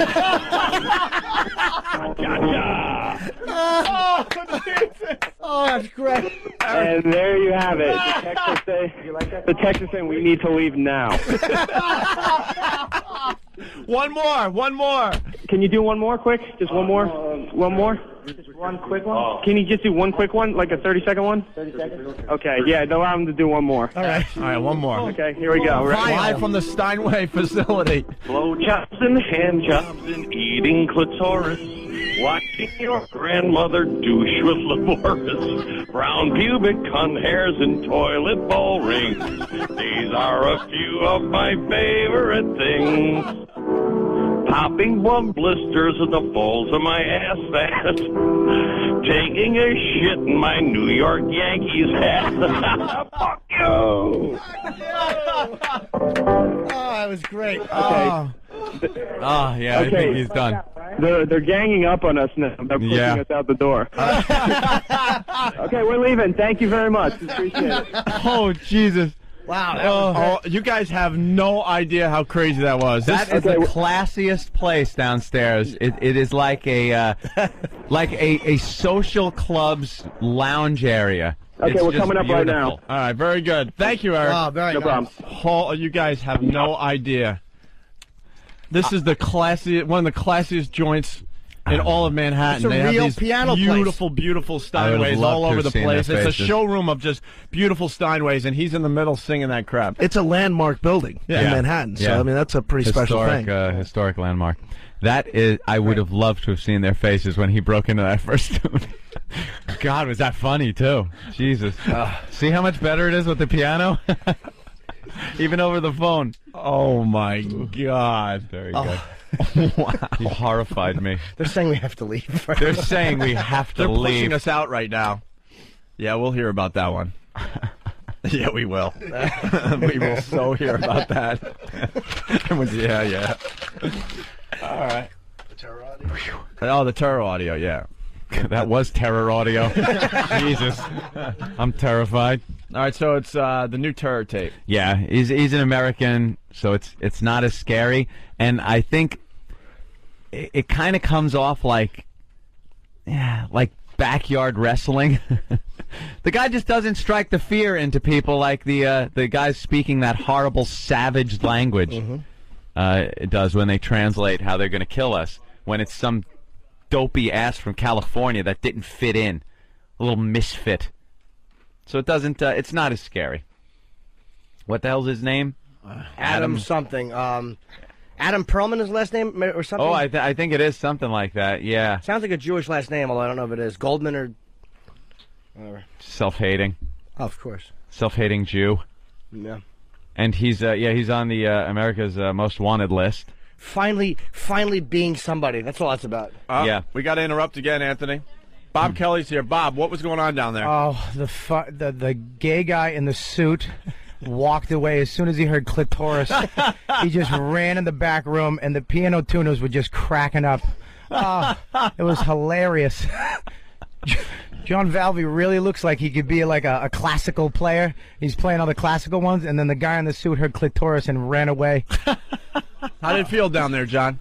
Actually, that was one of the best pianos I ever played in my life. One of the 2 or 3 best. Wow, phenomenal big piano. Steinway, yeah. Yeah, nice, big, echoey room, you know. I have no idea what it sounded like. Sounded great over the phone. It must have sounded amazing down there. I haven't laughed that hard in 2 years. Right there. Goddamn, very I haven't funny. laughed that. Very I funny. fell over Ben. We're rolling around the floor. I couldn't control myself.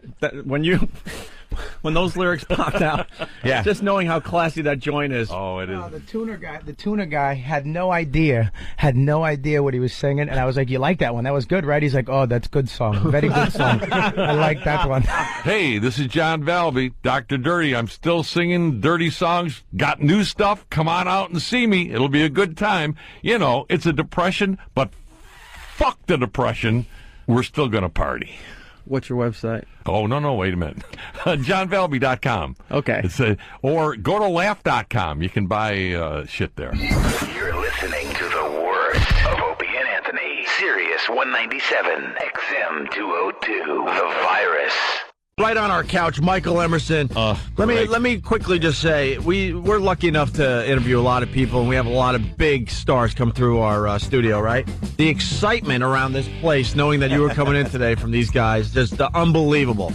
I'm glad you like the show. Yeah. Big. You got tons of fans of Lost here. Ben from Lost, of course, and great to have you here. Huge fan of the show, like Op said, as is everybody. Thanks. And when you were in the green room, I guess a few people came in to say hi. Yeah, that's right. Travis came out and just went, "Oh my God, it looks just like him." It's like, it's the actor. He plays him. You adult. It's just so exciting. I mean, come on. There is, I was saying before we came back also about the writer's strike. It upset so many people, but the people I noticed the most upset were Lost fans because you want to see a full season. Yeah, I was at a picket by Time Warner one day, and a car drove by, and somebody was hanging out the back window, and they said, "We're with you. Go for it, guys. But give me my Lost." Yeah. That's what everybody was just eager to see. Is like, what's going to happen here? They can't just drop it off. It's bad enough when the season ends, it's dropped off, and we don't know what the hell's going on. I don't want to see half a season. This show, I've never loved and hated something more in my life. Every time it ends, you're like, what? Why would you do that to me? It is one of the most talked about shows. Obviously, I got to ask you, when you first signed on, did you see the potential for this when you first signed on? Well, I came into the show late. I came in the middle of season 2. It was already a pretty big hit when I got there, but I didn't sort of realize the full scale of it. I should have taken my cue from my wife, who has been a hardcore Lostie since the pilot. Yeah. I should have known that something big was up. Did you know you were going to be on the show when the show started? No. Because as they've said many times, everything's planned out, everything's written. They know the story from beginning to end. So I assume everyone was cast. Everybody. No. See, that's why I think that's a bunch of. Well, they do have a master outline. Yeah, I'm sure, but within that framework, there's wiggle room. There's room to improvise, and I think the character of Ben was a sort of a tryout character. Really, I think they felt like they wanted to put a face and a voice onto the adversary in the show. But if I hadn't worked out, or if that character hadn't worked out, I think they'd have been happy to kill me off and really and go in a different direction. Well, obviously it took off. What would you attribute that to? Because you're not very likable on the show, but there is something a bit charismatic about you on the show. But why do you think people have taken to you so much? I think because it's ambiguously played. The character is mysterious. We think we have evidence to suggest that he's villainous, but we can't quite be sure. He has a kind of a candor and maybe a little bit of charisma that keeps us sort of off balance. Yeah. Plus, they showed you as a kid and all the bad stuff you did, and you were like a good person. And then you actually, what you did it was kind of revenge, which anybody would do. Yeah, and then all we see too is behavior and effects. We don't know what the motives are. We don't know what the agenda is. I think a day will come when we find out what Ben's real mission is, and we may see him in a much more heroic light. Our buddy Jim Norton, who's not here today, is a fan, but he's just catching up. And it was pretty funny because he's on, I guess he's on season 2. I believe so, yeah. And he goes, who's coming in from Lost? I go, Michael Emerson. He goes, who does he play? And it's like, oh no. Yeah, you know the guy in the balloon that crashed? It's him. Like, because what was his name? What was your name when you were lying about your name? Henry Gale. Yeah, Henry Gale. It's like, Henry Gale. Yeah, you've missed a lot. You really have to catch up. And it's kind of good he's not here because it would ruin it. And that's been a huge thing, too, with Lost. People do not want to know. It's like, don't tell me. I have a TiVoed or I haven't seen it yet. I'm going to get it on iTunes, whatever it is. it's really one of those shows where people don't want to know what happens. Well, everyone appears to be begging for spoilers, but nobody really wants them. Yeah. I mean, the landscape of the show is that set of mysteries. Mhm. And if you give those away, then... You don't want them directly given away, but a lot of people are searching out clues. They want to draw their own conclusions and then see if they're right, because we were talking about the amount of websites out there that are dedicated to Lost that take every little piece of the episode, chop it up, get pictures of it, enlarge them, and you don't know if that was just a glitch in a prop or if it really is a clue. I know, it's like the Zapruder film. Yeah, people have just overanalyzed it. Crazy. Do you look at those websites at all and get a laugh? I don't go on them often, but I have a brother who's a kind of a computer guy, and he checks them out for me and gives me a report on the cooler stuff. It had to be the best line in TV history at the end of last season when Sawyer shot the guy. And you know he's going to say something. You think he's going to say something stereotypical. He goes, "That's for taking the kid off the boat." The best line ever. It is a great collection of characters. I mean, that you and that's such an important thing in a show, is to have the audience have a relationship with the characters on there, and they've built such strong characters on Lost, and I think it's because of the format. The flashbacks and now the flash forwards really gets to build the story of these people, instead of just, here, they're on an island, deal with this. You don't know what they were before or what they're going to become, but the show really gives you that, and I think it's a genius way to do it. It does have a really universal appeal. I think that's partly the casting, partly the way the story works. I mean, everybody sort of gets the feeling of what it would be like to be lost somewhere in a place where you were up against, issues of trial and redemption, having to examine and make up for past crimes or mistakes in your life. I mean, that's a sort of a universal idea. Yeah. And it's a great way to bring in new characters, which is something that at the beginning, the first episode, you'd be like, now, what are they going to do? Okay, it's these people. I'm sorry, but we have Gilligan's Island here. We're going to, have be these people and have to watch what they do. But it's amazing, the ability with that storyline to just bring in new people and kill off favorites, which is something that is so odd to see on a successful show. People dying. You go, what the heck? It sucks as an actor to be on that show, though, because you could just be gone next week. But then you're back again in a flashback or a flash forward or something. You're still seeing these people. Yeah, William Mapother, who plays Ethan, says he has now officially been in more episodes since he was killed than he ever was when he was alive. Now, probably very, very recognizable now. These days when you go out. I have been noticed on the street. Do people treat... Now, I'm sure you're not like Ben, but do people kind of approach you as that character and with that... They do. People are really polite with me. I bet they are. Because a guy like Jorge, when he goes around, everybody wants to, slap him on the back and buy him a beer. Yeah. With me, there's a little more formality. They're very nervous around you. They keep their distance a bit and reach out to shake my hand, and they keep their eye on me. Any part of that in you? Because I know a lot of people bring their personalities to a role, but any part of that Ben character in you? Well, I think I'm sort of slightly formal, and I'm kind of a verbal kind of a person. But I'm nowhere near, I think, as chilly or as calculating chilly as he is. He is a great bad guy, if he is a bad guy. Right. That's just it. You just don't know. But he's not physically menacing at all. You're just this little guy with glasses, and you scare the hell out of people. It's like, how do you do it? It's those eyes, and you just stare at them, but you know that you have something psychological that you were working on 2 months ago with somebody that's going to come into play. Yeah.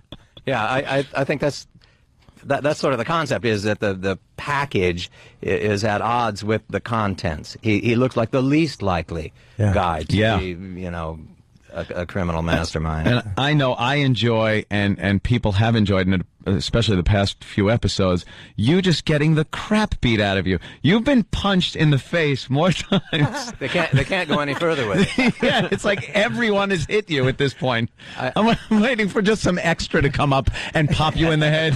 There's nowhere left to go. They run out of places to put wounds on my head. I mean, no one ever looked worse in a speaking part on broadcast TV than I did last night. No, just pummeled. But finally, I was telling him in the group, and finally last night there was a point where they were talking about him, and he just looked like, you know what, dude, I just need a break. I don't want to take over the universe right now. I just need a break. Just let me sit on a rock. And everybody has to ask you spoilers and stuff, and I'm sure you're pretty tight-lipped about that because they don't want you talking about it. But anything you could tell us. Well, and you catch me at a vulnerable time. I'm in a dangerous position because I actually know 4 or 5 more episodes than you have seen. Damn it! So and there's some good stuff in there, and I can tell you that some people that you've learned to like a lot are gonna get hurt, and that some people scared me. Him just saying that. Yeah. I think he's not even talking about Lost anymore. And that some people that you thought you'd never see again are going to turn up in really interesting ways. Yeah.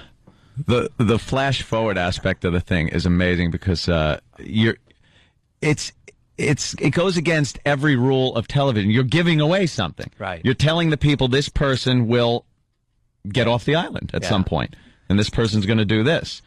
But we don't know the middle part. We don't know how this happens, and that's the captivating part of the whole thing. It's really daring. I think it's a stroke of genius. You know, I think it will ultimately elevate the show into being something that's really for grown-ups. You know, really an adult theme, because we're going to see that post-Island there are no fairy tale endings. No one gets out alive, or they have to deal with the same regrets and misgivings and compromises that are the truth about real life. No, last night's episode with Saeed and you pop in there, ending up, turn it off if you're, not caught up yet. Spoiler alert. TiVo and you're TiVo'd. You're his boss. Yeah. So what is their arrangement exactly? What transpired between the present time on the island and that situation? How did we get from here to there? Yeah. That'll be a story. Right no, I'm asking you how. Damn it. That's what sucks. I was telling about the show is that it's like every episode, every week, you have to live like the Sopranos finale. Like a show usually goes all year, and then the last episode you kind of hush hush. Every week he has. Yeah, there's not this last episode cliffhanger thing. It's every or last of the season finale. It's every episode gives you this. What the hell? When that Lost comes up, I just blurt. I curse. No, what do you do? Come on, give me another minute. It does piss you off. Every week I get mad. Yeah, and there aren't many shows like that. You got to be really proud to be on such a successful show. Yeah, smart writers. Yeah, and when that first pilot episode, which was amazing for television. That was major motion picture action, and the way it's filmed. The effects crew on that show is amazing. When they showed the plane breaking up over the island, it looked great. I mean, it didn't look cheesy. Some great CGI working on that show. Those scenes where parts of the fuselage come hurtling in like bullets into the beach, it still makes my hair stand on end. It gives it a major motion picture feel, and then the action in the first episode, the first pilot episode, but then it just takes this turn. Because you think it's going to be, all right, it's a plane crash movie or show. I get it. And we're going to learn about the people. And wait, what? Yeah. What is the smoke? Right. What is the smoke? And don't say I don't know, or I'll have to punch you in the face. You're always asked that. What is the smoke? Do you really know, as an actor? Do you know what that is? I don't. I'm not sure what the smoke is, but my brother sent me a list of theories every morning after the show. I get a list of theories from him, and he had a really interesting one for the smoke this morning. What was it? Share it or? Well, he told me he thinks the smoke. You remember those particles that make a circle around Jacob's cabin? Yeah. He thinks those particles, when animated, when they get up in the air, they make this cloud that is controllable. By who? Excellent question. It's like I feel like I'm going to get an answer, but I'm not. It's just like in the show. Yeah, it doesn't give answers. Travis really wants another shot at this. Travis, you got a question? Travis, we got Michael Emerson in studio from Lost. Huge fan. Who plays Also, Ben. I mean, huge fan. Also, Yeah. This is Travis. Hey, Travis. Shut up. So, Go ahead. you asked some of the questions that I had. But as an actor and a fan of the show, is there like a specific question about the show that you're looking forward to finding out, like the answer to? Well, I guess it's just my own ego, but I'll be really curious to find out what Ben's Uber mission is. What are the stakes and who are the players? Because it's got to be larger in scope than what we've seen. This is the tip of some great iceberg. I don't know if Ben is, the last defense of humanity, if he's the only thing that stands between humankind and annihilation, or maybe he fancies himself that. I'd love to know the answer to that question. Oh, who's the guy that doesn't age? The guy that brought the character's name is Richard Alpert. He's the only guy that I've seen that hasn't aged. Yeah, he's pre-other too. Yeah, he's older. Yeah, he was like an other before the others were there. Before the others came. And when you were a kid, he was the same age. That's right. He brought the lady. I mean, now he just has a haircut now. Yeah. He just has a haircut. Right. And it's like, that freaks me out. It's like, just give me a nibble. Interesting character, isn't it? You're staring at me like, Ben, you're creeping me out. It'd be funny if I just went missing. No, it'd be nice. Tell you the truth. There you go. There's one way to look at it. Wow. So, you guys are all making the rounds, I guess. And what's the arrangement for the season now that the strike's over? But I guess there's going to be a problem writing all the episodes. Well, we used up all the material we had, so I'm sure someone is writing furiously, even as we speak. But it'll take them 10 days to have a working script, and they have to hire back the entire company. Everyone was pink-slipped except the actors, so they have to rehire, drivers and camera and grips and greens and all those people. So it'll be 2.5 weeks before we can film, and we're going to shoot an abbreviated season. Yeah, that's what I'm a little worried about. We're just going to do 5 more. But these guys are the masters of compression and, rearranging the pieces. Yeah. We needn't worry. No, everything you would have gotten, you will eventually get. It may just not be all this season. They'll stick it in. And how much time do you actually spend in Hawaii? Well, previously when we shot 23 episodes, I would be there 9 months out of 12. Mm-hmm. But now it's more like 6. Because we were shooting shorter seasons. What island did you shoot on? Oahu. Everything you see. Like last night, all those scenes in Berlin with snow in the streets. Really? That was downtown Honolulu. Wow. That's with snow machines doing that. And there's Saeed making snowballs and stuff, In Hawaii? They're in Honolulu. Something. I like the little piece of business he did on the trash can. Grabbed it and wiped his hand with the snow. That's actor talk, man. You must be psyched as an actor, though, to land this gig, because this is going to be played forever. And the check, you're going to be getting checks for this. You're just going to wake up one morning and there's going to be a check for like $30,000. You'd be like, you haven't worked in 10 years. You could see the guy with the artistic integrity here. Right. He's just talking about the money aspect. Michael's talking about he likes to see where his character's going to go and end up, hey, those checks are rolling in, aren't they? That's right, Norton. All right, you were banging nails 5 years ago. Right, leave me alone. You're on the same boat with me. I'll be 90 and I'll be at the Lost convention. That's got to be your biggest nightmare. Oh, look at him cringing over there. You're going to be the guy at the table, because it's going to last forever. It's one of those shows that it's one of these groundbreaking, legendary shows that are just going to find a place in history, like Star Trek did and the X-Files, and this is this generation's version of those shows. You're going to have to wear a brown jumpsuit with the Dharma logo on it. Do you remember in episode 15 when... okay, get out of here. We really have to take a break. We're really late. But, Michael, fantastic to have you in here. It's really great to meet you. I'm looking forward to, any other cast members you want to say, hey, Opie and Anthony are very nice. They were cool. And they are fans of the show. You come in. because I want to try to get a Lost box set signed by everybody. That's my only mission. Yeah, but not the chick with the baby though. I almost stopped watching. My baby, my baby, Charlie, my baby. I almost stopped watching. You see how hot she is in The Hills Have Eyes? She's hot, but in that she's always holding the baby. Bye. I almost wanted to kill. You myself. can't get past that by how cute she is. No, You're a mess. no. I was hoping the lightning strike the tent and hit the baby in her. You're an awful human. I was just that aggravated me. I was so glad when Ben came in and just went over that way. His name's Michael. Michael, do something awful to him. Just I'm melt his brain. I'm calling Emily when I leave this studio. Yeah. She'll be here next week. Oh, that's fine. I'll be in. And you won't.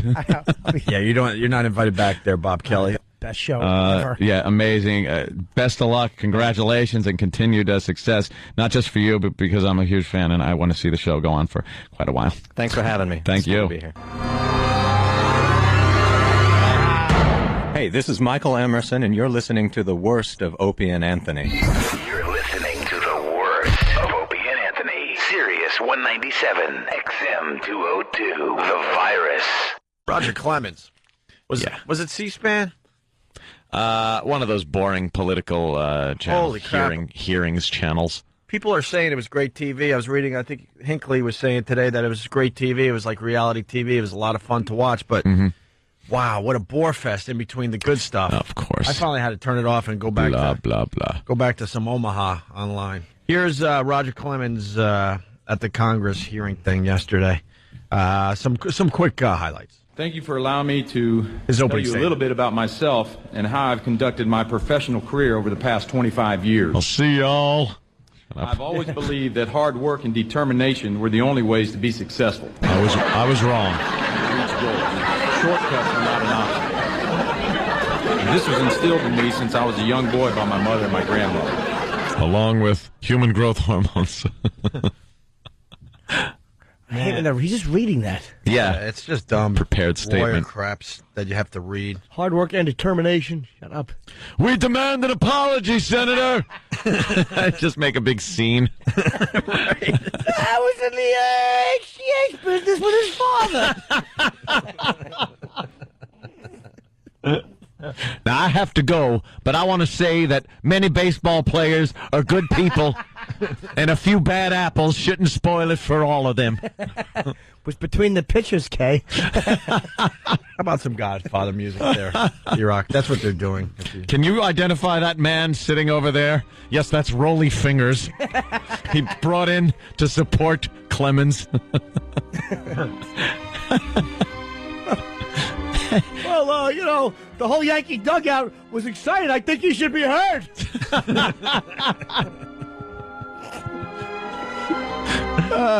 Louder with the music, please. We can actually hear ourselves talking at this point. Were there any buffers between the doctor, the syringe, and Clemens' ass? Yeah, buffers. Lots of buffers. I love it. I don't like you or your whole greasy pitching staff.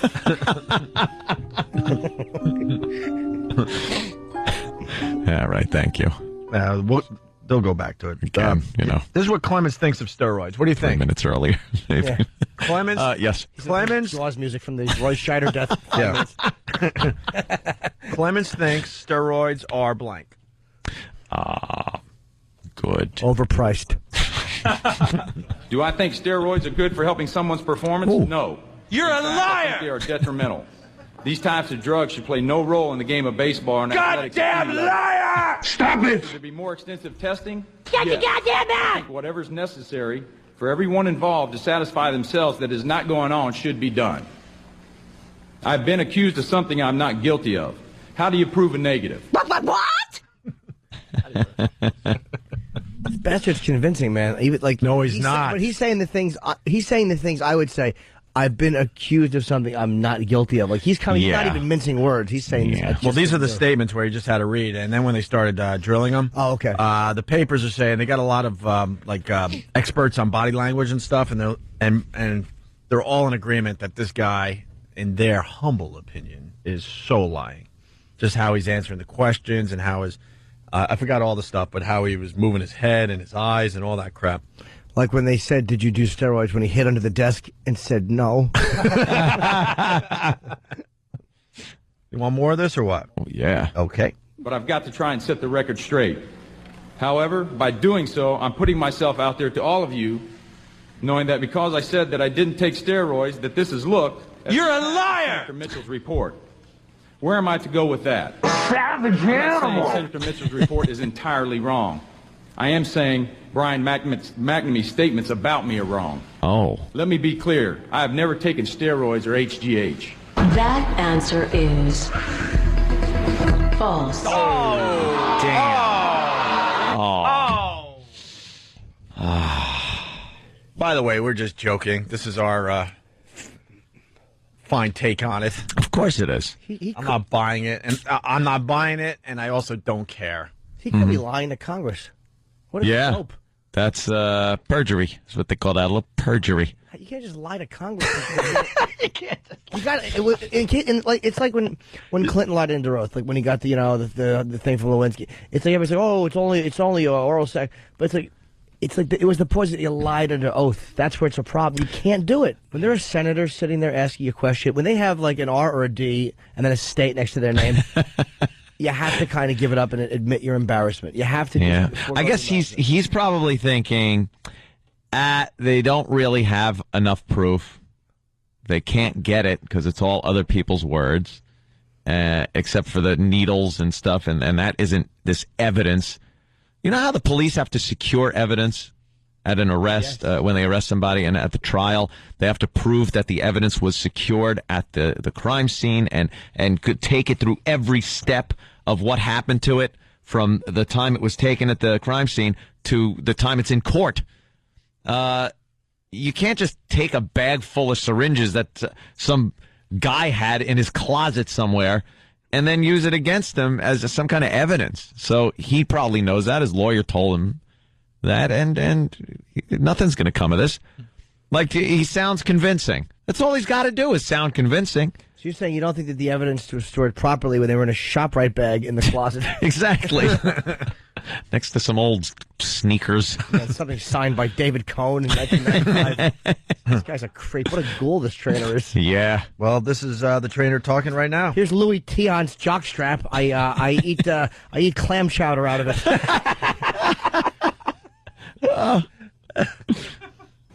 My name is Brian Gerard McNamee. Yeah. And I was once the personal trainer for one of the greatest pitchers in the history of baseball, Roger William Clemens. During the time that I worked with Roger Clemens, I injected him on numerous occasions with steroids and human growth hormone. Stop it! I also injected Quiet. and Chuck Knobloch with HGH. Quiet. Man, you are one pathetic loser. All right, more from Brian McNamee. I told the investigators that I injected 3 people, 2 of whom I know confirmed my account. The 3rd is sitting at this table. When I first provided information to federal investigators, I had not spent much time going back over these facts and trying to piece together the details. And I guess maybe I wanted to downplay the extent of their use because I felt I was betraying the players I had trained. In the following weeks and months, I've had the opportunity to think about these events and consider the specific drug regimens we used. As a result, I now believe that the numbers of times I injected Roger Clemens and Chuck Knobloch was actually greater than I initially stated. Goodness gracious! Of all the dramatic things I've ever seen, No. you should see what's going on in the Yankee dugout. Roger's bent over with his pants down, getting a needle in his hiney. Andy Pettit's smiling because he knows what it's like. And Chuck Knobloch is fighting his OCD, tipping his cap and tapping his dirt. We get it, Chuck.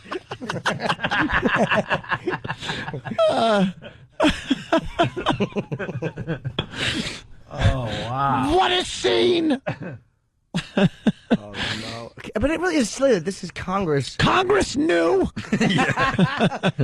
I'll be seeing y'all again. In court. I recently provided physical evidence to federal investigators that I believe will confirm my account, including syringes that I used in 2001 to inject Roger Clemens with performance-enhancing drugs. This evidence is 100% authentic. And the DNA and chemical analysis should bear this out. And can be bought for a limited time only right now on FlexPay. Right now. Roger Clemens ass syringes. Roger Clemens ass syringes, people, in pristine condition. And you're going to get a Sosa and McGuire rookie card because no one cares about him anymore. And a Louis T on jockstrap. How about we get you a McGuire rookie card now? One of him crying and emaciated. Yeah, he wasn't on the HT, whatever it is.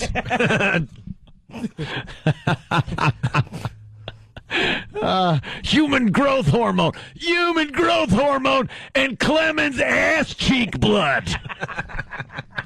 Be dialing, people. Be dialing. Put it on FlexPay. Look, I'm going to open up this syringe. There it is. There, look, the blood's still out. I poked myself. I hope you don't have the AIDS. I hope you don't have the AIDS.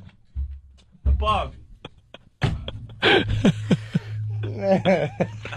You're getting syringes. These are genuine syringes. Genuine syringes.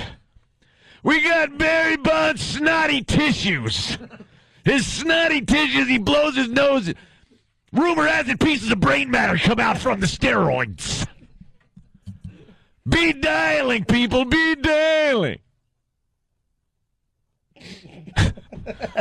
Got Andy Pettit. We got Jose Canseco's used toilet paper. Been saving it in my closet for a while. I don't know. I'll try. Was that Joe Torre's prostate juice? Yeah. Joe Torre's prostate juice. Be dialing, people. Be dialing. Put it on FlexPay. And open up this package of syringes and gauze. These gauze were used to cover up the syringe wounds on Roger the Rocket Clemens' butt cheek. Look at that. Then why is it brown? You're going to get extra with this one, people. It's a scratch and sniff. Scratch and sniff. Be dialing. Be dialing. Be dialing. Jim Laird's liver. Jim Laird's liver. You know it's got to have holes in it like Swiss cheese. I mean, come on, he blew a 1.5 or something. Do we have this? Is this available? Roger Clemens, the ass cheek scar tissue from so many injection site injections. Be dialing. Yeah, the kids are going to love this. Maybe they could eat their cornflakes in the morning with it. It's Joe Pepitone's Coke Spoon. Joe Pepitone's Coke Spoon. All right. Get the genuine pudding bowl that Lyle Alzado used. The genuine pudding bowl he used to put his brain in at night when it dribbled out his ear because of the steroids. Pedro Martinez dead roosters. Pedro Martinez dead roosters. Be dialing. Oh, ladies and gentlemen, you get Billy Martin's windshield complete with matted hairs where he went right through it and hit the tree. No seatbelts for that rebel.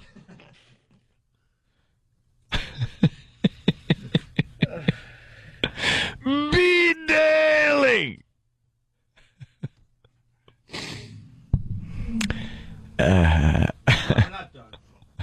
Of course we're not. A lot of very tough to get items. Oh, there it is. Ladies and gentlemen, Tom Brady's tears. Tom Brady's tears.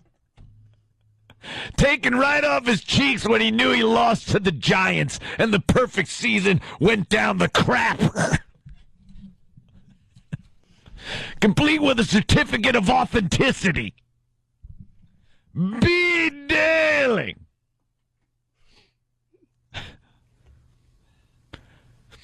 Corey Lytle's pilot's permit. Slightly damaged. Canseco's tic-tac testicle. Be dialing, people. Put it on FlexPay. You're not going to regret this. It's only going to go up in price.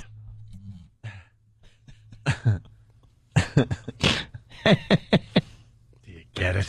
He's saving some weird crap. Why is he saving all of these things? Be dialing right now, Susan Waldman. Oh, Susan Waldman. Be dialing, people. There's only 2. Wow. She's beloved. Is she? Her Fraggle Rock face bugs me. Let's say hi to Chris in Toronto. Chris. Don, I need Rick Zednick's jugular. Rick Zednick's jugular vein. Be dialing, people. And now, the worst of Opie and Anthony.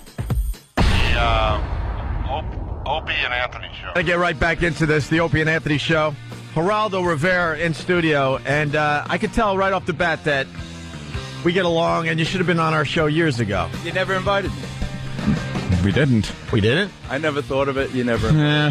We were probably off the air when he was doing something. And he walks in and he goes, "Oh, I recognize you." you. I'm like, "Well, that's not good because we're only on TV when we do something bad." And I go, "I just want to be on TV once for doing something good, just one time. Do something good." Yeah, give it a try one day. That's right. Yeah. You're engaged and you'll be married. Do that. Yeah, raise money for a charity. You know, oh, what a concept. Yeah, exactly.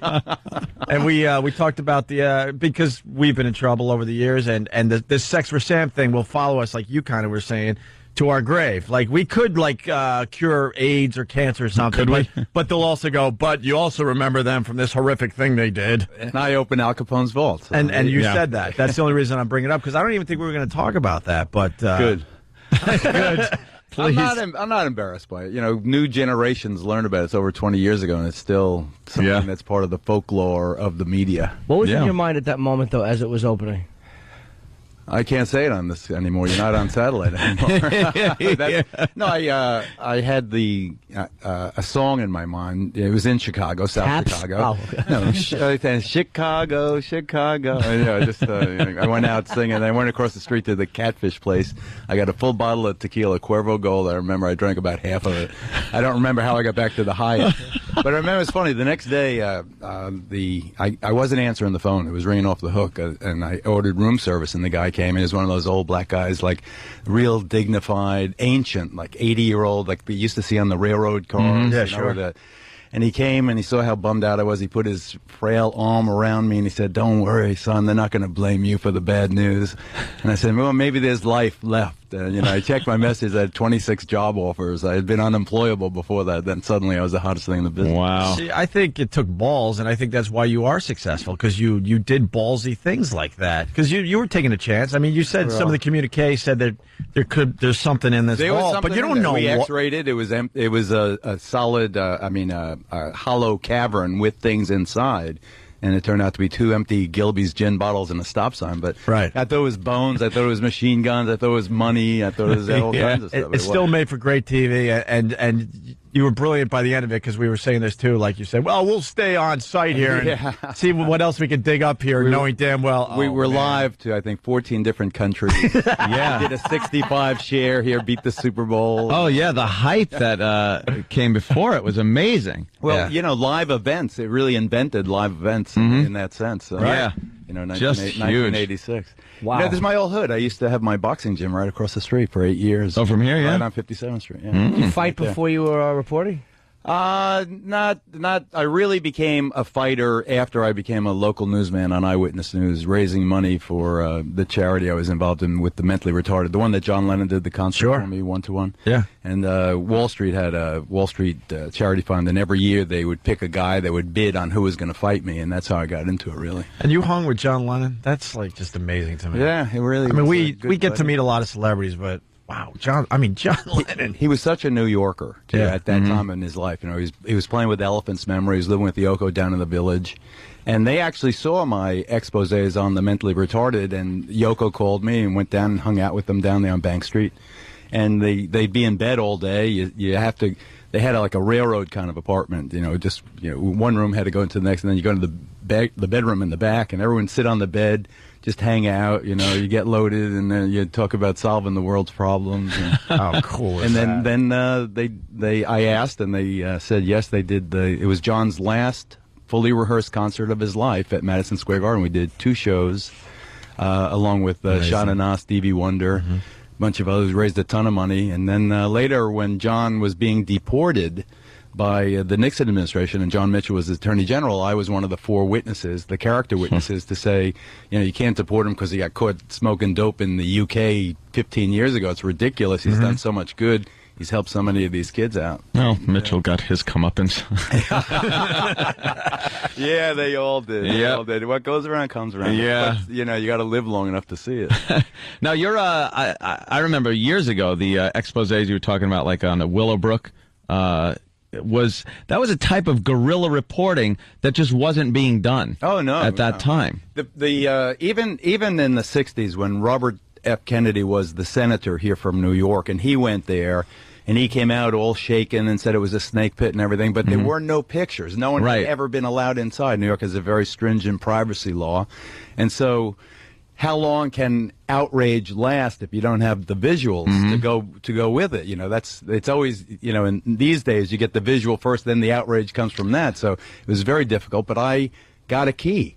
I got a key from an activist doctor. Even the parents were part in those days of the cover-up, because it was the way you cared for, everyone was embarrassed to even admit they had a developmentally disabled child. So that's just the way you cared for them. You put them in a big institution, you shut them up, and once in a while, maybe once a year, you go visit them. Did you have problems getting that past the network that you were going to... Good question. It got on so fast. We filmed it out in Staten Island. It was the world's largest institution for the mentally retarded. We came back. It was film in those days. It was just horrifying scenes. Developed the film, put it on the air, so now it was on the 6 o'clock news. Now what were they going to do? Then the lawyers got involved. Then everybody started.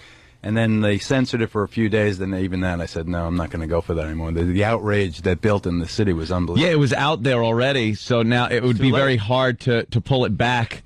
At that point, because people had seen it, they were outraged, but that kind of started. I really do think that started a genre of newscasting that wasn't happening before that. And I agree, and I for better or worse, because it did kind of mutate into this sensationalist, let's shove a camera, in your face kind of a thing.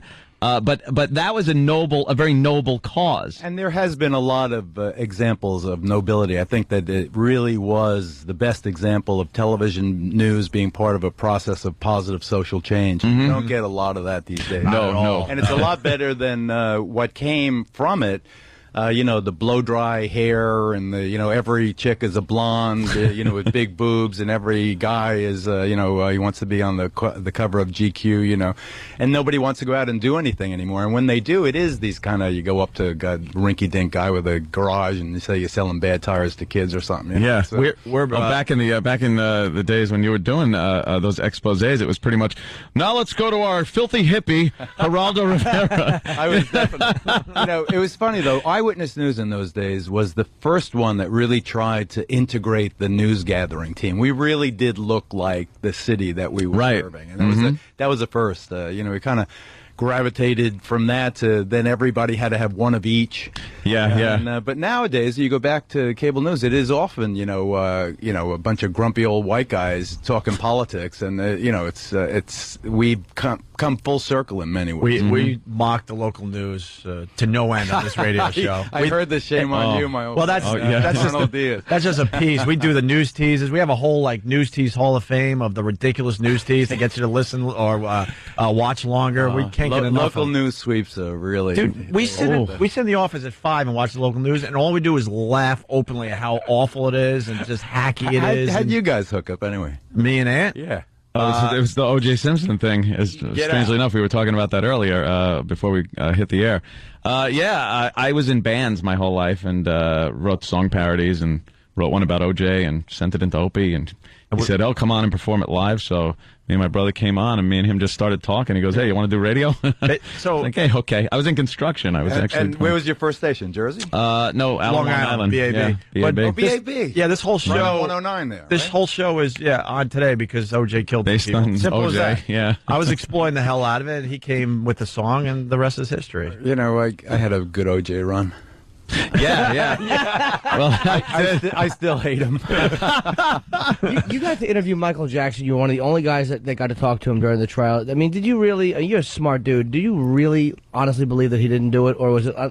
Like, look, I want to interview this guy. Well, let me put it this way: there's no when you figure that he had the witness against him hired the same psychologist who got the last settlement, the same lawyer who got the last settlement. It was so clearly entrapment. Maybe he had done it to other children before, I don't know that, but they had no evidence that he did this kid. It was, they went to court in a case that was, reason I said to everybody that if he was convicted, I would shave my mustache. You remember that? Yeah. The reason I said that is because I was certain that there was no way any jury was going to convict him when beyond a reasonable doubt on the evidence that they had. It was totally trumped up. So as a guy, you were looking at it more like legally. No, I'm a lawyer. I was looking as a lawyer. I said, no, there's just no way. But not as like, I don't think he did it, but more like, I don't think they can prove he did it. Whether Michael Jackson is a pervert is not what I was talking about. What I was talking about is, did they have him on this particular case? You know, it's one thing to say the guy's a pervert. It's another thing to say he did this boy in this way on that day. That's very, it's a hard burden of proof. And when you look at the mother, she was later convicted of welfare fraud and all the rest of it.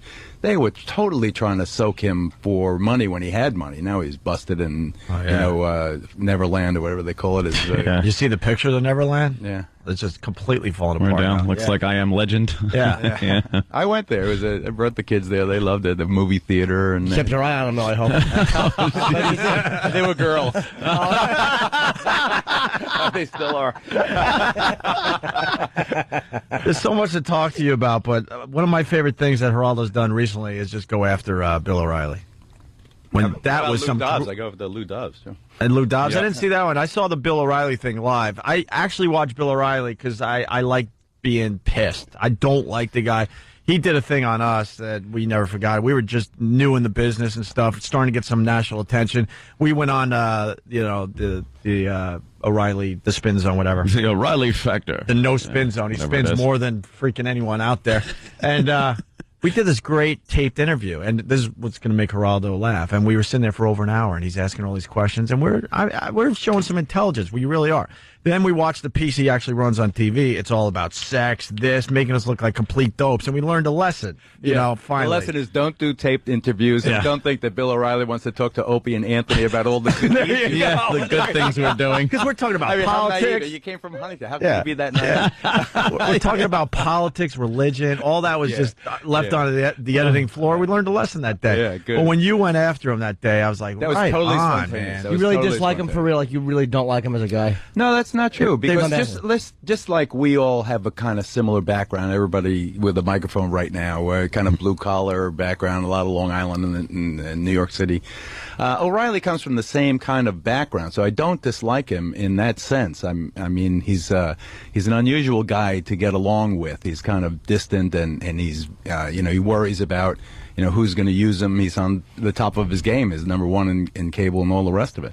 But I kind of sympathize with him, but I disagree with him on everything. And this particular day or evening, he was really scapegoating illegal immigrants for everything an illegal immigrant did, he was talking about. This particular night, it was a drunk driver who killed 2 kids in Virginia. It was a tragic story. But there were 350 other drunk driving fatalities in Virginia that year, and it was the first one we were talking about. And that was part of a pattern, the scapegoating of this very vulnerable class that really it led me to write this book. Well, the book is called Hispanic. I'm reading it as Hispanic. It's Hispanic, but it's white. Hispanic is the way I say it, too. Right. It's like when people break down history into history. It's about why Americans fear Hispanics in the U.S. Is it like, because my problem with immigration is not that Hispanics are coming here. I only ask that people try to immigrate legally and just try to kind of assimilate into the culture a little bit. Like when you look at Asians, Asians are very, very. They speak English to each other. It's like that's all I kind of ask, that people attempt to kind of assimilate into what we do here. There are many millions of Chinese who are here illegally. They're the second largest group, so everybody wants to get here. That's a fact of life. And to me, if you want to talk about illegal immigration, that's okay. I mean, it's a real social issue, and I totally get it.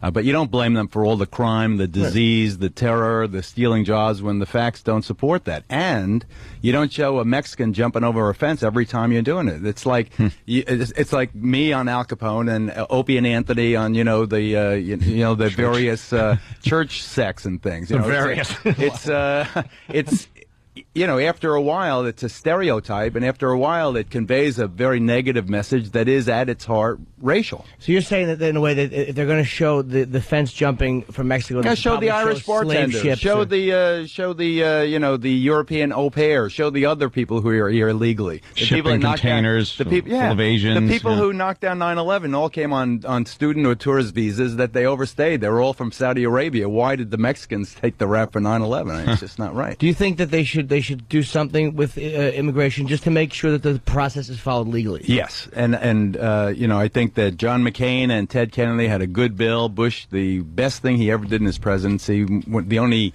thing that I think that is universally applauded, at least by my crowd, it was the immigration reform bill that was defeated last year. It had border security, which is a good idea. You got to secure the borders to have a sovereign nation. But it also had a way to normalize the existence of everyone in this room knows illegal immigrants, or they mow your lawn, or they babysit your kid, or they wash the dish in the bar or the restaurant you go to. They deliver you pizza. Everybody, they drive the livery cab. Everybody knows that the situation exists. You got to get these people out of the shadows. Get them so they can pay taxes, so they, the kids can, have a life where that ICE agents aren't going to be smashing in your door at 2 a.m. So are you for an amnesty then? Basically, I am basically. But when you say that word, it automatically turns on people immediately. Yeah, it does. Yeah, what I prefer is to say an earned path to citizenship. Let them come to the Walmart parking lot. You take their picture, you take their fingerprints, you do a criminal background check, you find out who they are. So first of all, you do your inventory on who's here. Then you give them some kind of visa, some kind of legal visa where they could have a job, where they can pay taxes, and have a normal existence. And then if Congress or the American people want to give them a path to become American citizens, that's fine. My whole beef right now is that these people are living in terror, and it ebbs and flows depending on the political whim. It's being driven. This savage anti-immigration movement is being driven by the most egregious talk radio campaign, even much worse than Bill Clinton and Monica Lewinsky and impeachment. This is the worst thing that ever happened on talk radio. Can I tell you the thing that bothers people the most? I think, at least personally, me, it is a feeling that people who come don't want to. It's so stupid, but to learn English. And that's not true. I'm just telling you, that's the vibe people get. But I'm saying a lot of people do not speak the language. My dad is one of 17 children from Puerto Rico. 17 children. Wow. Same mother, same father. My dad came in 1937, and he, during the Depression, he got he really got discriminated against in every kind of way. Every one of the 17, my 16 aunts and uncles, everyone in my generation speaks English. Older generation, everyone. Yeah, absolutely. The problem is that our children, or even us sometimes, don't speak Spanish. Every survey showed that the Mexicans are learning English at the same rate as any other immigrant group that came before. But when you hit the phone, I mean, and I understand that's a decision big business makes because they want. But when you pick up the phone, it's like press 1 for English, press 2 for Spanish. I mean, you don't see that with other nationalities or other languages. What's the big deal about that? What are you going to be? If you touch 2 by mistake, is your finger going to rot? I mean, I don't understand. No what the one big minds deal is. choices, but the thing This is New York City. Yeah, but it's all over the country, and it's also being done to make it so people don't have to learn English. That's the key. It's not about. But I'm saying every survey shows they're learning English at the same or faster rate than any other, than the Irish, the Germans, the Italians, the European Jews that came, the Asians you spoke of. You go to Brown University, you see a graduation, a guy might look like he works in a Chinese restaurant. His kid is the valedictorian of the graduating class. That's just the immigrant social mobility that happens, has happened, will happen. The Hispanics aren't the last group. There'll be some, I don't know, Pacific Islanders or, Central Africans will be coming next. But do you think that it's the more that you make it comfortable for people in any language to not learn the language, the less likely they'll be to learn it, just because they can live a very comfortable and productive life not knowing it. But I'm telling you that if you could find me a second-generation Hispanic immigrant who doesn't speak English, I'll give you $100. I'll give you $100 right Second generation, you mean? I'm not sure. My generation. Okay. I'm not talking about older, because I think with older, it's like, again, the Italians came over, they had to learn it. No, I'm saying that the children of immigrants, you go to Miami. Miami is a place where Spanish-speaking people are extremely comfortable in a Spanish world. Mm-hmm. The number one rated TV shows, the number one rated radio shows, the best restaurants, the best clubs, some of the best condos. You go there, invariably, those young people speak English. They eat Big Macs.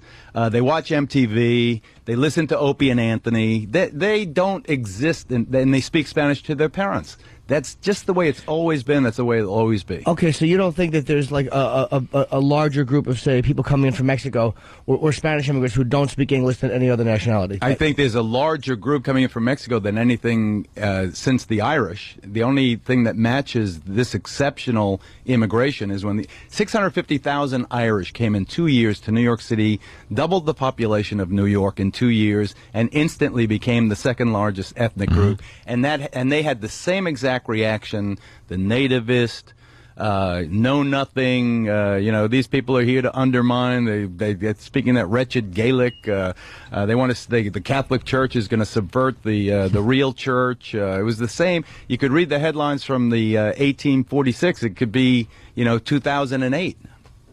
And I just think that if people just cool down, put it in the historic context, give facts a chance as opposed to the hysteria from talk radio and from cable news, I think we can only live our own experience, though. And like, I don't personally, like, you know what I mean? My experience on a day-to-day basis, and this is everywhere I travel, is that I am much more likely to encounter people who are speaking Spanish that don't understand English than any other language. Like, I don't meet. In what context? Whether you're in a store or you're having something delivered. You go to a store and the guy doesn't speak English? Come on. You go to bodegas and people hardly speak English, of course. You go to bodegas, people don't comprehend. You shop at a bodega? Well, I don't say I buy my lawn furniture there, but you're acting like it's crazy for me to say that we encounter a lot of Spanish people that don't speak English. And it's not crazy to say, and in our common experience, we know that that's not crazy to say. But how does that, why does that, assuming that's true, and I'll take you at your word, what's the problem? Because, again, that's one of the resentments people have is that But why do you have resentment? Why? I'm explaining to you. Because you want people to come here and assimilate into the culture that you have here. That's all it is. And that's why I said it's not about people being Spanish or not wanting So Spanish you don't think here. that the child of that person in the bodega that you could not communicate with, which I think is a little, I don't know, I could communicate with everybody. Well, of course I speak Spanish. You don't think that their kid will be speaking English?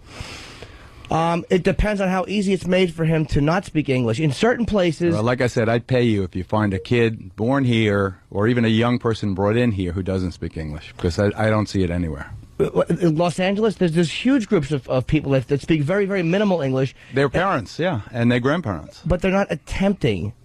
It's almost like it's acceptable. But see, that's a stereotype. Where does that come from? The truth. Stereotypes are based in truth. Yeah, but from your experience, how much time you spend hanging out in East L.A., really? Well, not a tremendous amount of time. I'm only going by my own experience. But it's like I'm not the only one having this experience. It's not like Jim Norton is just saying this. It's a tremendous amount of people who are kind of reacting the same way. That the vast majority of people who have the most virulent anti-immigration sentiment have never even seen an illegal immigrant, much less had a negative experience. But you're saying that everyone deals with them. You're saying that every one of us deals with them. You're saying that in one breath, some people have never dealt with illegals, and you're saying that every one of us deals with them on a daily basis. Well, and you go to Los Angeles, there's scarcely a baby cared for, a lawn mowed, a dish washed in a restaurant or a bar or a factory where a shirt is sewed except by an illegal immigrant. And I'm not saying... They're contributing more to the economy, every study shows, than they take away from the economy. That's the reality. See, and again, I'm not even disagreeing with that. It is simply...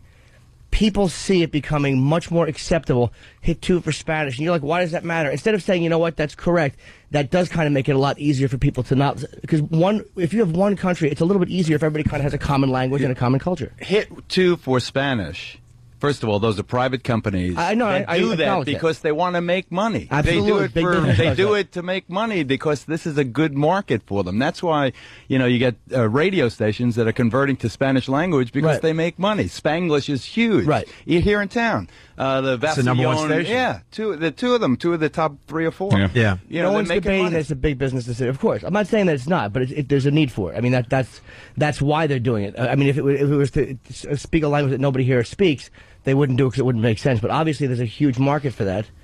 I just think that what everybody has to do is cool your jets, like I told O'Reilly that night. Stop the scapegoating.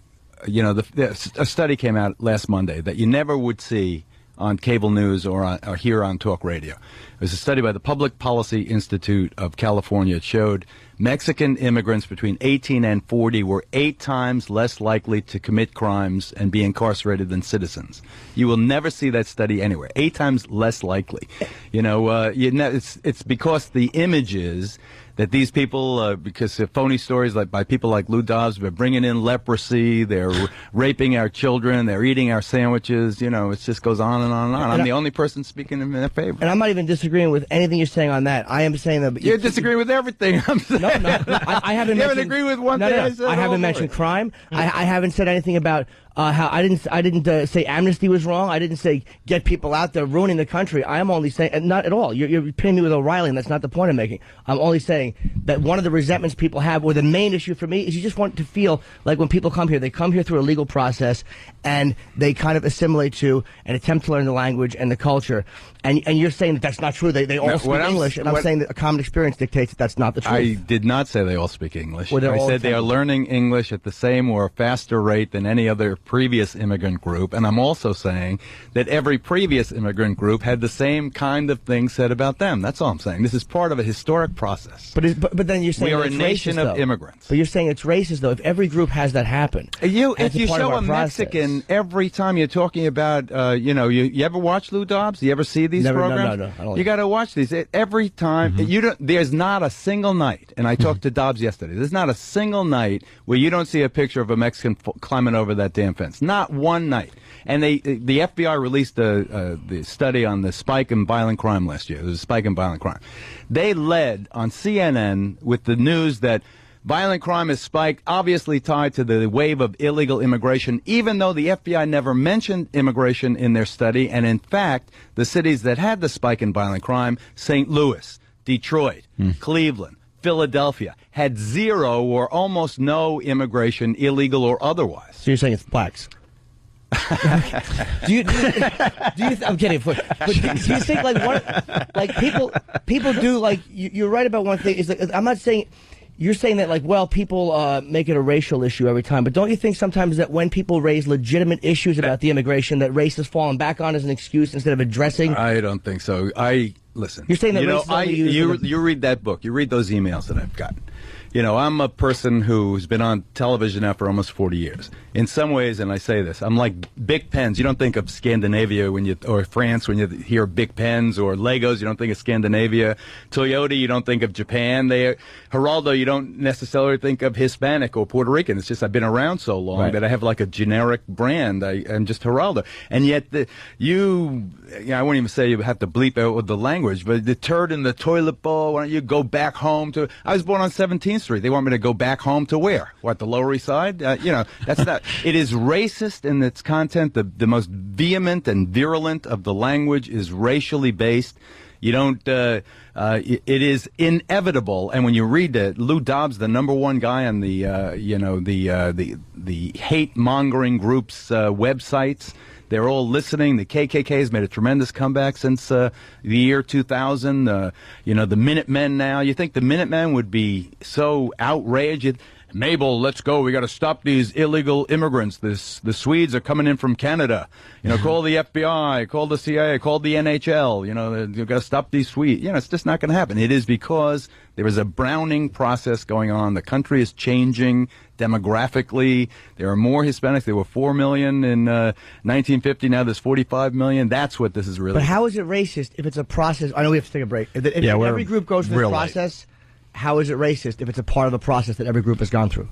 I'm just telling you the reaction, the real life, real world reaction. You can say that in your heart of hearts it has nothing to do with the fact that they have brown skin, that they look different, but I think that at its heart, that's what's going on here. It's who we are as a nation and the fear that the nation is changing. All right, well, I'm telling you that that's not where I'm coming from. Good. At all. Good. That's Haraldo, you got to come. You're going to give me breakfast here. You got to come back. You got to come back because unfortunately we've run out of time. It was fun. We just scratched the surface. He was your hitman today? Well, I didn't even know it was going that way, to be honest with you. And it's fine. It's a good discussion. It's a great discussion. I don't want to bum out your audience. No, you're kidding me. They're loving it. They're loving it, actually. I just want to know why the passion for Hispanics when you're obviously Jerry Rivers, the Jewish guy that changed his name. When did you first hear that rumor? Wait, did you ever read Urban Legends? And Snopes.com has it on there. It's been disproven so many times, and yet, you know what it is? It is a way for wimpy guys, little dick wimpy guys, to attack someone who they know could eat them for lunch. Hey, we have to take a break. Haraldo Rivera, Hispanic or Hispanic? Why Americans fear Hispanics in the U.S.? Thank you. What's the answer to that question, by the way? Why? I just said. Just kidding. We ran through that one. The great Geraldo Rivera. Please come back, and we'll talk about this and other. It was a lot of fun. I had no idea. We have so much that we want to talk to you about, but we're running out of show today. Invite me back. All right, we will do that. But first, I just got to do this for you. It seems, at least up to now that we've struck out with the Bolt, I'm disappointed about that, as I'm sure you are. I promised all the critics that if we didn't find anything, I'd sing a song. So, Chicago, that Holland town. All right, I'm going. I'll see you.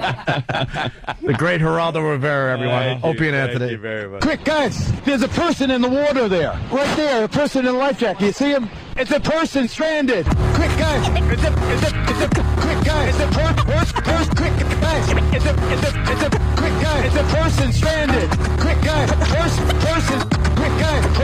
Person, quick, right. It's a quick, guys. It's a person stranded. It's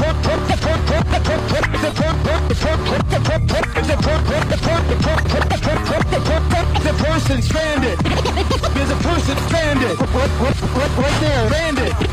There's a person stranded. Right there, stranded. Hey, this is Haraldo Rivera, and you are listening to the worst of Opie and Anthony. You're listening to the worst of Opie and Anthony. Sirius 197 XM 202. The Virus. Chris Cox from L.A. Cox? He works for XM Channel 81.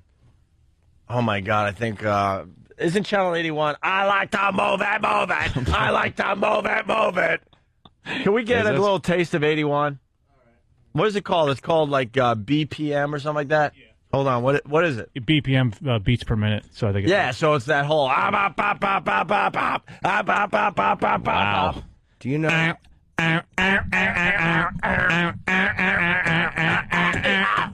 I hate that music. My girlfriend said I was such a faggot because I like that song by Snap. I've got the power. I used to like that. And she's like, what a fucking nerd you are. Yeah, that's... You didn't like... I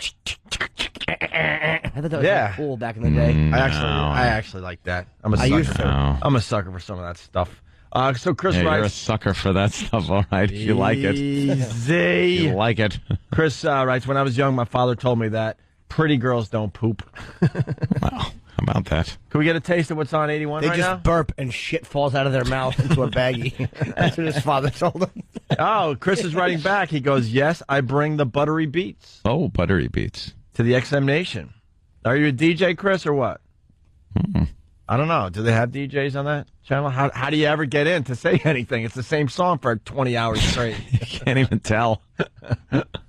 One song leads right into another. What had happened, they say they're stunned. I mean, you send your child to school to learn, and for something like that to happen, then that's a problem. I'm just dumbfounded that could actually get into the school. The school suspects the porn came from a school-issued laptop, not the DVD the teacher put into the machine. One parent says that's obvious. And apparently someone has been using the school laptop for their personal use. It's not clear what, if anything, might happen to the music teacher. The music teacher. What? They didn't even hint as to what it was. It was probably something tame. Was it just a naked lady? Was it video? Was it a still picture? Probably gaping. Gaping? That's a big thing now in porn where you fucking ass, then you pull back, and the ass is like, it's like a mid-yawn. It's yawning. It's fucking awful. It's yawning. There's a yawning asshole. It's not used to like being like just stopped in mid-fuck. Yeah. Nothing worse than that gaping shit porn. Takes a while to close back up. Of course it does. It's been violated. Assholes are supposed to open with a tapered little thing coming out, not with a helmeted wrecking machine. Fuck it, and they pull out real quick. They trick the asshole just when the asshole adapts and becomes loose like a nice sleeve, like a pink grippy sleeve. They fucking yank the cock out, and the asshole's like, doesn't know what to do. Yeah. All those muscles have to contract all still slowly. yawning. We move slowly. It's like old curly mouth. It goes like, well, this is coming in from Derek from Detroit. Chris Cox's show on BPM is called 12 Inches of Cox. Oh, nice title. So we got a song, a little taste of what you can find on BPM, Channel 81. Here it is. What's the song called? Oh, boy. Don't worry, it'll kick in, I'm sure. It's Euro, Techno, and weird shit. There you go. Oh my God, this is all they do. Amyl nitrate and man-on-man ass sex. That's what this song's about. The song of the ass cave. Oh, dude, every song sounds like this.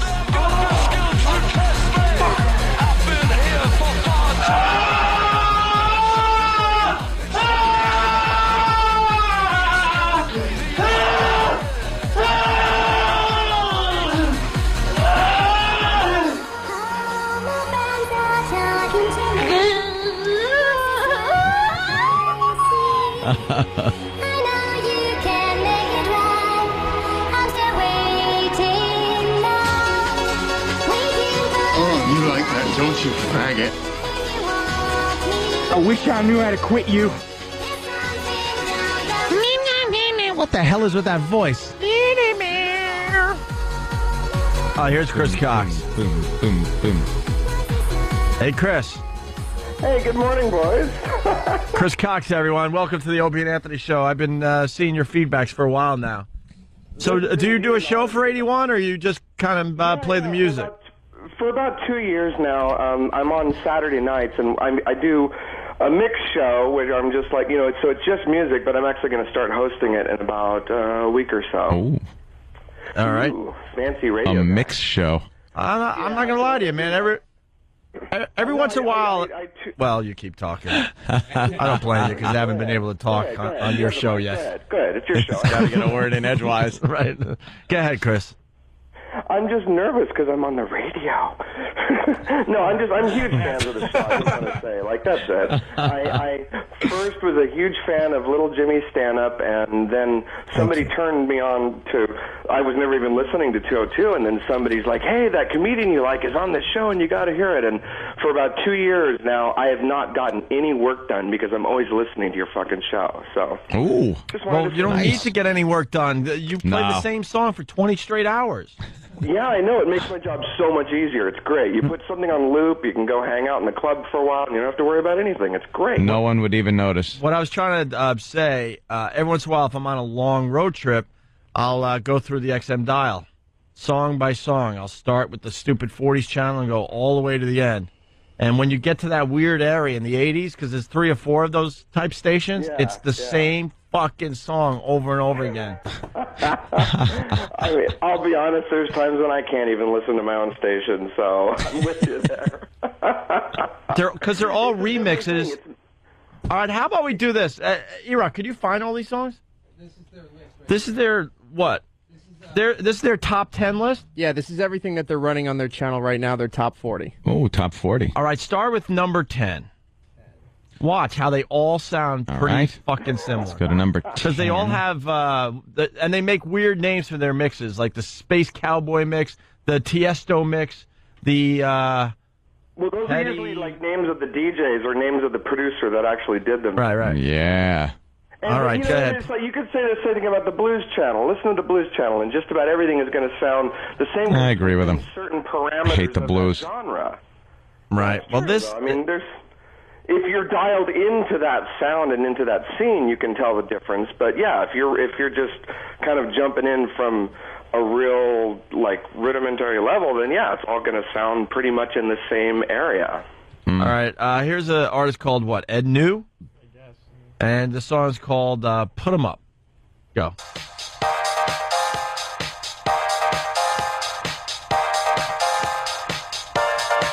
I kick in, right?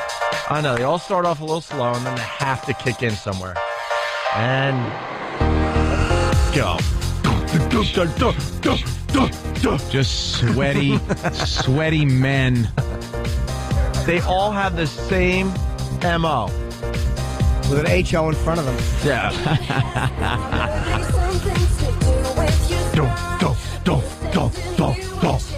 All right, go to the next one. Go ahead and decide which one is good one of these. Now, Fergie, very popular with the... Of course. With pop music, right? Fergie. But this is the Space Cowboy mix of Glamorous. Starts out, a little beat, and then... It'll kick in. Then the bottom end kicks in. Usually about 10 or 15 seconds all the time.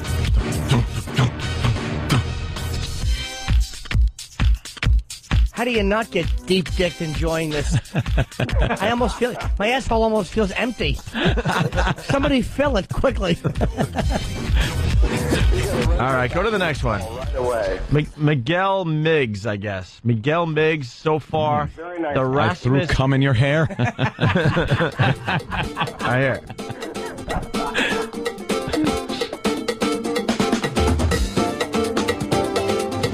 Yeah, someone's saying a little more of a Latin beat. Someone's saying, "Is this the Night at the Roxbury soundtrack?" Exactly. Here we go. Gonna kick in. And Here it comes. Here it comes at the end of this little... What? That was unexpected. I gotta give him that. Does this kick in any further? Oh boy, it's fuck. He doesn't know this song. Great. It's on your top 40. It's on your... And it's the top 10. Oh. All right, go to the next one. Leonid Rudenko F. Daniela. That sounds like one. A song called Summerfish. All right, here we go. XM81, the soundtrack of a deep dicking. This is Summerfish. Summerfish. You love this song? How can you tell? If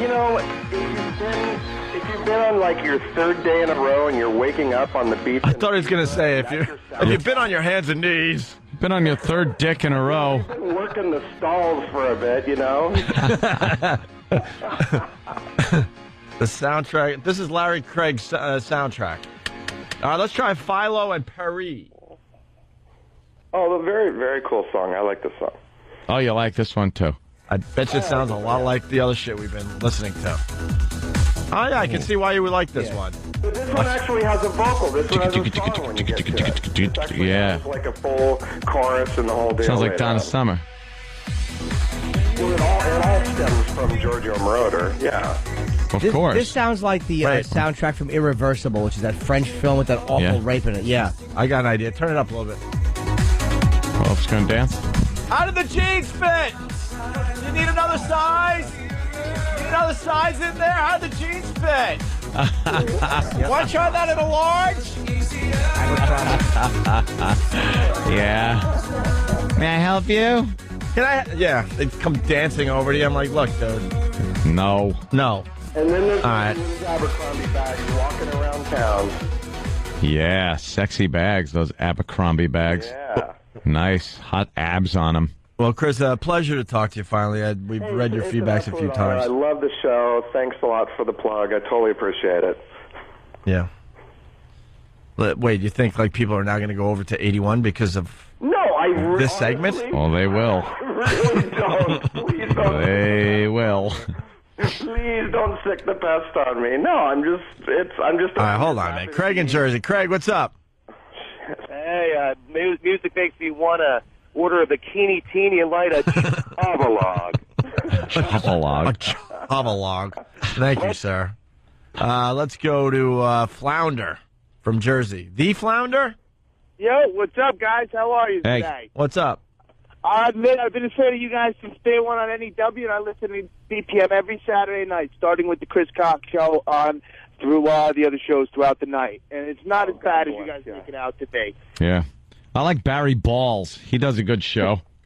No? Chris Cox, All Barry right, guys, Balls? have a No? good day. Oh, shit. I thought that was going to fly. I was teased my entire childhood with this name. So as I kind of got into my career, I'm just like, fuck it. I'm just gonna use it to my advantage. Just be a Cox.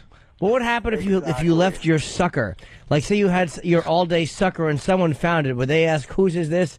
And then someone have to tell them, that's Chris Cox's sucker. Cox sucker. How many times have you heard that? Yes, and I didn't hear that as much as, hey, is your dad's name Harry? Yes. Harry Cox. Hey, yeah, 5th grade. a lot of people are saying. That if you wait a minute, it really kicks in and we'll make our point that we're trying to make here. But you want to hear the number one song as far as this music goes? Yes! And Dirk yes. seems to know a lot about this music. He's been feeding E-Rock notes through this whole segment. Our own Derek. Of course he does. With his All right, what's the number one song? Sockless sandals. Sure he does. On XM81, what's the number one song there? Love Is Gone. Love Is Gone. All right. Love Is Gone. David Guetta. David Guetta. He's from France. Oh, sorry. Oh, he's from France? He actually owns a very famous strip bar over there. Him and his wife own this like amazing strip club in Paris. Oh, yeah. So, that's not all bad. Yeah. Great. And he also let's has a go. party in Scaredy his cats. music called Fuck Me, I'm Famous. Ah. How about that? Little tidbits of information with your music. And someone's suggesting we play Hellbent, Fast Cars. Is that a good one? Samples from the Knight Rider theme in it. How can you go wrong with that? Wow. All right, here we go. Here's the number one song for Number one. Channel 81. Called Love Is Gone.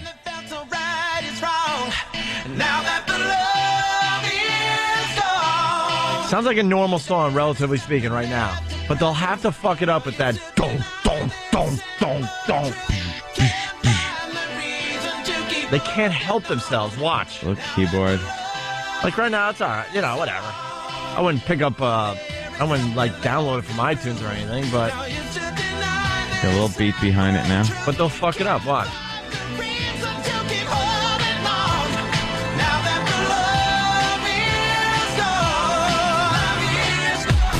There it is. Told ya. That's where they lose me. Why? Every That's song. the sound of balls hitting another man's taint. Whack, whack, whack, whack. And that deep bass is the farts being forced out. Right. Oh, God. Listen. It's an ass queef.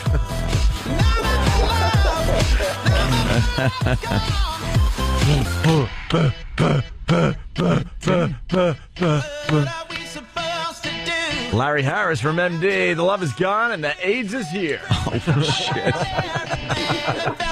Why are people saying fuck you to me? Oh, Kyle from West Palm likes this song. Great song. Fuck you, Opie. It's a very passionate following. Is it? Like the dance music fans. Kick back in? Kind of surprised, actually. A lot of our listeners saying it's one of the better stations on XM. It's coming in a lot through feedback.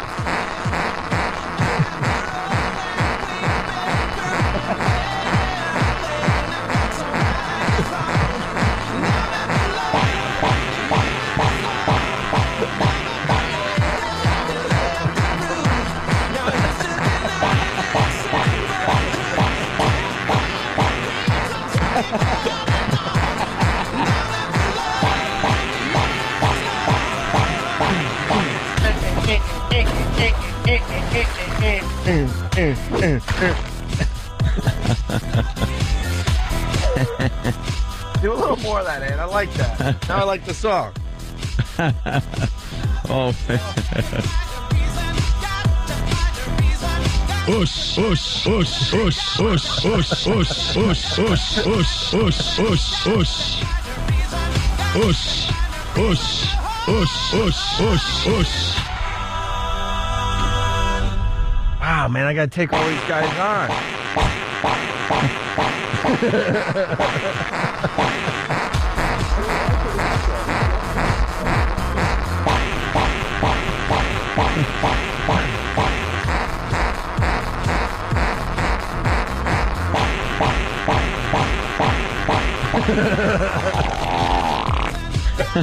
Wait, can you do the fart beat with what's in it?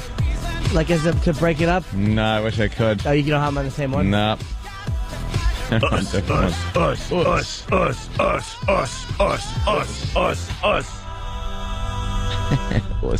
I am the werewolf. I am the werewolf. That's it? That's a kick-ass And someone tune. saying, fuck you, have you guys ever been to a club? When you're in a club, you'll get into us a little bit. When we were out in Vegas, they were playing this shit at our little party we had out there during CES. I'm talking about on the radio as you drive around. It's fucking weird, man. Last time I went to a club was many, many years ago. And I told you, that's when I used to iron my pants where there was like a fucking pleat in the front. Oh, you'd have to get the crease all tight. And I was doing my dance, and I thought guys were checking my moves out. But they were just laughing at me, I think. Oh, no. No, Jimmy. No, you didn't. Yeah, I was dancing. Can I see some of these moves? No, I don't remember what it was. No, you do remember. If we play some of that music, could you just do a couple? No. Was it like hip-hop like? No. It was some move I did with my leg. What was it? I don't Show me remember. sitting down so it's not as bad. No, I'll do it. Was it like this? Was it like... No. I would like lift my leg. Yeah, and then twist it like that way in. Like this? Yeah, kind of. I don't remember. It was awful. But I thought guys were checking my moves out. Checking your moves out? Dude, Yeah. people are dying over the diarrhea noises, so we might have to play another one. Let's try Fast Cars by Hellbent. That's coming in like crazy. Danny in Canada, real fast. Danny, what's up? Right? Danny. I just wanted Hey. to tell you guys that if you want to enjoy this music, you got to pop about 10 pills of ecstasy. Yeah, there you go. Ecstasy helps. But for the most part, you're in your car bopping to this shit. It's a different atmosphere. Yeah, you're not listening. They don't play. You're not in a club with some girl sucking on a lollipop, rubbing up against you. You don't want to be the old guy at the club. Let's hear Fast Cars by Hellbent. It's gonna follow the same formula. It has a little beat. Yeah. This got a little aggressive early, though. But I still think it kicks in. Oh, Knight Rider. There it is. I still say it kicks in. Oh, yeah.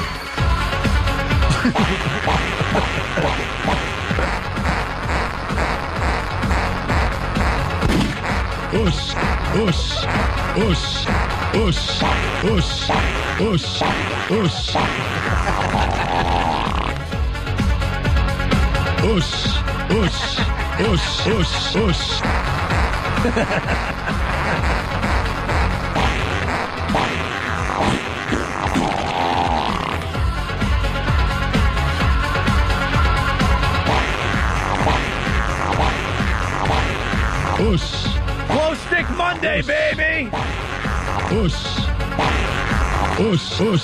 Where the glow sticks at? We got one on Pal Talk. Deliver us from Eve. She knows. She's got a glow stick. Oh, yeah, she's glow sticking. I gotta see that.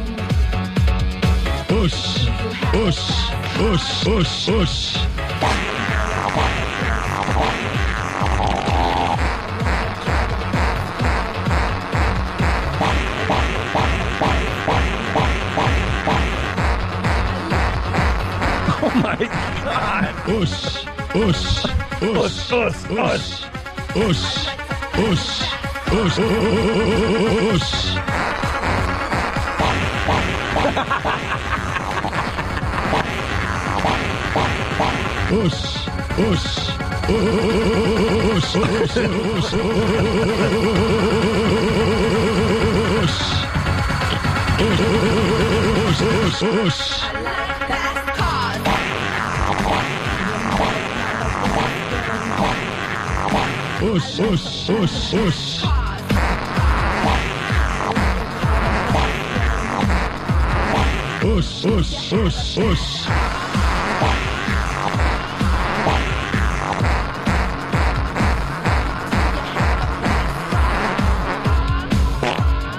Stephen S. from Bayshore, Tom Chiusano's in his office, loosening his tie and getting down.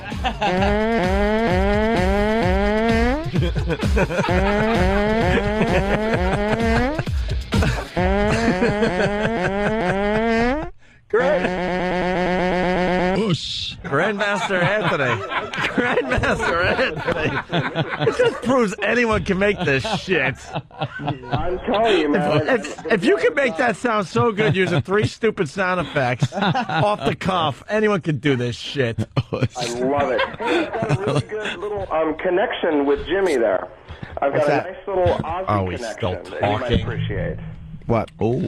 I actually produced the #1 single for Ozzy's lovely daughter, Kelly. What was her single that was #1? One Word. It was #1 for 3 weeks on the Billboard dance charts, like 2 years ago. So You produced it. I produced it. Yeah. What was it called? One Word. Yeah, One Word. Oh, cool, man. Yeah. So did you get to meet Ozzy? Oh, we have another song ready to go here. But I did meet Sharon, and I hung out with Kelly and everything. That's and wonderful. See, I was a huge Kiss and Ozzy and Sabbath fan, and so just wanted to say, Oh, cool. I appreciate All right, listen, we're ready to do another remix here, sir. All right, cool. Just bring it on. All right. Which one are we going to do? How's Speaker Box? It builds and kicks in? All right, let's try Speaker Box. Speaker Box? Is the band called The Band? The Band. Yeah. Good guy. The guy who pushes the buttons. All right, I want to see your glow sticks out there. Yeah. Where's your Opie and Anthony glow sticks? Wait for it to kick in. Just a little, like, pre. Time will change us completely. Tell me what you wanna do. Ush. Let me know you're here with me. Ush. I'll always make it back to you. And time will bring us together.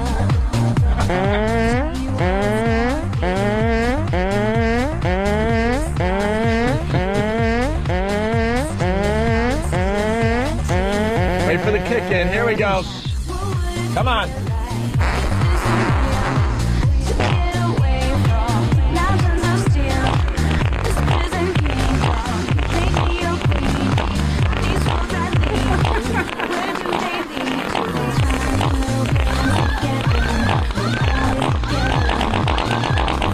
Ush.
That's terrible. I'm sorry. That's terrible. I'm sorry.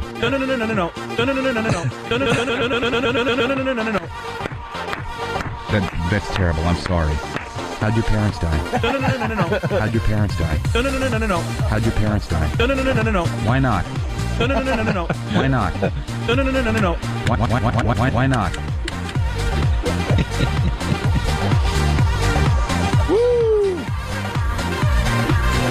Gonna do this thing. All we ever need is time. Penis. Penis. Penis. Penis. Penis. Our anus. Penis. Our anus. You are never to blame. Stop whining. Us. Us. Us. Us. Us. Us. Us. Us. Us. Us. Us. Us. Us. All right, now they're saying play Delta 9. What's Delta 9 all about? Can we find some Delta 9? Us. Us. Us. Us. Us. Us. Us.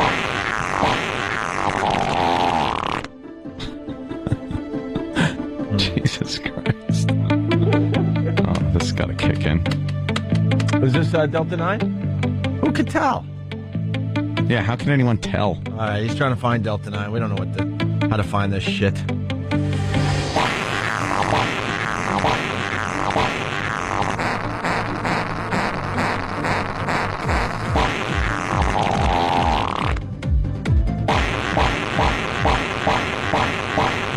Us. Us. Us. Us. Us. Us.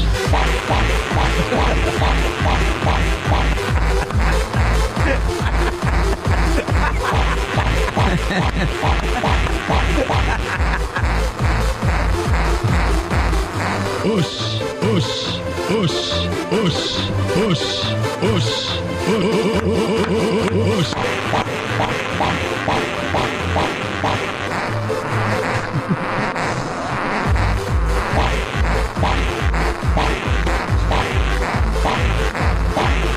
Us, us, us, us.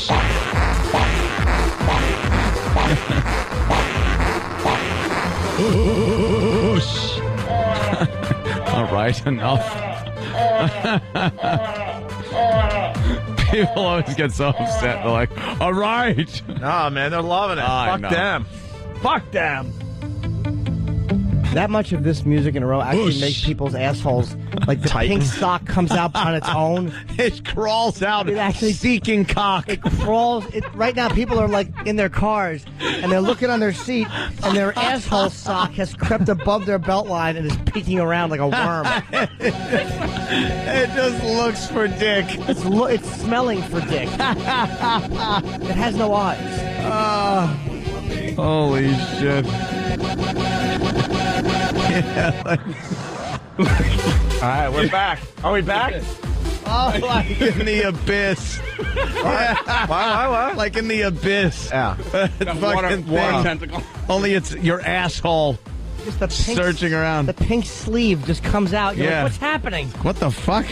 Sometimes I'm a bad boy. Yeah. Yes. Sometimes I'm a bad boy. Yeah. Sometimes I'm a bad boy. Yeah. Oosh. Sometimes I'm. All right, let's try one. I'll start, Ant.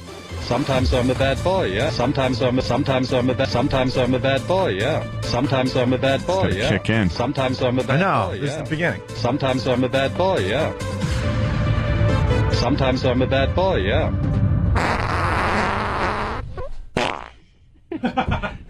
What happened? That's a short song. That was the end of the song. What happened?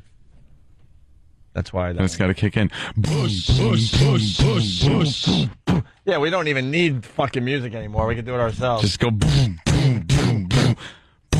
Jimmy, you lay down the beat. Go. Wait,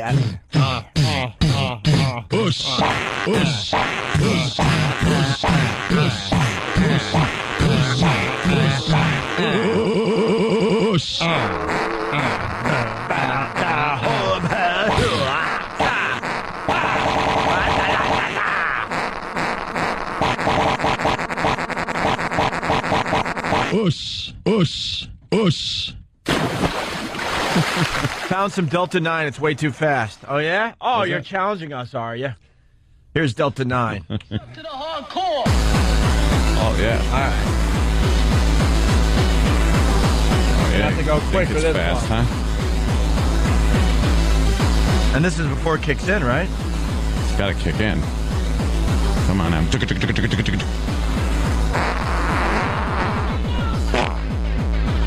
Come on. Wow. This is all it is? All right. Cut our losses out. Play it. I got it. Someone is asking for the Terry Schiavo scream. Do you have the Terry Schiavo on yours? I think we just have that on I don't believe disc. I have Terry Schiavo. Yeah, we can't play from disc. It won't work the same way. All right. It's fun. Yeah. I like doing the remix thing. Chris? Yeah. Oh. Hi. I forgot we were actually talking to you. What's up? I think I got a gig.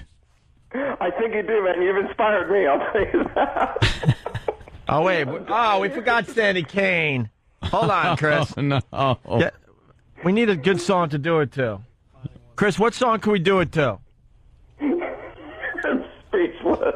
Sandy Kane. What song can we do it to, Chris? Oh, man, I don't know. How about something like that? It's a little more sexy. How about JD? Ah, good. Weren't supposed to answer that. Yeah. That's a good one. I didn't know it was a trick question. Wait, which one? JD Plastic Dreams. Good morning. You got that one, E-Rock? Nice. Looking. E-Rock's searching. I got to find my... Is that in the folder labeled Dick?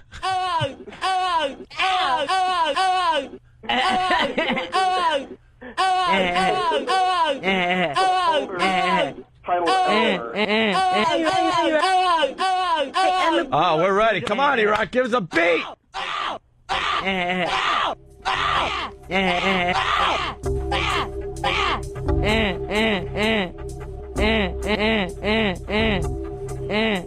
It's kind of slow. When does it kick in?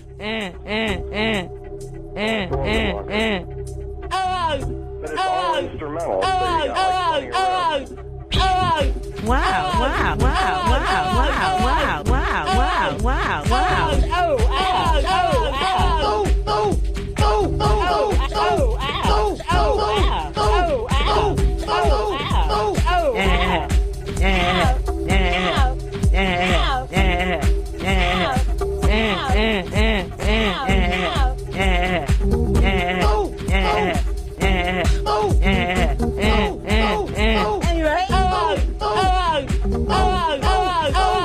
20 rows.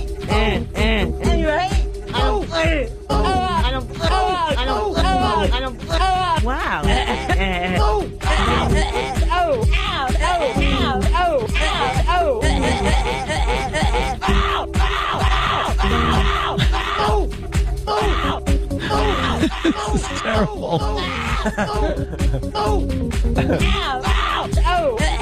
right.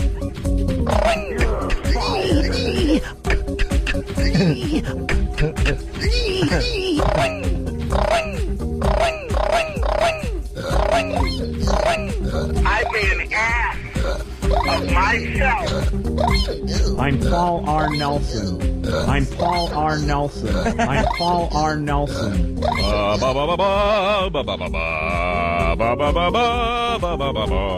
sorry I did that. I'm sorry I did that. I'm sorry I did that. I'm sorry I did that. I'm sorry I did that. I'm sorry I did that. I'm sorry I did that. Okay, terrific. Okay, terrific. Okay, terrific. Okay, terrific. Wow. Oh, no, really. Wow. Oh, no, really. Wow. Oh, no, really. Hey, I'm good, but, you know. Hey, I'm good, but, you know.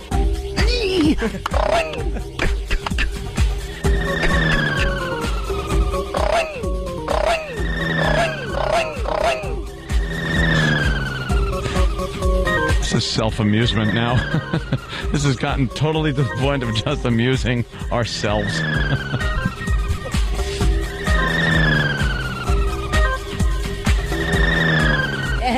Stop it!